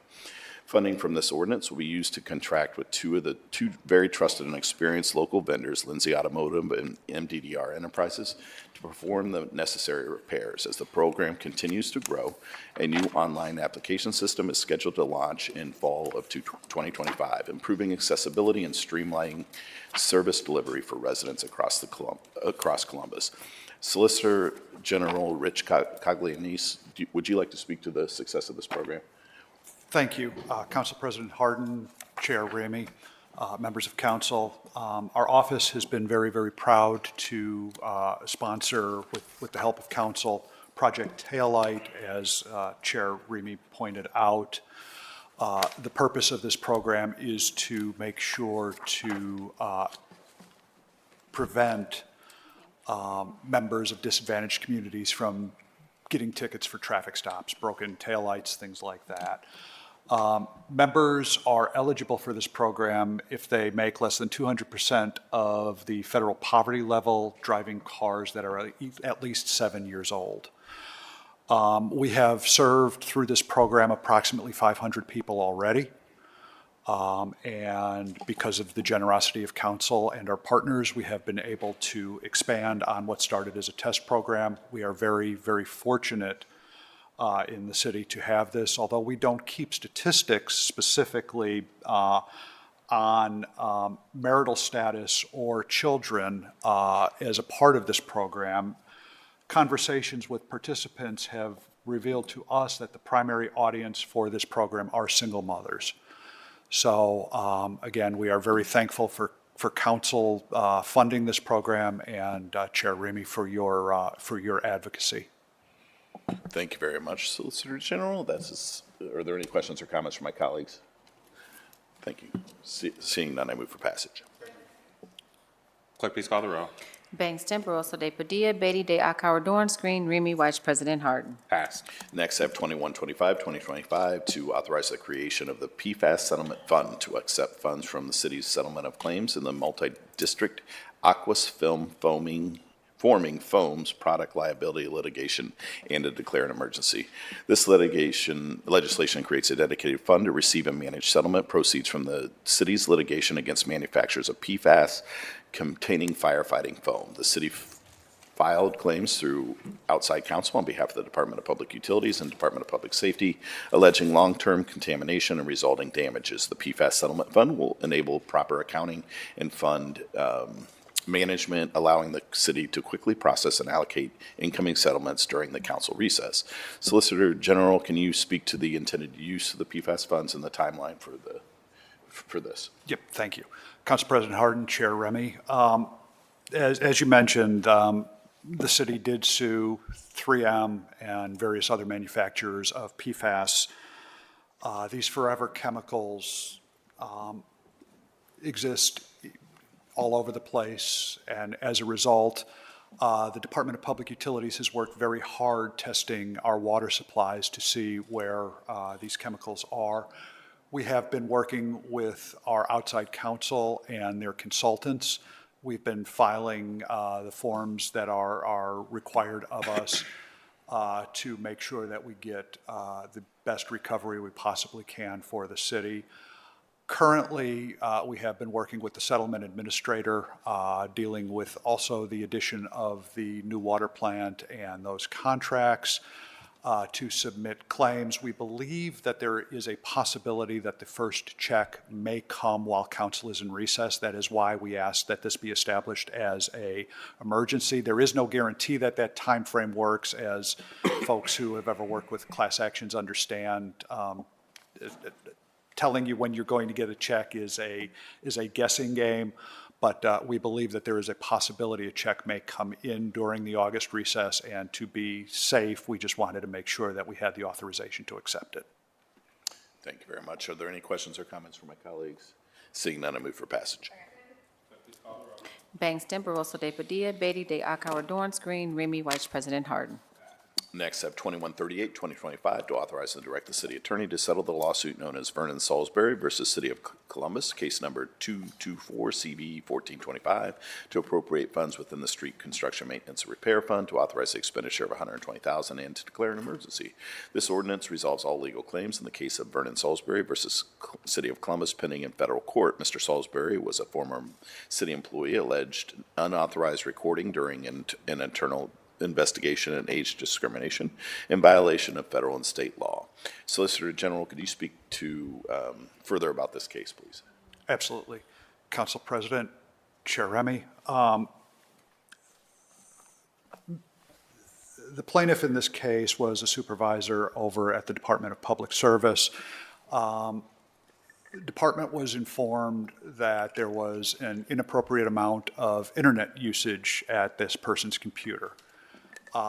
Turns out that there were allegations that the employee may have been streaming Netflix or something while at work. So while investigating, the department set up an undercover camera to observe. They did, in fact, actually see the employee log on to Netflix, watch streaming videos while at work. Unfortunately, the camera also had audio recording.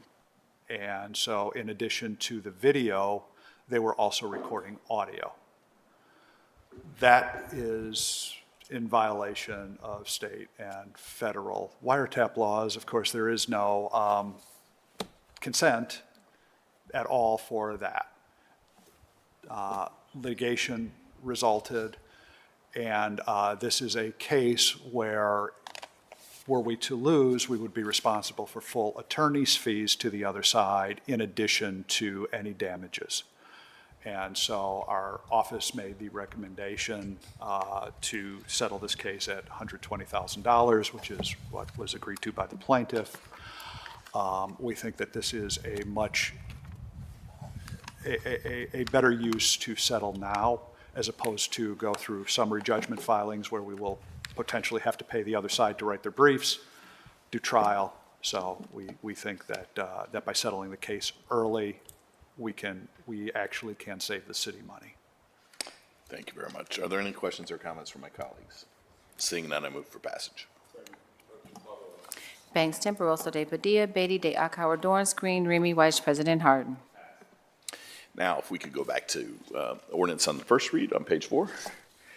Tonight I have ordinance 2042, 2025, to authorize and direct the administrative and presiding judge of the Franklin County Municipal Court to accept a grant award from the State of Ohio Department of Rehabilitation and Correction and to appropriate $2,719,348 from the unappropriated balance of the General Government Grant Fund to the Franklin County Municipal Court.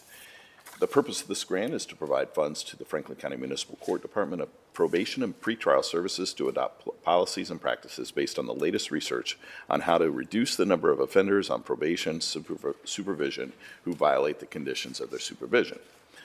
The grant will continue to fund the salaries and fringe benefits of 15 existing probation officers. They will provide pretrial assessments and supervision to defendants in custody awaiting arraignment in the municipal court and perform specialized supervision of individuals placed on electronic monitoring. With regard to change severity, pretrial services will be limited to those defendants appearing in municipal court arraignment and custody for criminal misdemeanor and/or OVI. The program will not include the following charge categories: traffic and felony. Are there any questions or comments from my colleagues? Seeing none, I move to waive second reading. Bangston, Barosa de Padilla, Beatty, de Akauer, Dorance Green, Remy Weiss, President Harden. And next, I move for passage. Bangston, Barosa de Padilla, Beatty, de Akauer, Dorance Green, Remy Weiss, President Harden. Pass. And that is all I have in public safety and criminal justice this evening. Thank you, Mr. Chair. The next committee to come before council is the Public Utilities and Sustainability Committee. That committee is chaired by Councilman Weiss. Councilman, the floor is yours. Thank you, Council President. First, in Public Utilities and Sustainability, I have 1870-2025 to authorize the Director of Public Utilities to enter into a construction contract with Underground Utilities Incorporated for the Argonne Avenue Area Water Line Improvements Project to authorize the appropriation and expenditure of up to $5,456,819.78 from the Water Supply Revolving Loan Account Fund for the contract, to make this ordinance contingent upon the Ohio Water Development Authority approving a loan for this project, and to authorize the expenditure of up to $2,000 from the Water Bond Fund to pay for prevailing wage services. This project will replace or rehabilitate existing water lines that have a high break frequency, as well as the replacement of privately owned lead and galvanized water service lines. Let me stop there and see if any questions or comments from my colleagues. Seeing none, I move for passage. Bangston, Barosa de Padilla, Beatty, de Akauer, Dorance Green, Remy Weiss, President Harden. Thank you. Next, I have 1878-2025 to authorize the Director of the Department of Public Utilities to modify the contract with Complete General Construction Company for the 2021 General Construction Contract Project, to transfer cash and appropriation between projects within the Water Bond Fund, to authorize an expenditure of up to $1 million to pay for the contract modification, and to declare an emergency.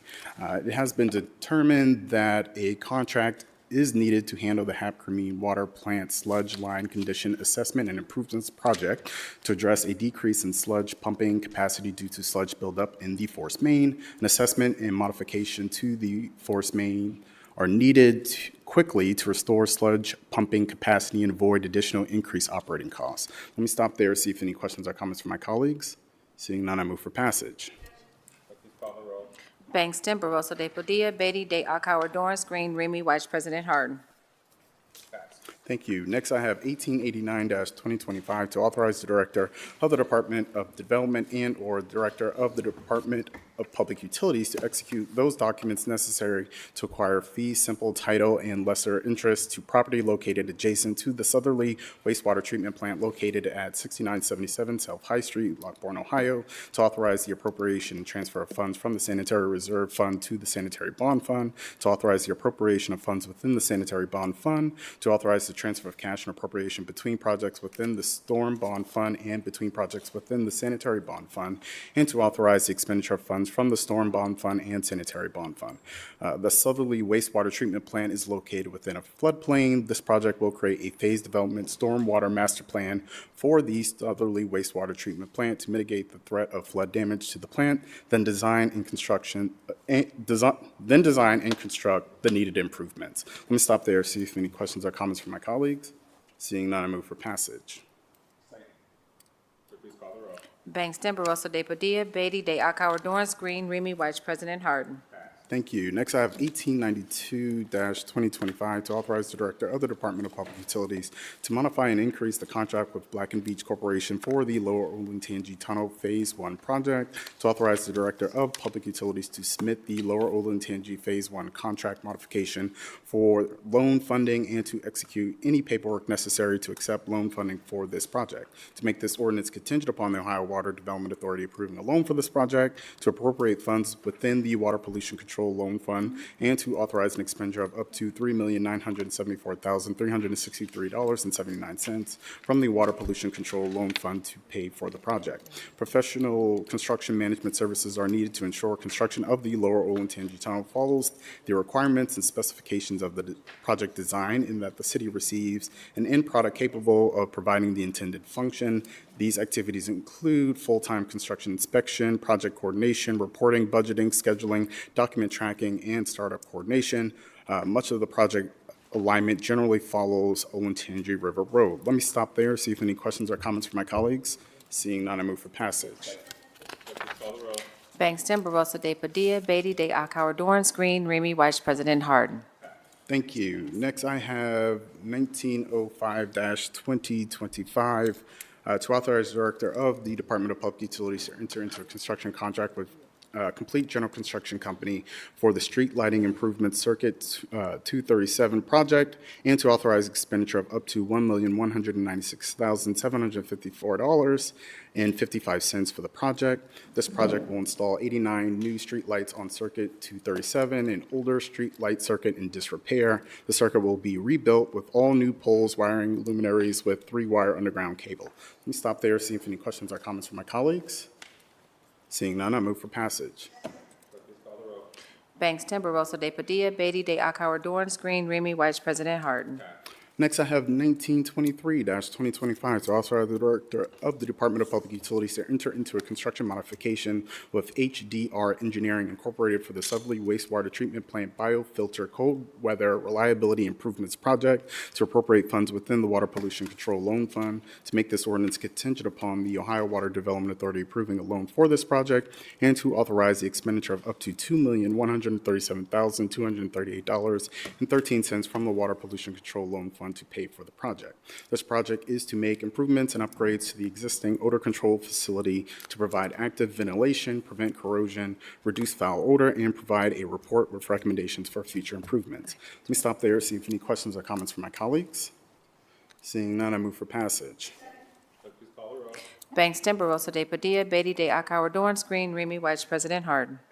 Thank you. For this next ordinance, I'm going to kick things over to my vice chair to read and explain ordinance 2171. Thank you very much, Chair. Tonight, we have ordinance 2171, 2025, to authorize and direct the Director of the Department of Public Service to enter into a contract with Nexstar Broadcasting, Inc., doing business as WCMH, for marketing campaign services for the Cleaner Columbus Initiative, to authorize an appropriation within the general fund, to authorize the expenditure within the general fund, to waive the competitive bidding provisions of Columbus City Code, and to declare an emergency. This ordinance supports a continued partnership with NBC4 WCMH for our Cleaner Columbus campaign, a citywide initiative focused on litter eradication, beautification, and neighborhood pride. Since the inception of Cleaner Columbus, NBC4 has served as a great media partner, from promoting our annual citywide cleanup to elevating the overall mission of the campaign. They played a vital role in helping us reach residents across Columbus. This campaign has employed hundreds of people that are unemployed, and provided funding for youth programming around the city while improving our neighborhoods around Columbus. This contract will fund a high-impact public education and marketing effort, building out the broader message platform that Cleaner Columbus needs. This is more than just a media campaign. It's about building momentum, inspiring pride, and showing that every resident has a role to play in making our city a cleaner Columbus to live. Are there any questions or comments from my colleagues? Seeing none, I move for passage. Bangston, Barosa de Padilla, Beatty de Akauer, Dorance Green, Remy Weiss, President Harden. Thank you very much, and kick it back to you, Chair. Thank you so much. Council President, with your permission, I'd like to go back to page 4 to review 3 ordinances on first reading. Thank you. First, I have 1891-2025 to authorize the Director of the Department of Public Utilities to enter into a contract modification with Prime Construction Management and Survey Incorporated for the Construction Administration Construction Inspection Services 2023-2025 contract to authorize the expenditure of up to $127,171.68 from the Electricity Bond Fund to pay for the project. This project will fund the installation of new streetlights, replacing the old streetlight circuit in this particular neighborhood. Let me stop there and see if any questions or comments from my colleagues. First, I move to waive second reading on this ordinance. Please call the roll. Bangston, Barosa de Padilla, Beatty de Akauer, Dorance Green, Remy Weiss, President Harden. Waive. Thanks. And next, I move for passage. Please call the roll. Bangston, Barosa de Padilla, Beatty de Akauer, Dorance Green, Remy Weiss, President Harden. Thank you. Next, I have 1974-2025 to authorize the Director of the Department of Public Utilities to enter into a professional engineering services contract with Moody Engineering LLC for the Castle Road Forest Main Improvements Project to authorize the appropriation of funds within the Sanitary Revolving Loan Fund to make this ordinance contingent upon the Ohio Water Development Authority approving a loan for this project and to authorize an expenditure of up to $983,452.89 from the Sanitary Revolving Loan Fund for this contract. This project is intended to address known problems at the Castle Road pump station and reduce breaks by replacing large portions of the force main system. Let me stop there, see if any questions or comments from my colleagues. Seeing none, first I move to waive second reading of this ordinance. Clerk, please call the roll. Bangston, Barosa de Padilla, Beatty de Akauer, Dorance Green, Remy Weiss, President Harden. Thank you. Next, I move for passage. Clerk, please call the roll. Bangston, Barosa de Padilla, Beatty de Akauer, Dorance Green, Remy Weiss, President Harden.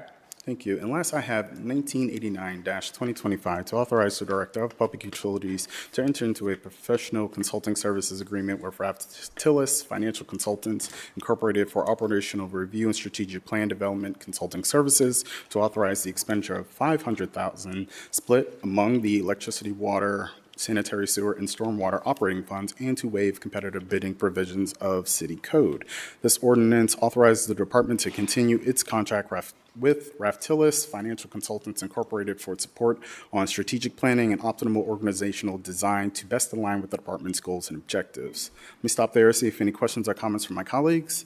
Seeing none, first I move to waive second reading on this ordinance. Clerk, please call the roll.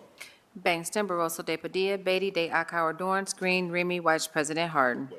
And next I move for passage. Clerk, please call the roll.